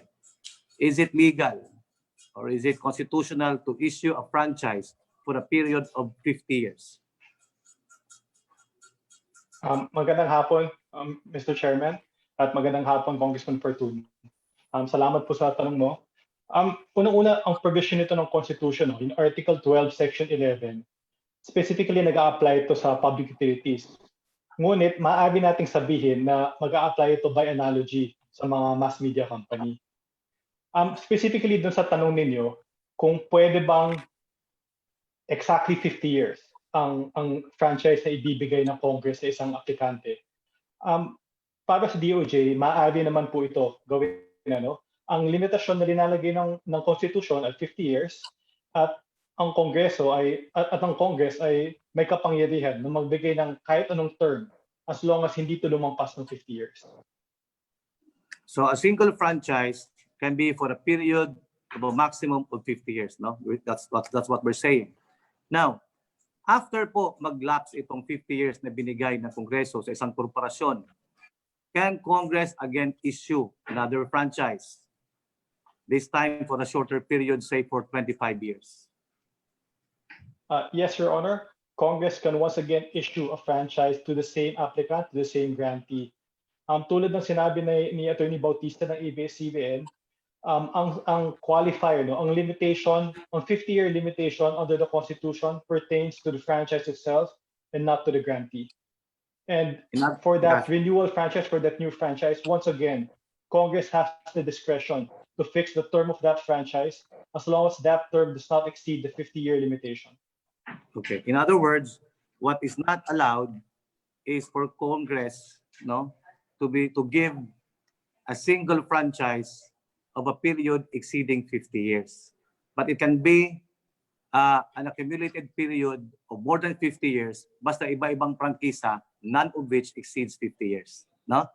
Klaro yon. That is correct, Your Honor. Congress can issue multiple franchises that collectively can exceed 50 years as long as the individual franchises do not exceed 50 years. Okay. Tatanong ko lang din po, when the Constitutional Commission crafted the 1987 Constitution, it is safe to assume that when the members included this provision in the 1987 Constitution, the Commission was completely aware that this provision was exactly the same provision provided for in the 1935 and 1973 Constitutions. Is that correct? Kasi siyempre, nung ginagawa nila yung 1987, tinitingnan nila yung 1935 and 1973 Constitutions. And having that in mind, the Constitutional Commission knew that in 1987, there were already corporations with existing franchises with a period of over 25 years. No? Assuming in 1987, there's an existing corporation with a franchise of 25 years earlier and renewed for another 25 years. At kung ang naging intent ng ating Constitutional Commission is to limit the franchise to only 50 years, the whole operation for only 50 years, the Commission was well aware na in a few years, marami dito ay magsasara na. Is that correct? Your Honor, it's difficult for us to go into the minds of the framers of the Constitution, but we could say that your premise, your presumption that the framers of the Constitution were aware of the existence of certain entities that operated public utilities beyond 50 years, we would say that is a good supposition. Mr. Chairman, Mr. Chairman, Chairman Alvarez. Mulya. Yes, I cannot understand the quality of the reception of the words of ASEC are not clear. Can we have a better signal, please? Because I cannot understand anything you say. ASEC. Your Honor, I opened the door already. Hopefully, the signal will improve. Okay po. Kong Fortune, please proceed po. Yes. In fact, Mr. Chair, my question to the DOJ, in fact, if it was the intent of the Constitutional Commission to limit franchises to a period of only 50 years, no, max na yon. Siguro 5 years after the 1987 Constitution was promulgated and became effective, marami na sa mga corporations na ito ay dapat nag-shutdown na, nagsarado na dahil inabot na sila ng sobra ng 50 years. That is correct, Your Honor.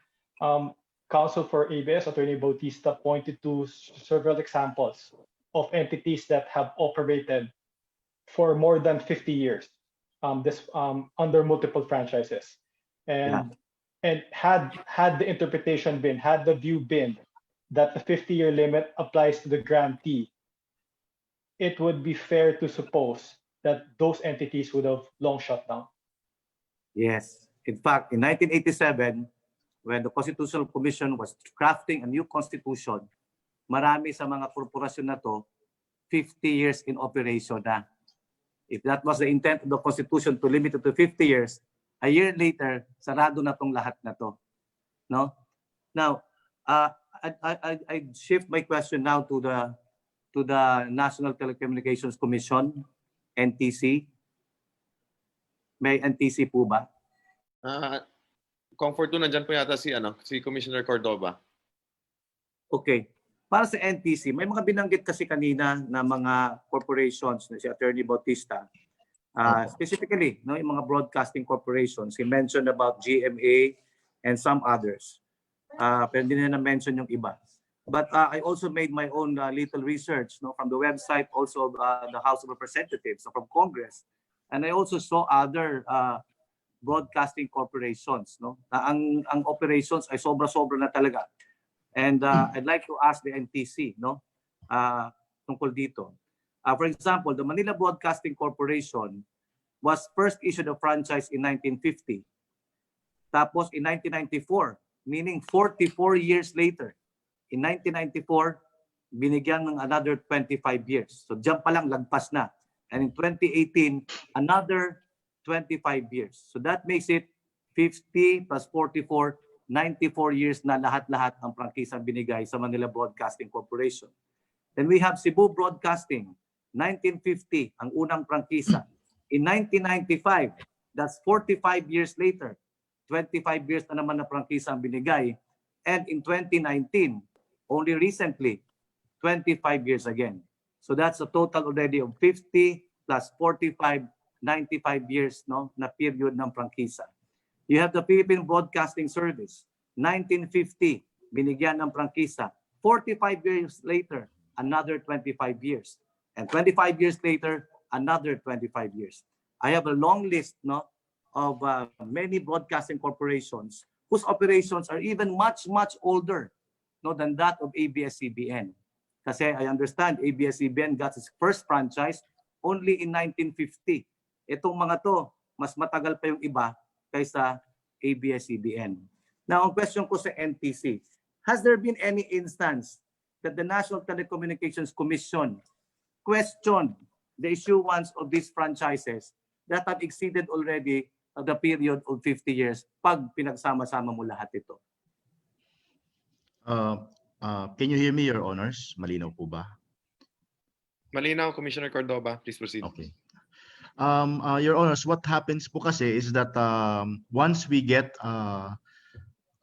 franchise from Congress, at tatanggap po namin ito, and if it's a valid law, duly enacted by Congress, duly signed by the President, or pinalapse into law po, then we recognize the validity of that franchise na inisyu po ng Congress.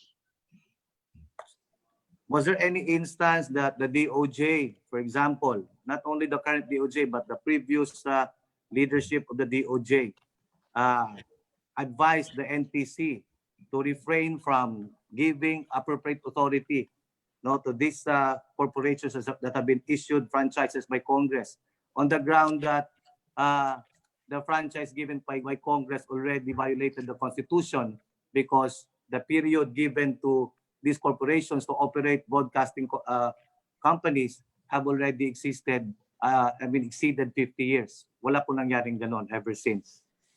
As far as I know, Your Honors, wala po akong naalala nangyari na ganon, Your Honors. Thank you very much for that. Para po ulit sa DOJ. In other words, sirs, Congress, no, when it gave several franchises and renewed these franchises, tapos yung accumulated period na to ay sobra-sobra na sa 50 years, Congress action of passing legislations, no, giving franchises and renewing these franchises for periods exceeding already 50 years, Congress's action has always been constitutional. Is that correct?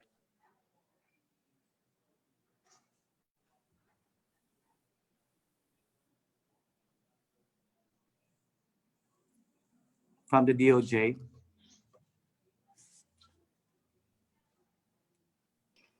Paki-unmute DOJ yan.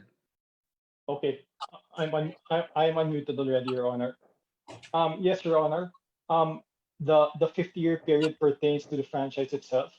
So Congress has acted within the bounds of the Constitution in renewing the franchises of the same entity for which collectively reach periods that exceed 50 years.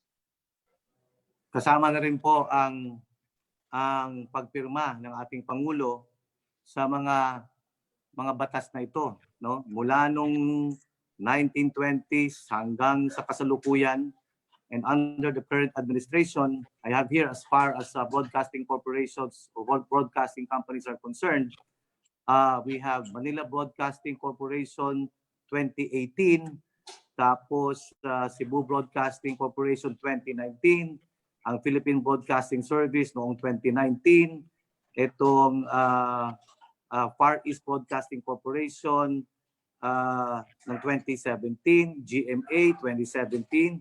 All of these were signed into law by our President Rodrigo Duterte. In other words, the President was right, no, in signing this into law, and his action of signing these Republic Acts into law was not unconstitutional. That is correct, Your Honor. Both Congress and the President acted within the bounds of the Constitution in renewing those franchises, even if renewal would mean that the entity would operate beyond 50 years. Okay. And finally, Mr. Chairman, as a last question, in the case of ABS-CBN, if Congress grants ABS-CBN another franchise of 25 years, itong dinidinig natin ngayon, and I feel very strongly that after all these deliberations, Congress would eventually issue or pass a legislation giving ABS-CBN a fresh franchise of 25 years. If we do that, is that action by Congress constitutional? Your Honor, that action of Congress would be constitutional insofar as the 50-year term limit for franchises is concerned. Okay. And if the President signs that into law or does not act on it and the same lapses into law, that new law cannot be attacked as unconstitutional for having exceeded the period of 50 years already. That is correct, Your Honor. That new law cannot be assailed for being unconstitutional for the ground of exceeding the 50-year limitation. Okay. Thank you very much to the DOJ and to the NTC. Mr. Chairman, that's all. Thank you for this opportunity. Thank you, Congressman Fortun. Next po sa list natin si Congressman Kaloy Zarate na binigyan din ng additional 5 minutes ni Congresswoman Arlene Brosas. Kong Zarate, you have 10 minutes.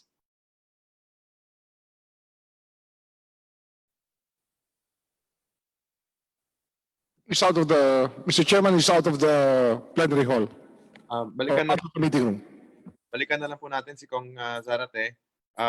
Punta na po muna tayo kay Congressman Marcoleta na binigyan din ng additional time ni Congressman Ebcas, Datol, De Jesus at Guya. Congressman Marcoleta, you're recognized. Maraming salamat po, Mr. Chair.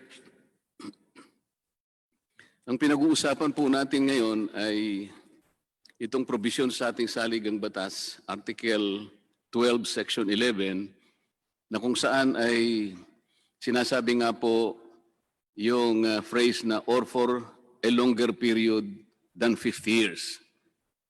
Dito po kasi, talagang sinasabi niya explicitly, no longer period than 50 years. Ngayon po, ang sinasabi natin, katulad po nung ako'y unang tumindig dito, ang sabi ko, kung ang ABS-CBN ay mag-aspire pa ng panibagong prangkisa, baka babangga na sa provision na ito. Bakit ko po sinabi yun? Sapagkat sa totoo lamang po, dalawa po ang magiging interpretasyon dito.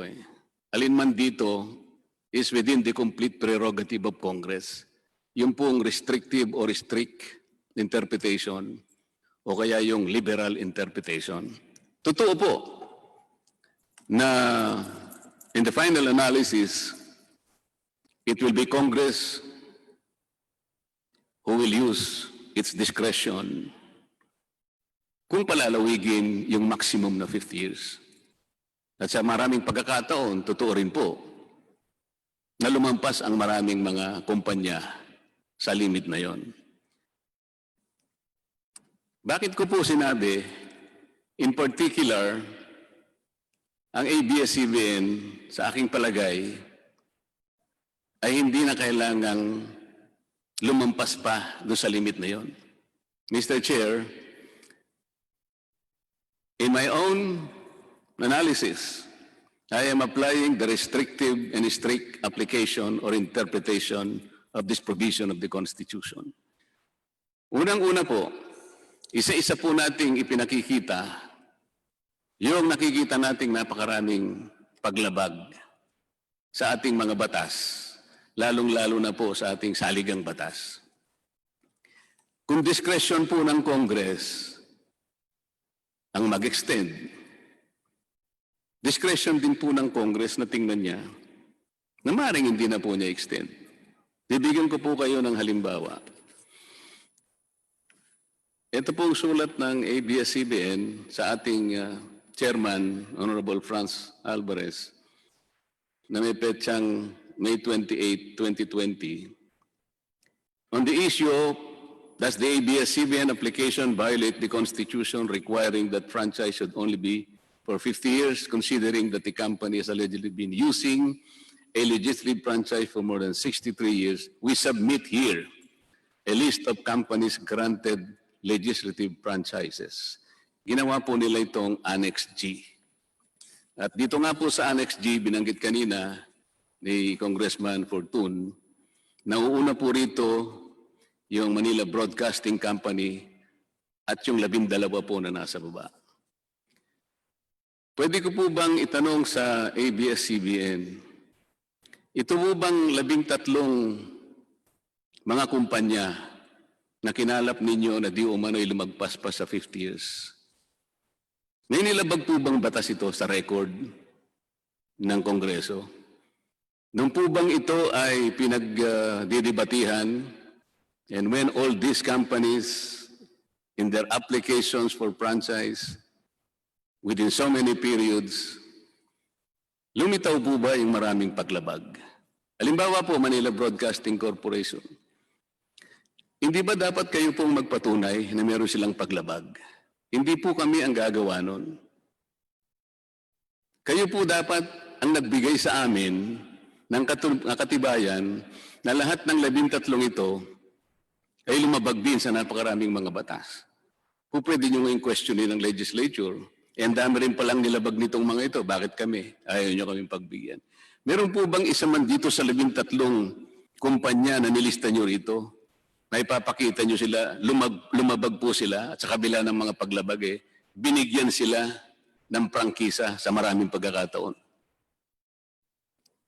Mr. ABS-CBN? Mr. Chair, hindi ko po masasagot yan dahil wala naman ako sa proceedings ng franchise application po nila. Yun nga po. Yun nga po Kaya po binigyan ng higit sa 50 years. Wala pong paglabag. Ito lamang po yung most laudable conclusion dito Kaya po, ang sinasabi ko nung ako'y unang tumindig, mukha pong ang Congress ngayon, baka bigyan po ng mas istriktong pananaw yung 50 years na yon. Ang katotohanan po nito, wala naman po kasing, maski po tingnan po ninyo yung record ng Constitutional Commission of 1986. Wala pong binanggit na dahilan kung bakit napaka-strict niya na 50 years. Wala pong sinabing renewable of another period Basahin po ninyo yung Constitutional Commission records. Hindi po nakalagay.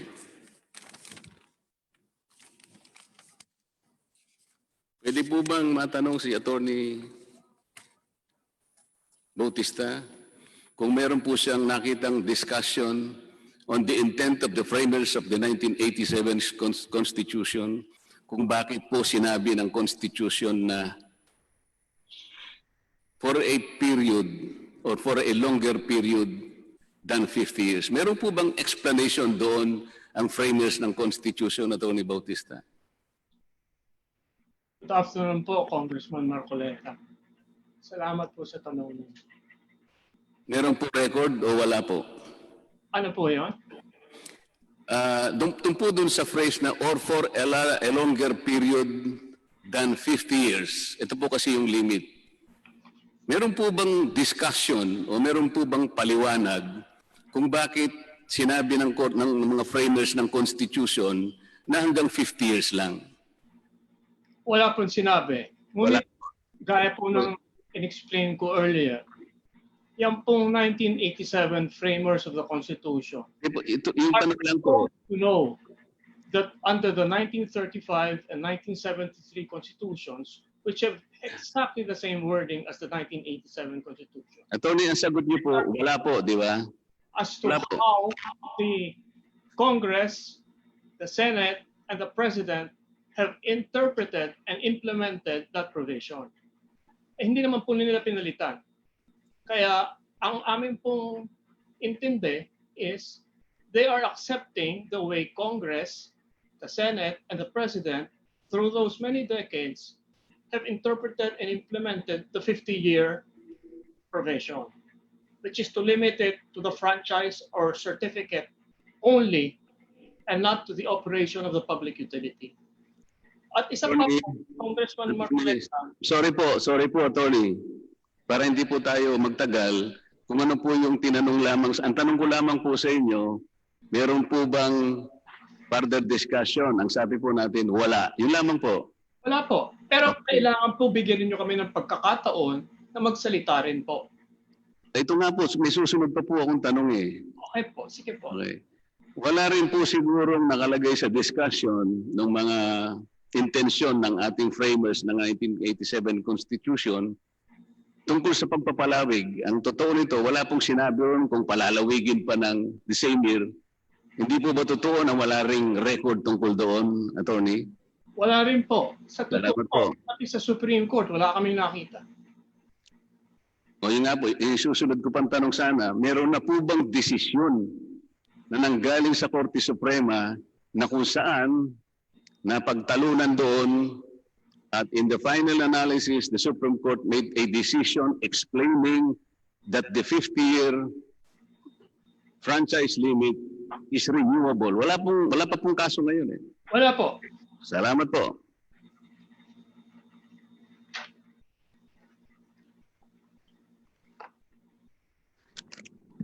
Bakit ko po sinabi na kung ako pong tatanungin ninyo, ay ililimit ko na lamang sa 50 years.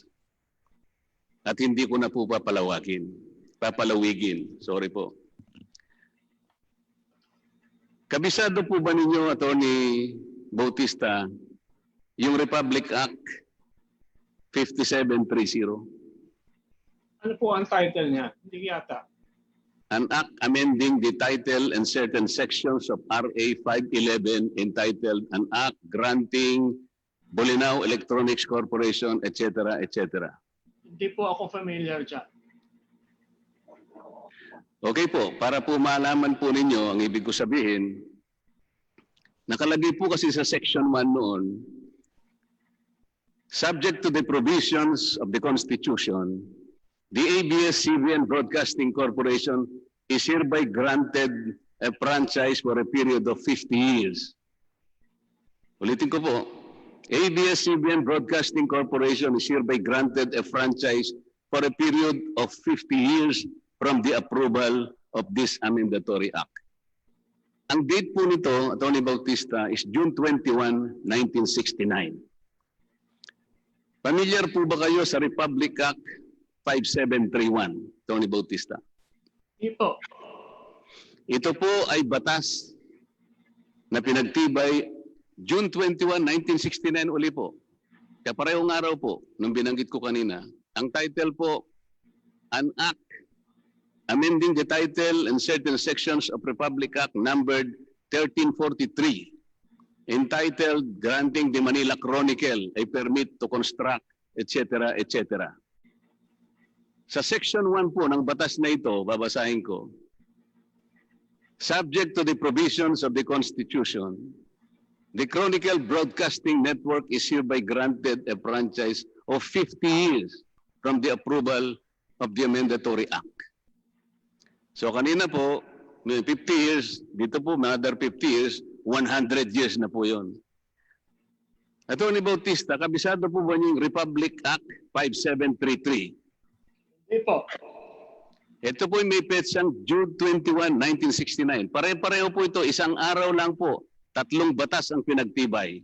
Ang title po nito, An Act Amending the Title of Certain Sections of Republic Act number 512, entitled Granting the Bolinao Electronics Corporation a Temporary Period, etc., etc. An Act Granting ABS-CBN Broadcast Corporation a franchise to construct blah, blah, blah for a period of 50 years. Ito pong tatlong batas na ito, Attorney Bautista, para sa ABS-CBN po lahat ito. Hindi po totoo na nung kayo'y mag-merge ng Alto Broadcasting Corporation at saka yung CBN, isang prangkisa lang po yun. Kapag sinuma ko po ito, 50 plus 50 plus 50, ito po yung 150 years. Kanina po sabi ni Congressman Fortun, wala pa naman daw naging batas na kagad binigyan ng 50 years. Ito po tatlong batas na ang recipient po is ABS-CBN Corporation and Chronicle Broadcasting Network. 150 years po ang suma ko. Ngayon kung bibigyan pa po kayo ng another 50 years, 200 years na po yun, Atty. Bautista. Napansin niyo po itong tatlong batas ito. Congressman Marcoleta, maaari po ba ako magsalita? Sige po. Salamat po. Yung pong binabanggit ninyo ay mga batas na pinasko ng Kongreso at inaprubahan ng Presidente ng Pilipinas. At yung sinasabi ninyo, pagpalagay na natin kung totoo, kasi po sinasabi ko, inaamin ko, hindi ko alam, I'm not familiar with the provisions of those laws which you cite. But if it is true that you're saying that ABS-CBN was given 50 years or Chronicle Broadcasting was given 50 years or whatever, that reinforces our argument that we can exist for more than 50 years. That supports our theory, our position, that we can go beyond 50 years. It does not diminish or weaken our position. On the contrary, it reaffirms our position. At yung pong sinasabi ninyo na 50 years, ang bintang po ay hindi po dahil we violated any law or the other mass media companies violated any law. Ang subject tulong natin ay Article 12, Section 11 of 1987 Constitution. Whether a public utility or a mass media company can operate more than 50 years. Given na po that you have the discretion to grant our franchise or not, hindi po namin kine-question yun. Ang sinasabi lang namin ay kung i-deny ninyo, hindi po dapat dahil nilabag namin ang Section 11, Article 12, 1987 Constitution. Pwede po magsabi kayo ng kung ano pa, kahit na walang dahilan kung gusto ninyo, i-deny ninyo yung frankisa namin. But you cannot say that we violated a constitutional provision on the basis of the 50-year limit. Yun lang po. Mr. Chair, can I reply? Kong Marcoleta, please proceed. Thank you, Mr. Chair. Mr. Chair, there is no debate.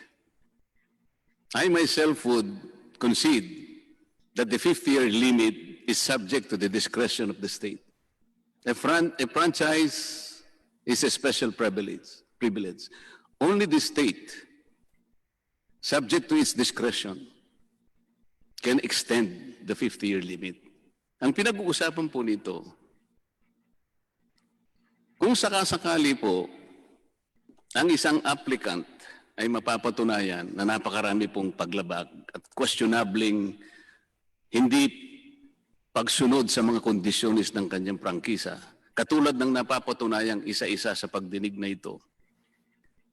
Nagamit ko na pong halimbawa yung isang manliligaw, sapagkat kahit karapatan niyang manligaw, Mr. Chair, kinakailangan naman po sigurong ipakita niya na deserving siya kung sagaling sagutin man siya nung kanyang babaeng napupusuan. Ito po ay isang special privilege. Isang pribilehiyo para sa isang binata na ibigin siya ng isang babaeng napupusuan niya. Kung halimbawa po kakakitaan siya ng hindi mabuting asal, palagay ko po yung babaeng nililigawan, Mr. Chair, hindi magdadalawang salita, nabiguin niya po yun. Ito po ngayon ang punto ng pinag-uusapan. Isa-isa pong napatutunayan kasi. Ang dami na po ng paglabag. Nandun pa lang tayo sa citizenship, reacquisition of ownership, Pagkatapos nandun tayo sa PDRs, ngayon po dito naman, sabi ko nga, this is a subject to the state's discretion. Kung ako pong tatanungin ninyo, hindi ko na po palalawigin. Saan pa po kayo makakakita ng isang kumpanya na sa isang araw lamang, ulitin ko po yun, sa loob ng isang araw lamang, 3 batas ang pinagtibay para bigyan ng ABS-CBN at ang kanyang subsidiary ng 150 years. Isang araw lamang po yun. Saan po tayo hahanap ng isang kumpanya na nagkaroon ng ganong pribilehyo? Pagkatapos makikita po natin sa pagdinig natin ngayon, ang napakarami nga pong nakikita nating alingas-ngas doon sa pagsunod sa mga kondisyones na inilatag sa sarili nilang prangkisa. Kaya po sabi ko, kung akong tatanungin ninyo, I will apply the strict and restrictive application of that discretion on the part of the state. Wala pong debate na pwedeng palawigin. Ito pong 13 na kumpanya na inyong isinumiti rito. For the record, Mr. Chair, itong 13 ito, wala pong report na kinakitaan ng paglabag. Kaya po siguro ako naniniwala, pinalawig ang kanilang prangkisa. This is not the way to prove an argument, Mr. Chair. The burden of proof is in the application, in the applicant. Hindi po kami ang tatawag isa-isa rin dito. Ibig po ba ninyo sabihin, tatawagan namin ng Manila Broadcasting, Cebu Broadcasting, Philippine Broadcasting kung bakit kayo nabigyan ng prangkisa for more than 50 years? At the very least, Mr. Chair, siguro, pinuntahan nila, in-interview nila, nakita nila kung ano-ano yung mga paglabag siguro, tsaka natin siguro iisa-isahin. But this is not a comparable case, Mr. Chair. 13 in-approve ng Kongreso, maaaring sumobra sa 50 years. That there is no iota of evidence that these companies who were awarded repeated franchises ever committed any violation in the respective franchises. Unlike and in contrast to ABS-CBN, which is under the consideration of this August Hall. Salamat po, Mr. Chair. Maari po ba ako mag-comment, Mr. Chair? Sige, Attorney Bautista, one last na po bago tayo lumipat sa next Maraming po salamat. Thank you po, Congressman Marcoleta. Una-una po, kami po ay kumaharap sa Kongresong to dahil sinabihan kami, nabibigyan kami ng patas at patag na hearing. Ang purpose po nitong Congressional Franchise Hearings ay to determine the truth. Yan po ang sinabi sa amin. Ang ibig pong sabihin nun, bibigyan po kami ng due process. And an element of due process is a fair and impartial tribunal. Yan po ang nakalagay sa batas natin, due process. Kaya hindi po dapat nagko-conclude ka agad na ang ginamit pong salita, nag-aalingas-ngas at meron po kaming violations. Hindi po namin tinatanggap na meron kaming violations. Sa amin pong puso, wala po kaming violations. Yun lang po. Maraming salamat po, Attorney Bautista. Salamat po. Ngayon po, susunod po si Congressman Edsel Lagman para sa kanyang manifestation. Kong Lagman. Thank you, Mr. Chairman.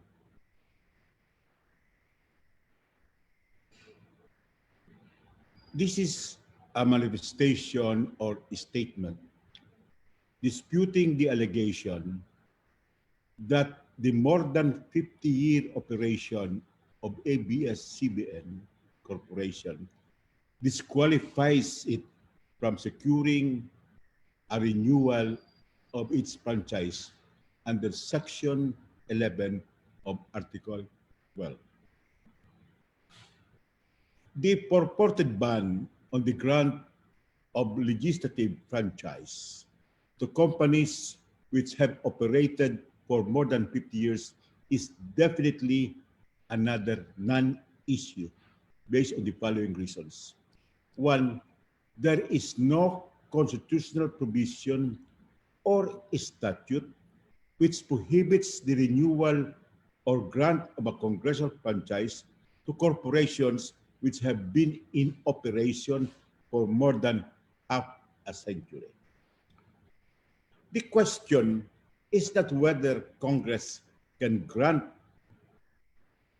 a renewal or new franchise for another 50 years to the same franchisee, but the issue is whether Congress can deny a franchise because the applicant has already operated for more than 50 years without offending the due process guaranteed in our Constitution.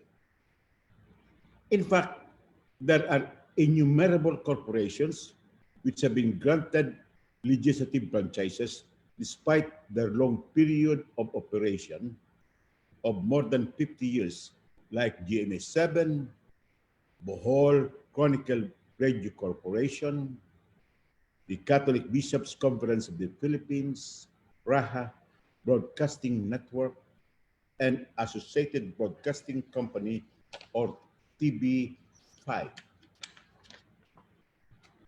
Among others, not to mention power or electric companies and telecommunication companies which have operated for more than 100 years.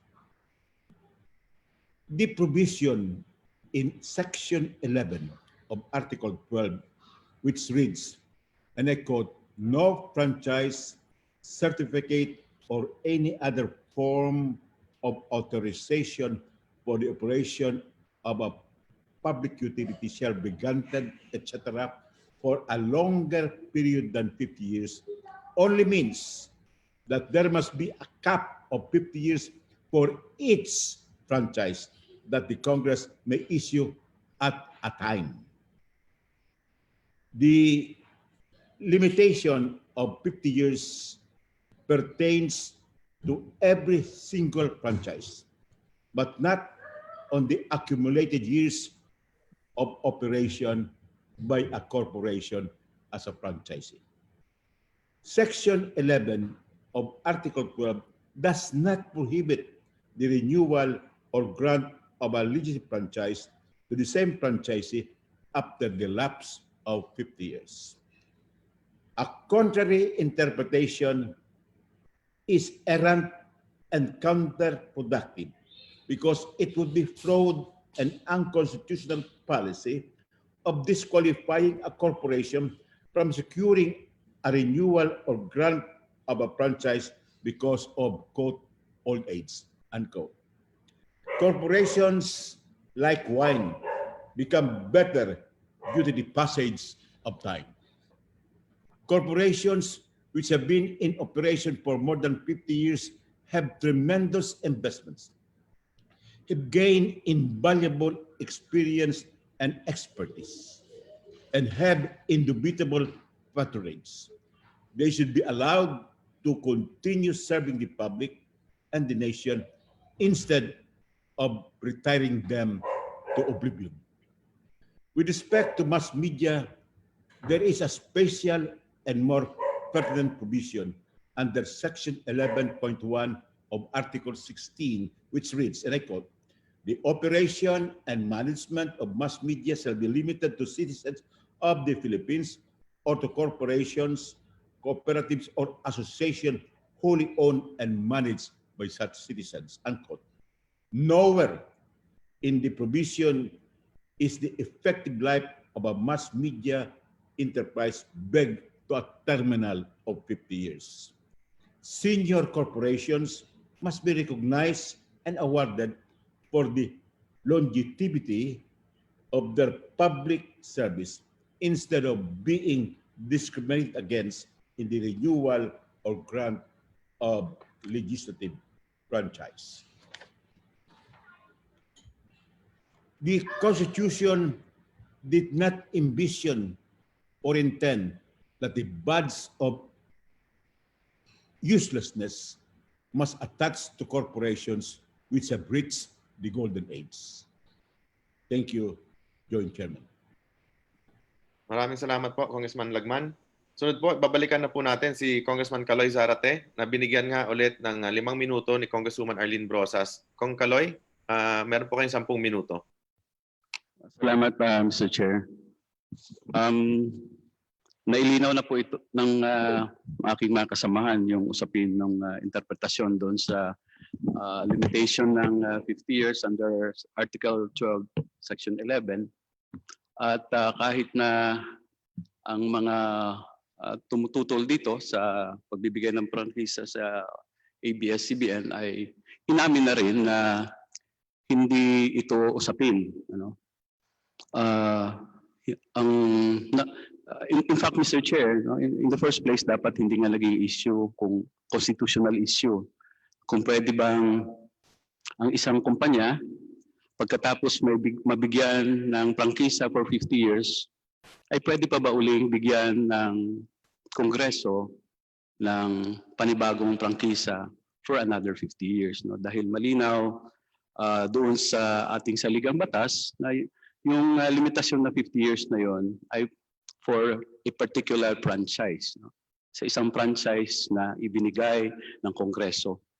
Ibig sabihin, kung natapos na ang prangkisang yon at mag-a-apply uli ang kumpanyang yan, ay nasa karapatan o prerogative ng Kongreso na pwede siyang bigyan muli ng another 50 years or mababa sa 50 years. At yan po ang malinaw lang na limitasyon ng Kongreso. So hindi ho usapin dito, gusto lang ho nating linawin na Mr. Chair, no, na wala pang, kaya nga nagkakaroon pa tayo ng mga pagdinig ngayon, gusto nating malaman ang lahat bahagi ng mga issues na ito at sa aking pagkapalagay ay hindi pa tayo nagkakaroon ng desisyon. No? Ang committee ito na may nilabag ang ABS-CBN sa kanilang prangkisa at dapat hindi na siya bigyan ng panibagong prangkisa. No?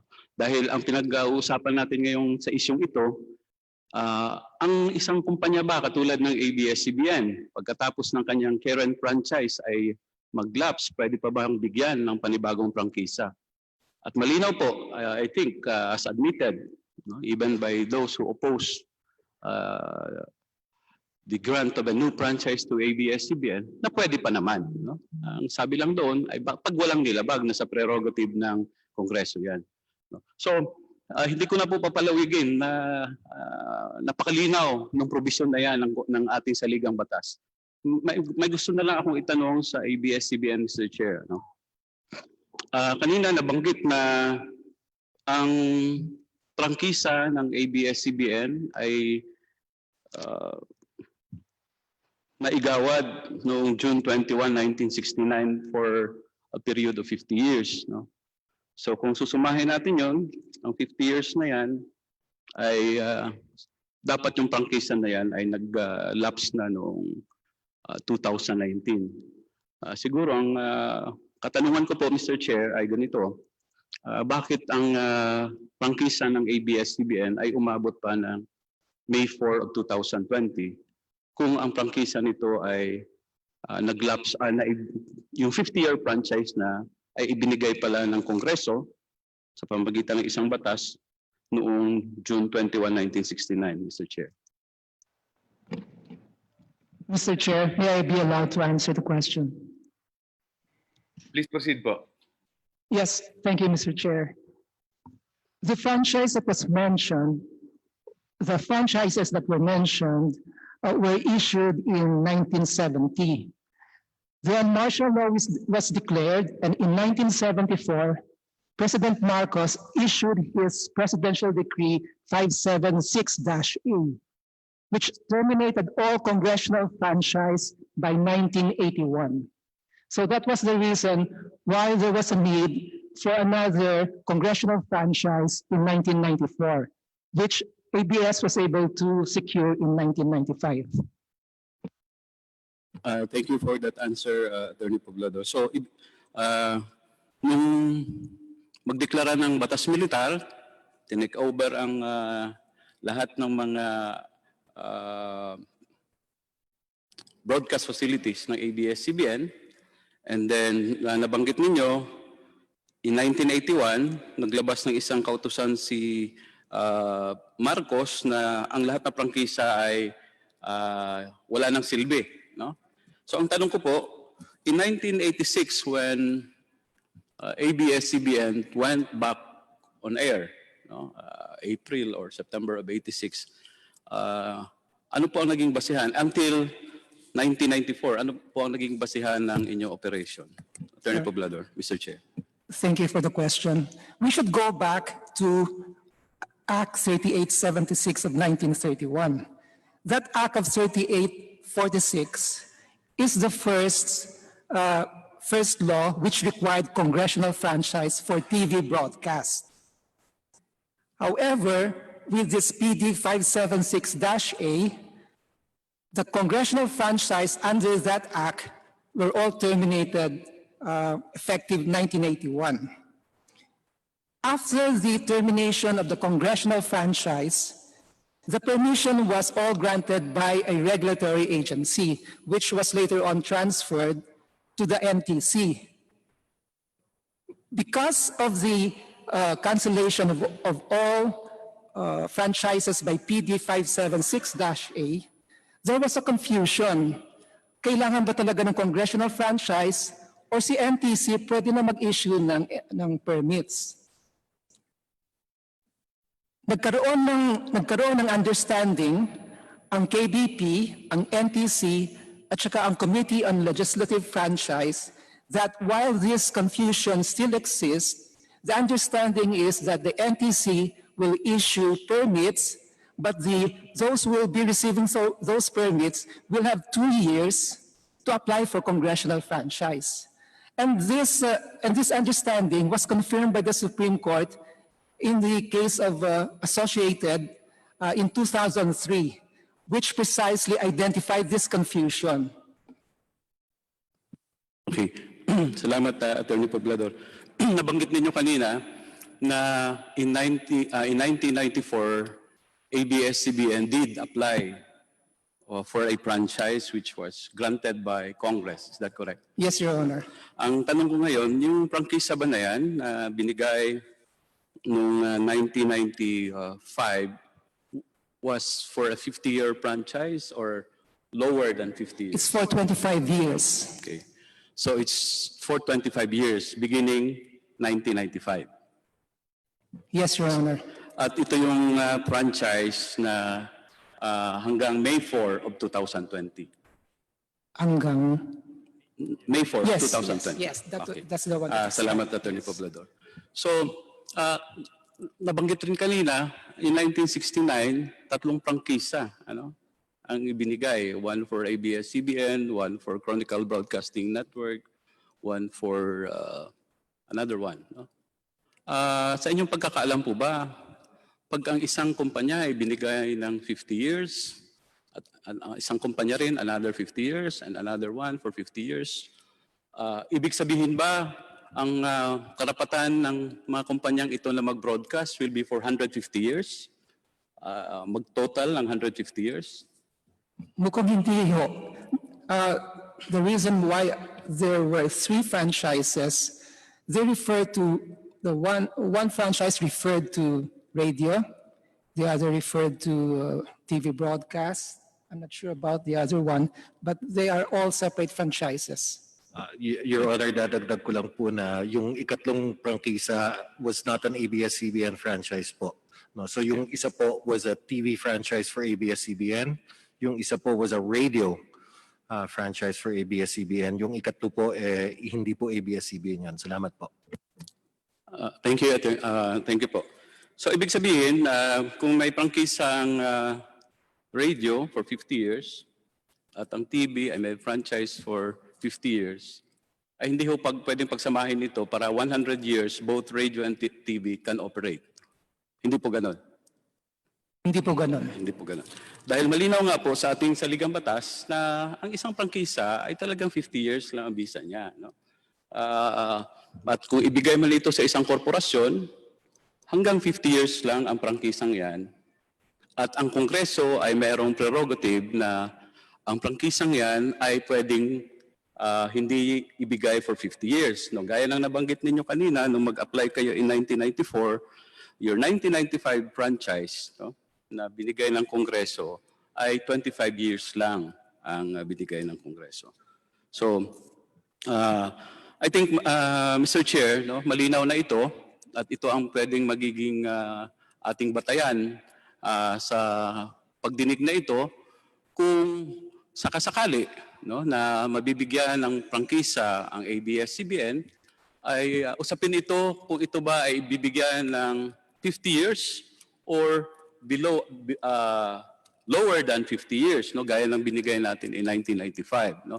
Dahil malinaw sa ating saligang batas na walang prerogative ang Kongreso na magbigay ng prangkisa, no, sa isang pagkakataon sa pamamagitan ng isang batas nang lumampas ito ng 50 years, dahil yan lang po talaga ang nakasaad sa ating saligang batas. So, dahil sa paglilinaw na yan, again, gusto kong irehistro dito, Mr. Chair, no, na nandito pa tayo sa usapin ng pagdinig ng prangkisa ng ABS-CBN. At I think that Chair will also confirm, no, na hindi pa tayo nagkaroon ng desisyon ang committee ito na meron ngang mga nilabag na ang ABS-CBN magmula doon sa unang issue na ating pinag-uusapan, no, hanggang umabot tayo dito sa usaping ito kung ang 50 years ba na yan ay lalabagin ng ABS-CBN kung bibigyan uli sila ng prangkisa. So, I hope na malinaw yan, Ginoong Chair, no? Para po pagpunta natin sa iba pang mga usapin, ay ganun din kabukas ang ating isip sa pagtingin sa mga issues na ito. Maraming salamat, Mr. Chair. Maraming salamat, Congressman Zarate. Ngayon, bago po natin ibigay kay Congressman Rufus Rodriguez, meron lang pong maikling manifestation si Congresswoman Violago.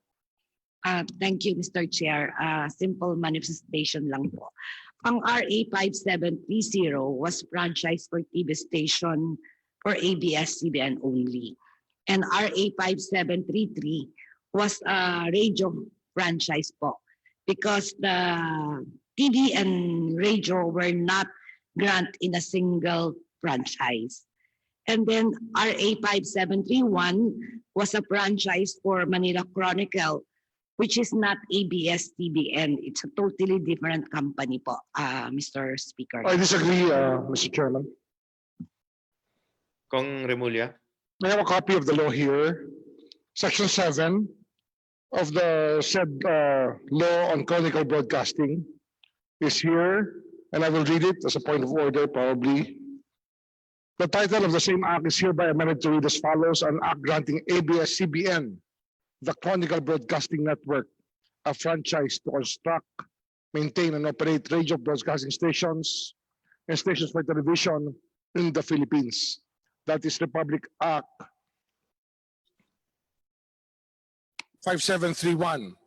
Republic Act 5730 and 5733, just for discussion, at least to clarify this, one refers to radio of ABS-CBN and the other refers to television. So you have two franchises, one for radio, one for television, and one for Chronicle Broadcasting Network, which is still an ABS-CBN corporation. For the record, Mr. Chairman, all three franchises were passed in the same day. Thank you, Kong Boying. Thank you, Kong Mickey. Next to interpolate, Congressman Rufus Rodriguez, na kung saan binigyan din siya ng additional time ni Deputy Speaker Arenas, Congressman Tambunting, Congressman Garbin, at Congresswoman Violago. Kong Rufus, you are recognized. Thank you very much, Mr. Chairman, and good evening to all our colleagues and our resource persons. First, I would like to ask questions to Assistant Secretary Professor T, if he is available in Zoom. ASEC T. Hello, Congressman Rufus, I am here. Good evening, Professor T. Good evening, sir. As Assistant Secretary of the Department of Justice, which renders opinion as to different legal issues. You've read Article 12, National Patrimony, and Section 11. And do you see any ambiguity or doubt as to the import of this provision that no franchise certificate, other forms of authorization for the operation of public utility shall be granted except to citizens of the Philippines, etc. And then the last phrase is for a longer period than 50 years. For us, Your Honor, there is no doubt as to what the 50-year limitation qualifies, and that the 50-year limitation qualifies the franchise itself. Yes. And so therefore, there can be no doubt, there is no room for any interpretation, whether liberal or strict, because clearly that it just says that no franchise shall be over 50 years. And therefore, if the law is clear that every franchise, every issuance of a franchise from Congress cannot be more than 50 years, that is clear itself in the law. Is that clear? Is that clear to you, Assistant Secretary? Yes, I would agree, Your Honor. Thank you. And of course, in the case of the leading case of Republic Flour Mills Incorporated versus Commissioner of Customs 39 SCRA 269, it was stated there that when the law is clear, it is the duty of courts to apply the law. Is that correct? Your Honor, I would have to refresh myself on that particular case, but on the principle that you stated, that is a correct principle, Your Honor. When the law is clear, therefore, we apply the law. There is no need for Congress to consider whether to give a strict interpretation to this Section 11 or to apply a liberal interpretation, because the law is clear and there can be no more room for interpretation. And I would also ask you about whether when the law is clear and there is no interpretation, according to the Latin maxim, index animi, sermo est, speech is the index of intention. Speech is the index of intention, as decided in Alamo Garments versus NLRC 268 SCRA 497. Indeed, the speech that is written into this clearly states that every franchise, no franchise, can be issued but not more than 50 years. Is that again very clear in the law, ASEC T? Your Honor, I'm not completely familiar with that particular maxim, but it appears to be just a version of what you stated earlier, that if the law is clear, we must not give further meaning to it. So I would agree, Your Honor. Yes. So in that particular case, also, it comes to mind that there is another Latin maxim that is very clear in this particular case on the clear provisions of Section 11, Article 12. And it says, verba legis non est rescindum. From the words of the statute, there should be no departure. Would you agree with that particular saying, that when the words of the statute is clear, there can be no departure, there can be no putting of words into the section when it is very clear that the words of the statute say so? Your Do you Honor, agree we would with its agree with verba that. legis non est rescindum? Yes, Your Honor, we agree. We agree with the verba legis principle. Thank you very much. And so therefore, in this particular case, is there a provision here that after this, is there a provision in the section that says that no franchise shall be renewed by Congress? Is there anything that is found here? Your Honor, the Constitution does not mention anything to that effect. Yes, so it just says that for every issuance that no franchise more than 50 years. In other words, the Constitution says that Congress can issue franchises not more than 5 years at one given time. Is that correct? Not more than 50 years at one given time, Your Honor. That's correct. And so therefore, it is the view of the Department of Justice that as it is, this franchise, this particular provision is clear, and that therefore, we just have to apply the law. Is that correct? That would be a good supposition, Your Honor. Yes. And of course, also in the case of Ordillo versus Comelec, 192 SCRA 100, it is also established that in statutory construction or constitutional construction line in this case, The language of the Constitution as it is, from the words no franchise up to not more than 50 years, should be interpreted in the sense that it has in common use and given ordinary meaning, that there will be no excess at one instance of more than 50 years. Do you agree with that, the case of Ordillo versus Comele? Your Honor, I'm not familiar with the case, but the principle that you stated on constitutional construction, we agree with it, Your Honor. Thank you. And so it has also been decided in the central bank case that here the Supreme Court has not any occasion to rule on the issue because nobody will bring this to the courts because it is very clear. So it will be thrown out by the court if somebody would question that it is more than 50 years for a franchise given successively, not simultaneously, not one time more than 50. And so in this particular case, would you agree that the contemporaneous construction of this constitution, because there's still no judicial construction, the contemporaneous construction is that you can see that Congress has construed this particular provision by repeating and repeating the issuance of the same franchise after the 50 years or 25 years. They're given another 25 or 50 years, and the construction of Congress, and it is public notice, judicial notice, that our laws are there. You can search it and all the search methods, and that Congress, ever since it was established in 1907, Congress had been able to really just approve renewals of franchises already given before. Do you agree with that? The Congress has a contemporaneous, yes, construction of this, correct? Your Honor, we acknowledge that there's no Supreme Court decision yet that specifically tackles this issue. But at the same time, we also acknowledge that Congress has repeatedly issued legislative franchises that would confirm the view that the 50-year limit pertains to the franchise and not to the grantee. And we likewise confirm that continued performance of Congress, continued behavior of Congress would suggest an interpretation by Congress that the 50-year limit does not apply to the grantee but to the franchise.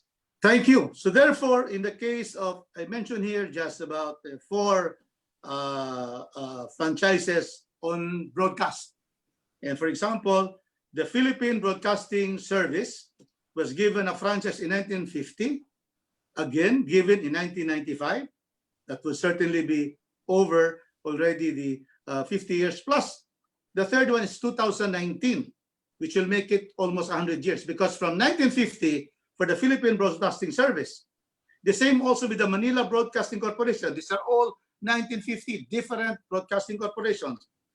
Manila Broadcasting, GMA Broadcasting Incorporated, Manila Broadcasting, these 4 are 1950s, and so therefore up to this time we say that's already 70 years. And because they were given in 2019, then they have additional 25 years. And the other one is 2018 and 2017. And so clearly, 3 times, the Congress has construed this provision that it is constitutional and it is proper to be able to give additional period of time, even exceeding, if you accumulate it, exceeding 50 years, as long as it is one franchise at a time, not more than 50 years. Do you confirm that?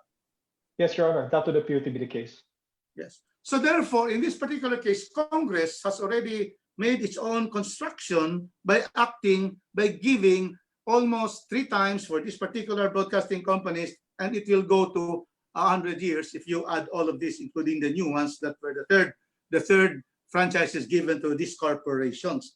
Now, it has also been stated earlier that the President and the Office of the President had signed this particular new extensions of renewals of 2019 for Philippine Broadcasting Service, 2018 for Manila Broadcasting, 2017 for GMA Network, and the President and the Office of the President had clearly have a contemporaneous construction of this law, seeing that there's no violation of it, had therefore construed this provision that it is clear, and that therefore it is the office of the president's construction contemporaneously that these particular extensions or renewals are valid and constitutional under our constitution. Is that correct? Your Honor, we cannot speak for the office of the president, but they signed. Yeah, yes, but of course we can confirm that they signed these different legislative franchises, and by signing those legislative franchises, we can say that they believe that they weren't performing anything unconstitutional.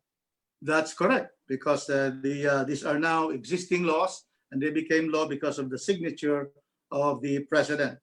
So we thank you, ASEC, and I would like go now to the NTC, because the NTC also had contemporaneous construction under the central bank case of this particular franchise. So thank you, ASEC and Professor T. Thank you for your answers. And let me go now to Commissioner Cordova, Mr. Chairman. Thank you. Present pa po si Commissioner Cordova. Kong Rufus, please proceed po. Yes. Good evening, Commissioner Cordova.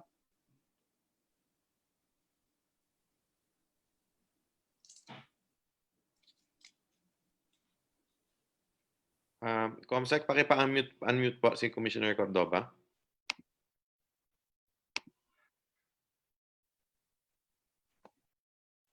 Ayan. Magandang gabi po, Congressman Rufus Rodriguez. Good evening, Commissioner. Opo. I would like to ask that we lost you, or Nandito po. okay, good. Yeah, you're back on the screen. And mentioning about, for example, Philippine Broadcasting Service, 1950, franchise for 50 years, 1995, 25 years, 2019, 25 years. Now, do you agree that in the franchises given to them, the ones I mentioned, 4 of them, given in 1950, the same year, and were also renewed for twice, renewed. The franchise requires that after the franchise, they go to the NTC, correct? Yes. And what is the action according to the franchise? What should the NTC do after a franchise is given to, for example, these 4 companies, including also ABS-CBN?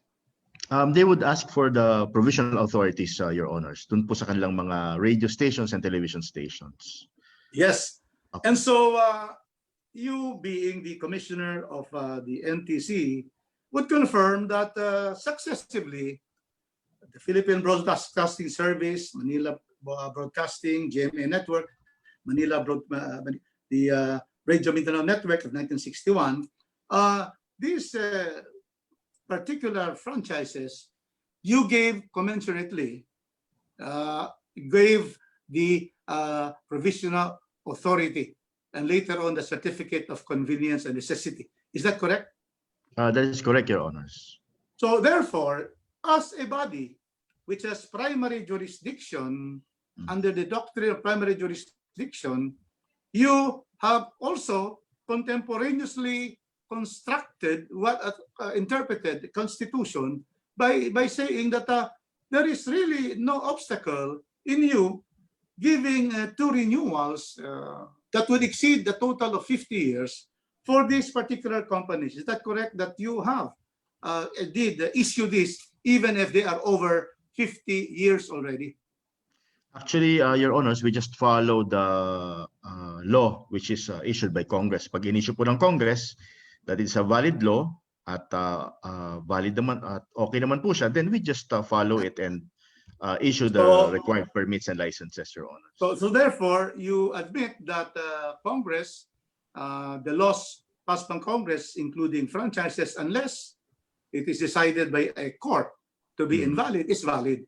And therefore, Yes, you yourself had been giving the provisional authority and giving the frequencies to these companies, even if they were more than 50 years already in existence. That is correct, Your Honor. Yes. So therefore, we can say that the NTC has been able to give that, and the companies, through the doctrine of appetitive fact, realize that their particular provincial authorities and certificates are valid because the NTC had been issuing after every franchise, even if it exceeds in total 50 years, but each franchise having a maximum only 50 years, then you therefore are saying that you have done this act.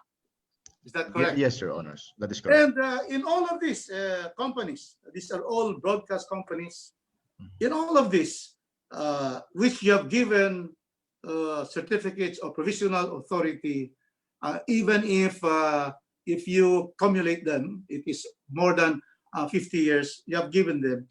Has there been any instance where your certificate of public convenience on a second issuance or third issuance of the provisional authority, knowing that there may be over 50 years in total, had there been a question of your issuance of the subsequent provisional authority by anybody? And has there been any case that questioned you issuing to this GMA network, Manila Broadcasting, Philippine Broadcasting, and ABS-CBN?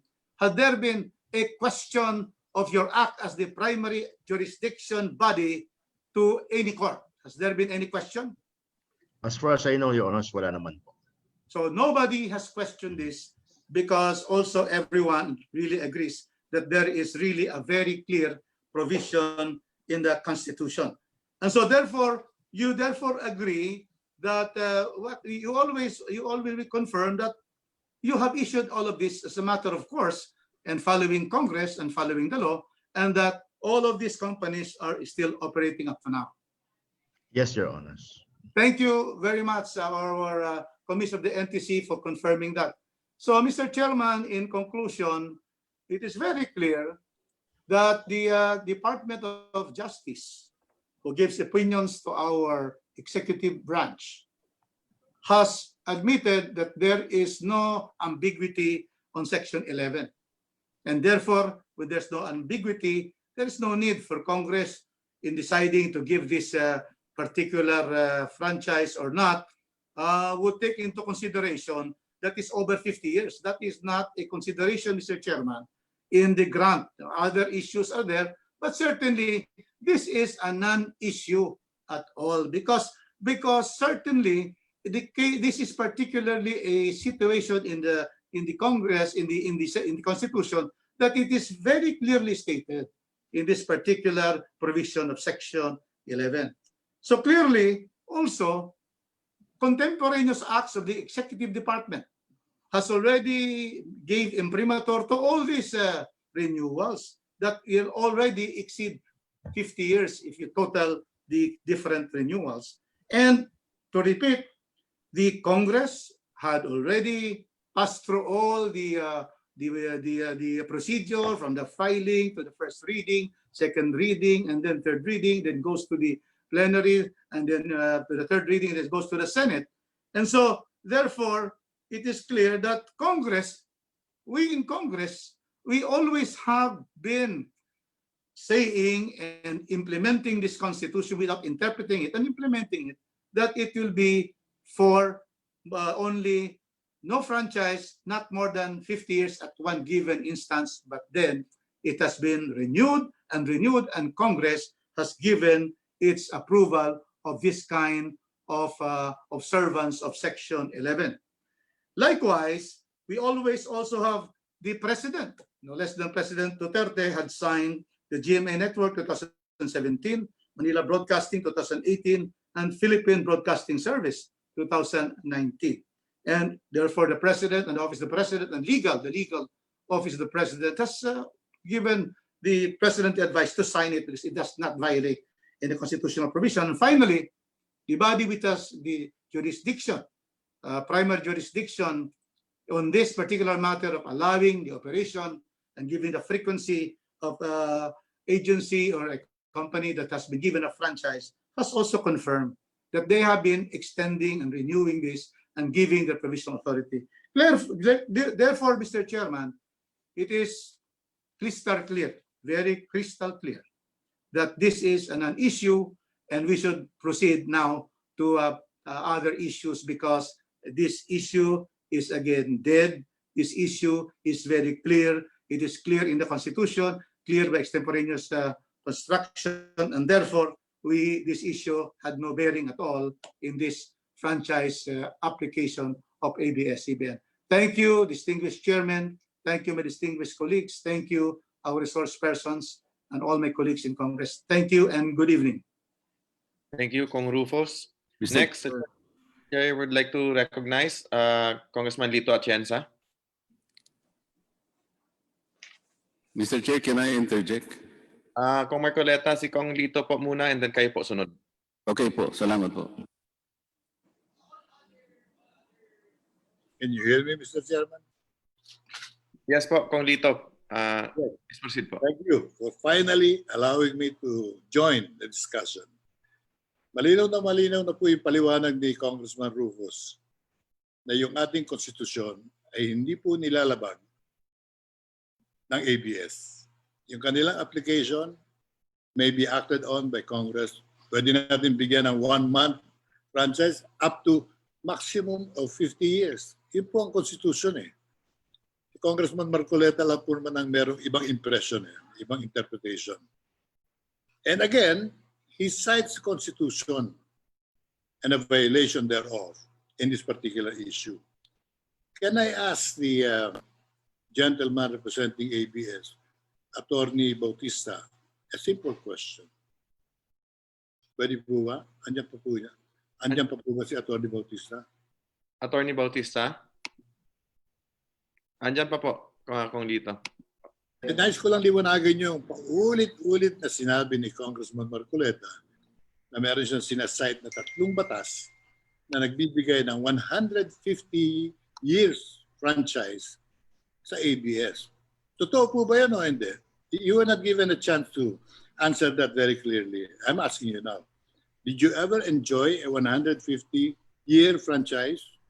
Hindi po. We never did. Alam ko po yun. Alam ko, and I agree with you. I just wanted that on record because Congressman Marcoleta was browbeating you. He was not giving you a chance to answer. Again, he's alleging a constitutional violation, but there is none. Okay lang po yun. Okay lang. Ang nakuha ninyong prangkisa, kailan po ba? Yung latest? 79. I think Attorney Poblador can answer that question. I'm not sure when we got it. I will answer it. 1995. 1995. 25 years. Kaya nga po, paso na ngayon. Ngayong 2020, it is now terminated or expired. That's the reason why you're applying for a new franchise. Yes, sir. So malinaw po sa akin, hindi lang malinaw kay Congressman Marcoleta, na unang-una, wala kayong nakuha 150 ever. It's being used by the gentleman from the party list, Buhay. He used the word bro-beating, very unparliamentary language, and I move to strike off the record. The remarks of the gentleman from Buhay party list to do with Congressman Marcoleta in the sense that he demeans the Mr. Rebulla, I am not willing to be corrected by you because you also have been monopolizing these proceedings. This is a congressional hearing. Can you kindly suspend the rules, Mr. Chairman? Suspended for a few minutes.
Hearing resumed. Congressman Atienza, you have the floor. Pero remind ko lang po sana na refrain po natin na tukuyin yung ating kapwa at para hindi po maiwasan po natin na meron tayong mga arguments. Mr. Chairman, may I know what the action of the committee is on my motion to strike off the record the unparliamentary remarks of Mr. Atienza? There's a motion by Congressman Remulla. Any seconds? We object that. We object to that. We strongly object to the objection of Congressman Remulla because he's also one who has been monopolizing these hearings. Yes, we are a 305-member Congress, and this committee represents the Philippine Congress. Kaya sana'y maging mas mapagbigay sila. Immediately magre-react siya ng ganyan. Nangangahulugan lang, tama po yung aking damdamin, na itong hearing natin ay hindi po natin inilalagay sa tamang direksyon. For us to be very parliamentary and strict about our language, I think you should also respect the feelings and sentiments of those who may not be agreeing with what you're saying, with what our colleagues are stating on the floor. For a ruling, Mr. Chairman. Hearing suspended again for a few minutes.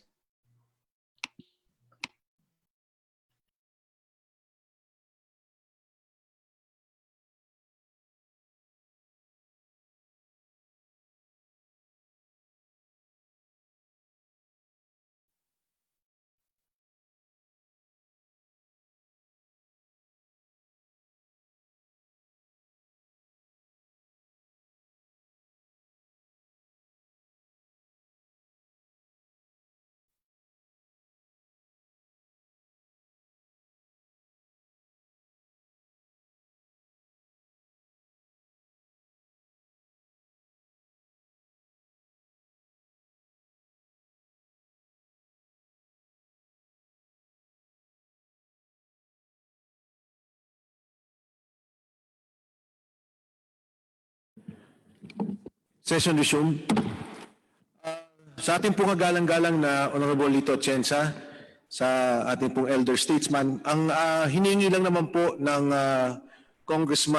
ni Congressman Remulla ay yung pong wag po tayong magtukuyan dito sa loob ng ating hearing sa ating komite at kinikilala naman po yung mga puntos na niraise ninyo. Doon po sa binanggit nyo, Honorable Atienza, tungkol po doon sa pagkakasunod-sunod ng mga nagtatanong at nagsasalita. Pagpaumanin nyo, hindi po kami ang nagdedetermine yan yung nasa floor.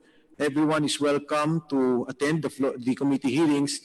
Ito po yung dinedetermine ng chairman ng Legislative Franchise Committee and the Committee on Good Government. So, Congressman Atienza, with your indulgence, I will rule to strike off the word probity and your reference to Congressman Marcoleta. Pero maaari na po kayong magpatuloy sa inyong mga pagtatanong. So ruled. Mr. Chairman, may we just continue by way of manifestation? Dahil wala na po yung issue constitutionality nitong franchise application. Under the Constitution, it's very clear. No one franchise should be more than 50 years. They're not applying for a 51-year franchise. They're applying for a renewal of their 25-year franchise. So it is within the powers of Congress to determine this. And all I request, Congressman Marcoleta, who is enjoying, obviously, immense advantage in these hearings because pag siya nagsasalita, hindi po niyo ini-interrupt. Hindi po niyo pinipigil. Pag kami po nagsasalita, masyado kayong maigpit. Ngayon gusto pa ninyong paalis yung aking ginamit na kataga. Wala pong masama rin sa browbeating. Talagang meron po kayong... With your indulgence, Congressman. Yung pong nangyari po kasi kay Congressman Marcoleta, yung pong mga oras ng iba ibinibigay sa kanya. Pero if you recall, Congressman Atienza, he never refers to anyone or any member of the committee. If I may, Congressman Atienza, you're raising a good point. Please continue with that. Kung maaari po sana, wag tayo ang mag-away-away kundi po dun sa issue ng Constitution. Congressman Atienza, salamat po. Anyway, gaya na sinabi ko po, tapos na yung issue sapagkat malinaw po ang saligang batas. Hindi po totoo na hindi pwedeng tumagal na mahigit 50 taon ang nag-e-enjoy po ng prangkisa. Pwede pong 100 taon. At kailangan korekin ko lang yung sinabi ni Congressman Marcoleta na nabigyan daw ng 150-year franchise itong ABS noong 1969. I'd like that question to be answered by him. Pwede po bang tanungin siya? Saan po ba ninyo nakuha yung impression na nabigyan ng ABS ng 150 years franchise noong June of 1969? I want that answered for the record. Dahil for the record, sabi niya, ang swerte naman itong korporasyon na ito. Nabigyan na ng 150, gusto pa ng additional. Samantalang marami kaming question on the constitutional violation. Again, ako po'y sinundan ko itong hearing na ito. From the beginning, although mag-a-apply ako for interpellation, ako'y number 30, 34, ngayon naman number 17. Kaya pinagsagaan ko na. Dahil gusto ko namang marinig yung tinig ko. Kami po sa Buhay Party List, patas. Kami po ay nagtatanggol ng karapatan ng lahat upang magkaroon tayo ng mas maayos na pamumuhay. Buhay Party List kami. Anyway, to manifest my continuing strong sentiments on the continued allegation of violation where they have not proven anything up to this point in time. After 7 hearings, wala pa po silang napapatunayan. Humihingi sila ng records, meaning they're on a fishing expedition. Congressman Edsel Lagman talks from records existing. Congressman Rufus Rodriguez talks from records that he's holding. Yours truly, although I'd like to accept some of their allegations, kaya sinusundan ko, baka merong sasabihin talagang may katotohanan na ang ABS na nag-violate. Katulad po nung pagkakasoli sa kanila. Ako po'y isa sa mga players ng EDSA Revolution. Kaya I am very well aware of what transpired during that period. How the Lopezes were deprived of their property. ABS network was taken away from them. Use whatever word you would want to use. Hindi nagbayad, ginamit ng administrasyon ni Mr. Marcos.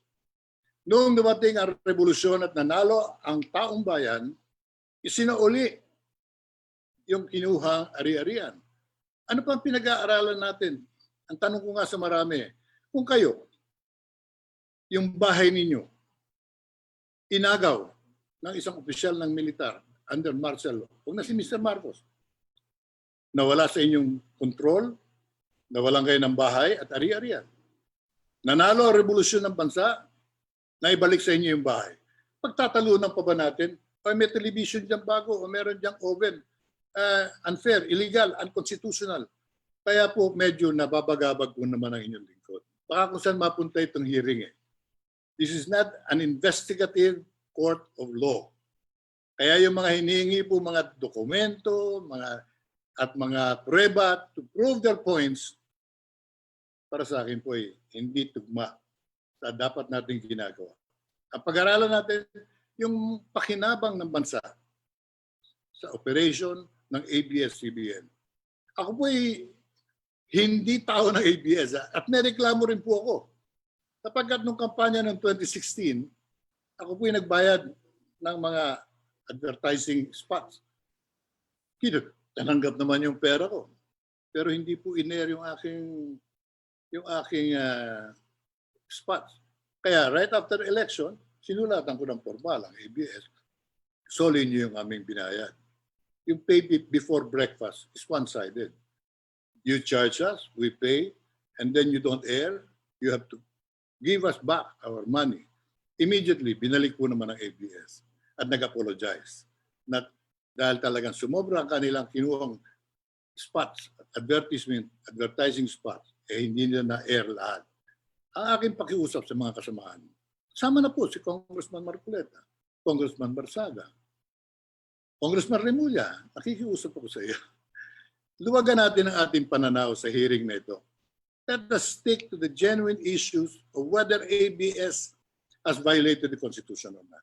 I've heard the Department of Justice, the Immigration, and one of the most prominent immigration commissioners we've had in the country is Commissioner Rufus Rodriguez. Siya po ang maraming reformang nagawa sa immigration. Narinig na rin po natin ang SEC. Wala pong violation sa PDR. Ngayon po, pinag-uusapan itong nagpas na sa prangkisa ang ABS sapagkat limitasyon daw. Yun ang interpretasyon. And I have to mention the name because talagang galing sa kanya. Yung kanyang allegation from the very start, ABS violated the Constitution repeatedly and one of which is applying for a franchise where they have already in operation beyond 50 years. But they have not gotten any franchise for 50 years even. Congress has the power to give a one-day franchise or a 50-year franchise. But the ABS has not enjoyed a franchise more than 25 years so far. So I am constrained to clarify everything so that we may proceed with care. Kung gusto ninyong pagbigyan si Congressman Marcoleta sa kanyang repeated questioning on the constitutionality or violations of thereof, okay lang sa akin. Total, ang boboto po dito noon sa plenaryo tayong lahat eh. Yung boto niya isa. Yung boto po ni Congressman Atienza, isa rin. And therefore, in the final analysis, ito yung desisyon ng buong Kongreso. Subalit, huwag naman tayong magmukhang one-sided, bias sa mata ng tao. Ang tanong po sa akin sa labas ganun lang palagi Kayo ba talaga bang desidido kayong wag bigyan ng prangkisa? Sabi ko, bakit ganun ang impression ninyo? Napapanood po namin yung paratang ng isa ay paulit-ulit na hindi binabago. Bagamat nagsasalita na autoridad. Paniniwalaan ba natin yung kasama nating congressman who may not agree with the Department of Justice, with the immigration officials, with the Securities and Exchange Commission? Yung citizenship issue, hanggang ngayon, issue pa rin sa kanila. Malinaw na malinaw po dual citizen. Hindi naman dininay ni Mr. Lopez. I am an American citizen by virtue of my being born in America. Under American laws, that makes me an American citizen. Ang reaction doon, ang swerte mo naman. At talagang swerte nga siguro. Kayo, pag pinanganak kayo sa Amerika, American citizen kayo. Pero ako, personal, hindi po ako naiingit doon. Hindi ko masasabing swerte kayo. Maraming problema Amerika ngayon. I wouldn't want to be an American citizen. But Gabi Lopez is a natural-born Filipino. But my point is, why can't we accept the answers of the other side? Lest we be branded as biased, and we are already decided on the issue. So to clarify it, Mr. Chairman, I have my highest regard for you.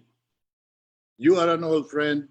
I've been a member of this committee for so long, and you already are very familiar on how we have dealt with applications for franchises.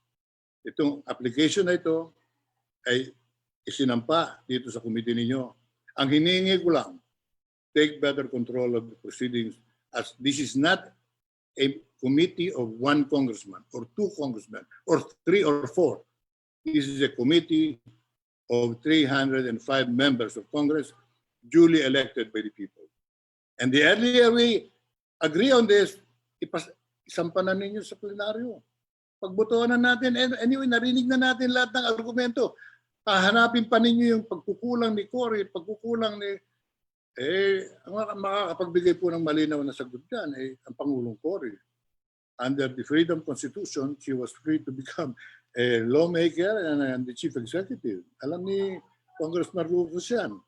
Binanggit nga niya, we were under a revolutionary government at that time.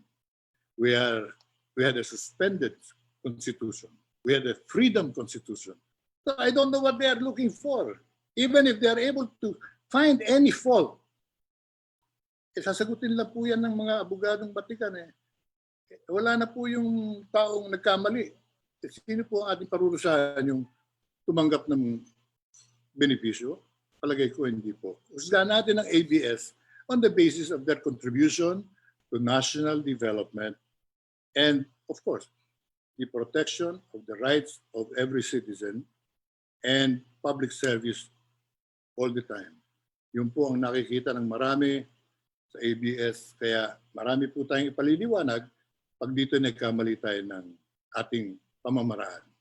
I urge the chairman of both committees, Chairman Defensor is another member, another chairman of another committee, be more magnanimous and be more broader in your vision and appreciation of facts. Hindi yung gusto lang ninyo. Ano ang batas at ano ang katotohanan. Maraming salamat po sa pagkakataon, Mr. Chairman, and I trust that you will take heed to my admonition and my simple advice. Ituwid natin ang pamamaraan sa committee ito. Salamat po. Thank you. The Honorable Lito Atienza of the Boy Party List. Kong Mike. Yes. May dadagdag lang ako, no? Congressman Atienza, simulat sa po naman, ang ginagawa nating committee is binabalanse po lahat. Ngayon po, kung labas po, ang dating po sa inyo ay one-sided, at tingin ko po, I beg to disagree kasi tingin ko po, patas naman po, lahat po may chance magsalita. Tulad ng sinabi niyo, matagal na po kayo member ng committee ko. Lahat po, kahit nga po hindi membro ng committee, hinahayaan ko po magsalita dahil gusto ko po lahat magkaroon ng chance na mailabas ang kanilang side. So dito naman sa committee na to, hindi rin po natin naman maisisisi kung Atienza, kung marami pong nagbibigay ng oras na iba nating mga kasamahan, kila kong Marcoleta, kila kong PD, o kung sino pa man.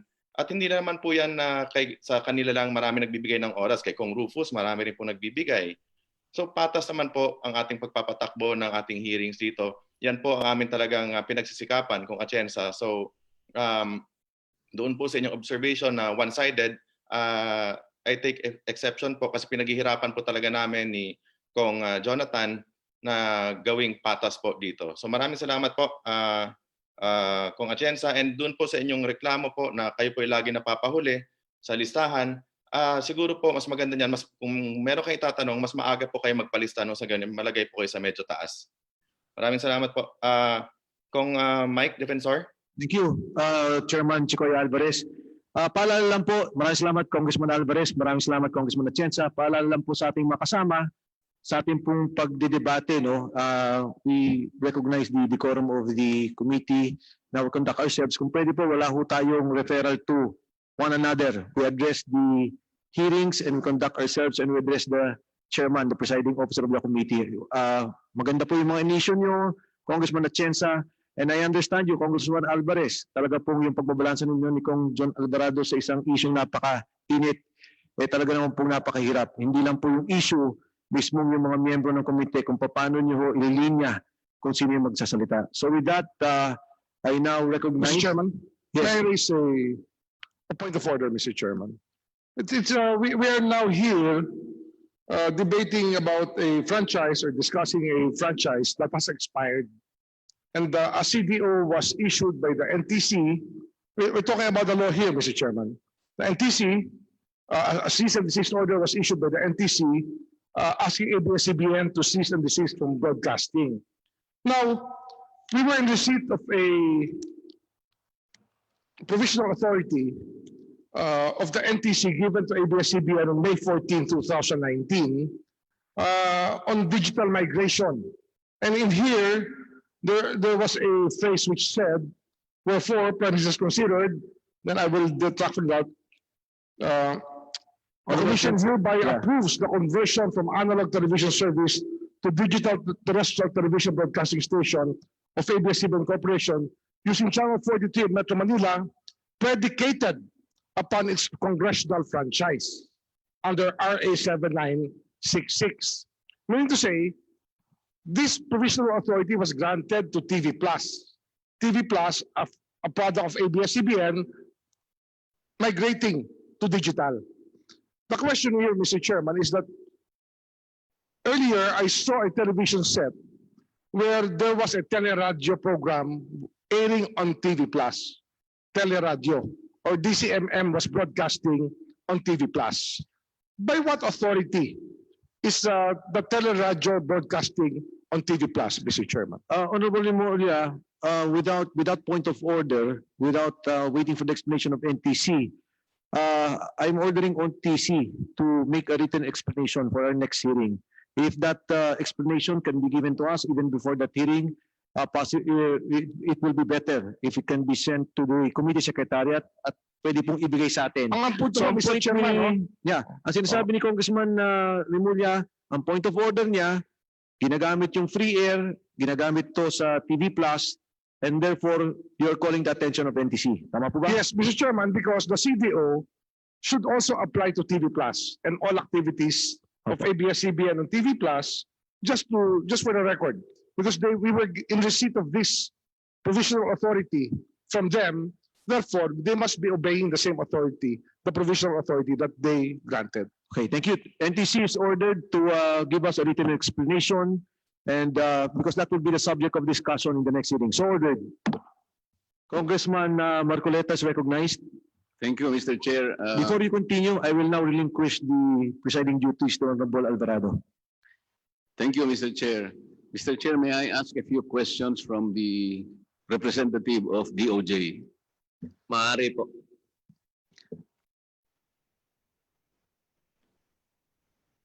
Nandyan pa po kaya siya, Mr. Chair?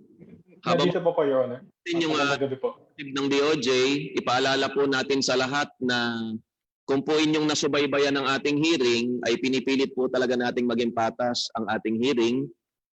Sa sobra po nating patas ay lahat ng sumobrang oras na kinonsumo ng mga nagtatanong ng antay sa prangkisa ng ABS-CBN, yung mga kontra po sa prangkisa ng ABS-CBN, ay ibinigay naman natin sa mga kampi sa prangkisa ng ABS-CBN. Sana po ay huling pagkakataon na pong masasabihan na hindi patas ang pagdinig na ito.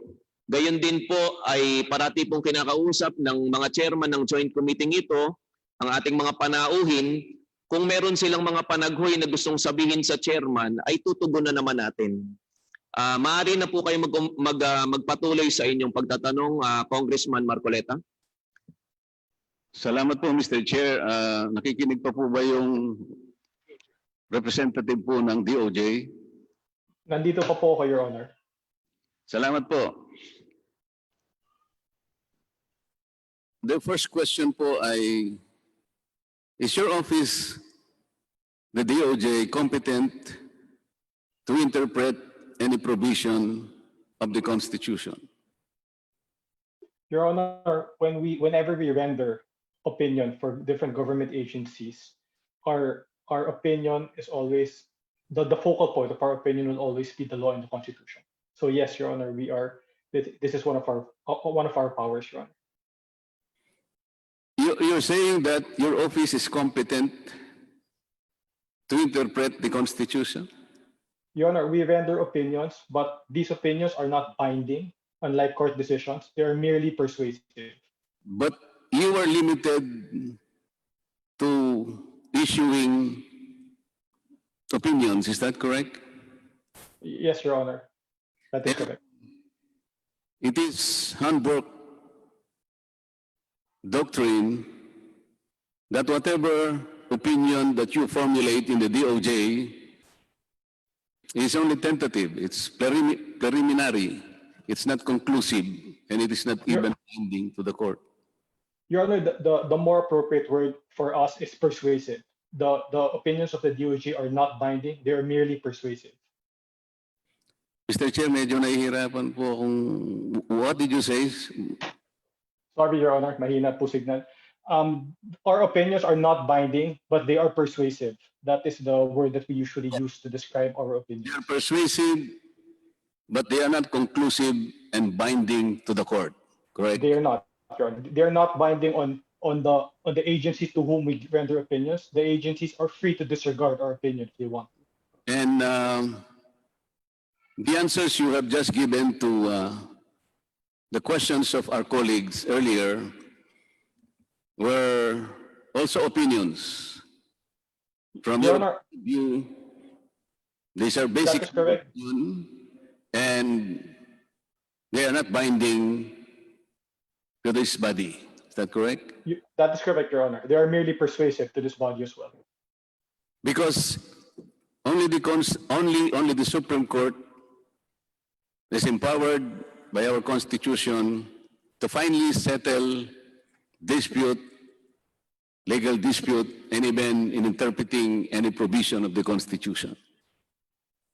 That is correct, Your Honor. Yeah.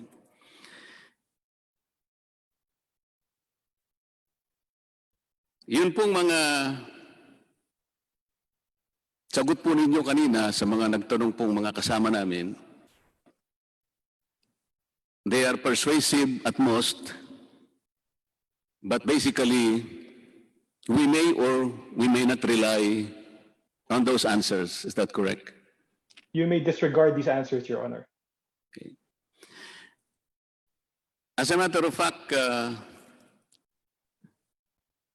even the NTC as an administrative agency or any quasi-judicial body for that matter, if ever they make any opinions, the same treatment is accorded.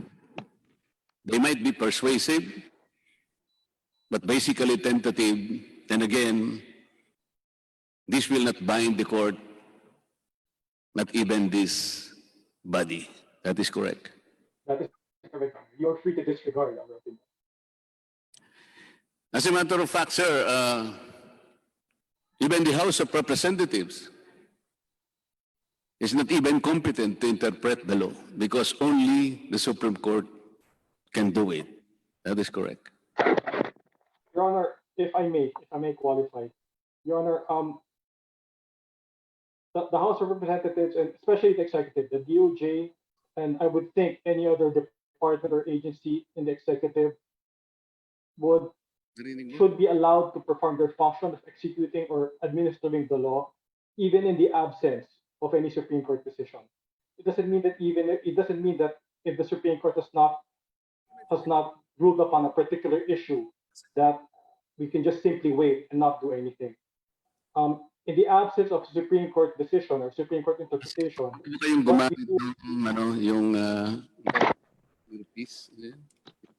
Pwede po ba kayong gumamit ng kasi talagang medyo mahirap po, garbled po ng konti.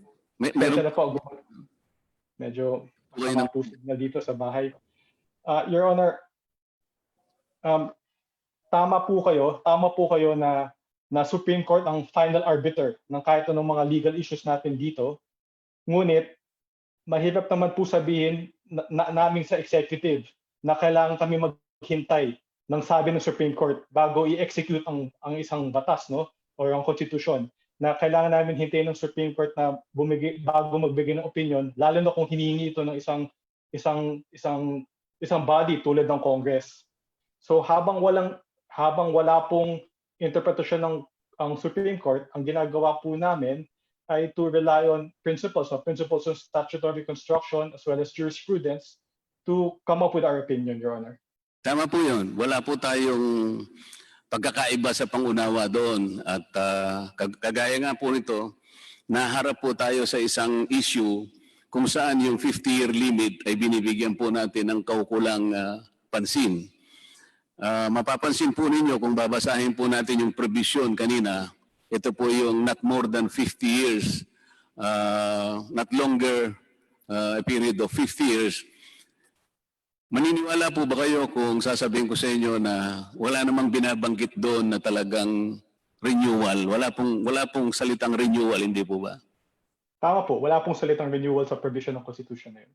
Basta hindi po siya open-ended. Basta sinabi, not more than 50 years, period. Wala pong sinasabi na pwedeng i-renew, hindi po ba?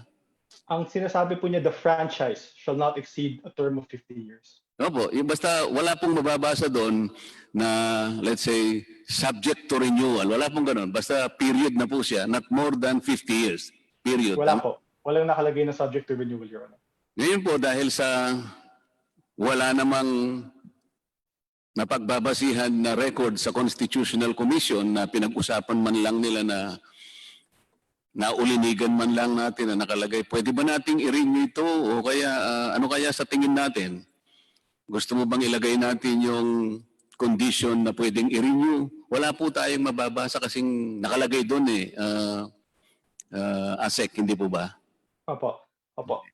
Kaya nga, kung tutuusin talagang nasa wisdom na lamang po ng Congress, discretion niya po talaga, kung i-renew niya po. At yun naman talaga ay nasa kapangyarihan naman ng Kongreso, nahatulan po, hindi po ba?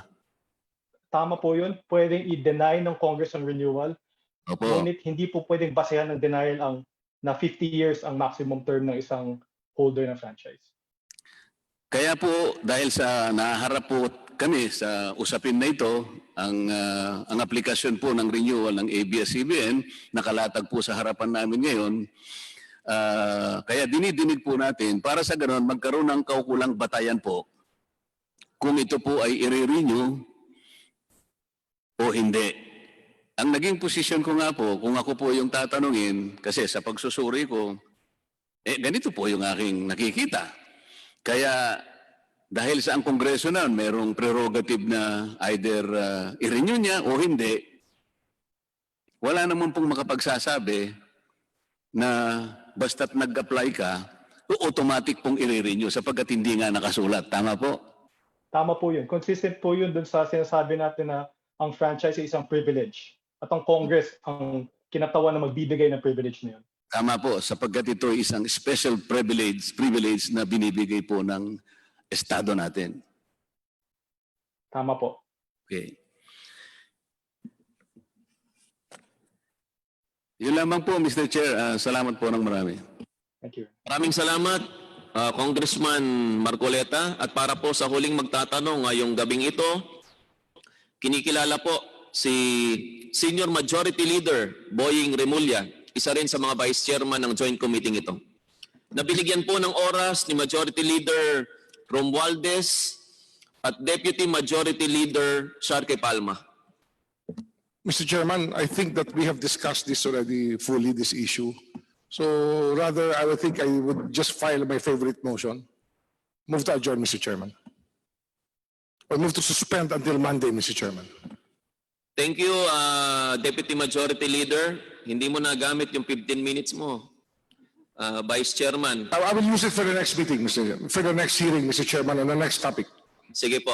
Papaalalahanan lang po ang ABS-CBN na kailangan na po ninyong magsumiti ng mga kaukulang dokumento tungkol sa labor bukas.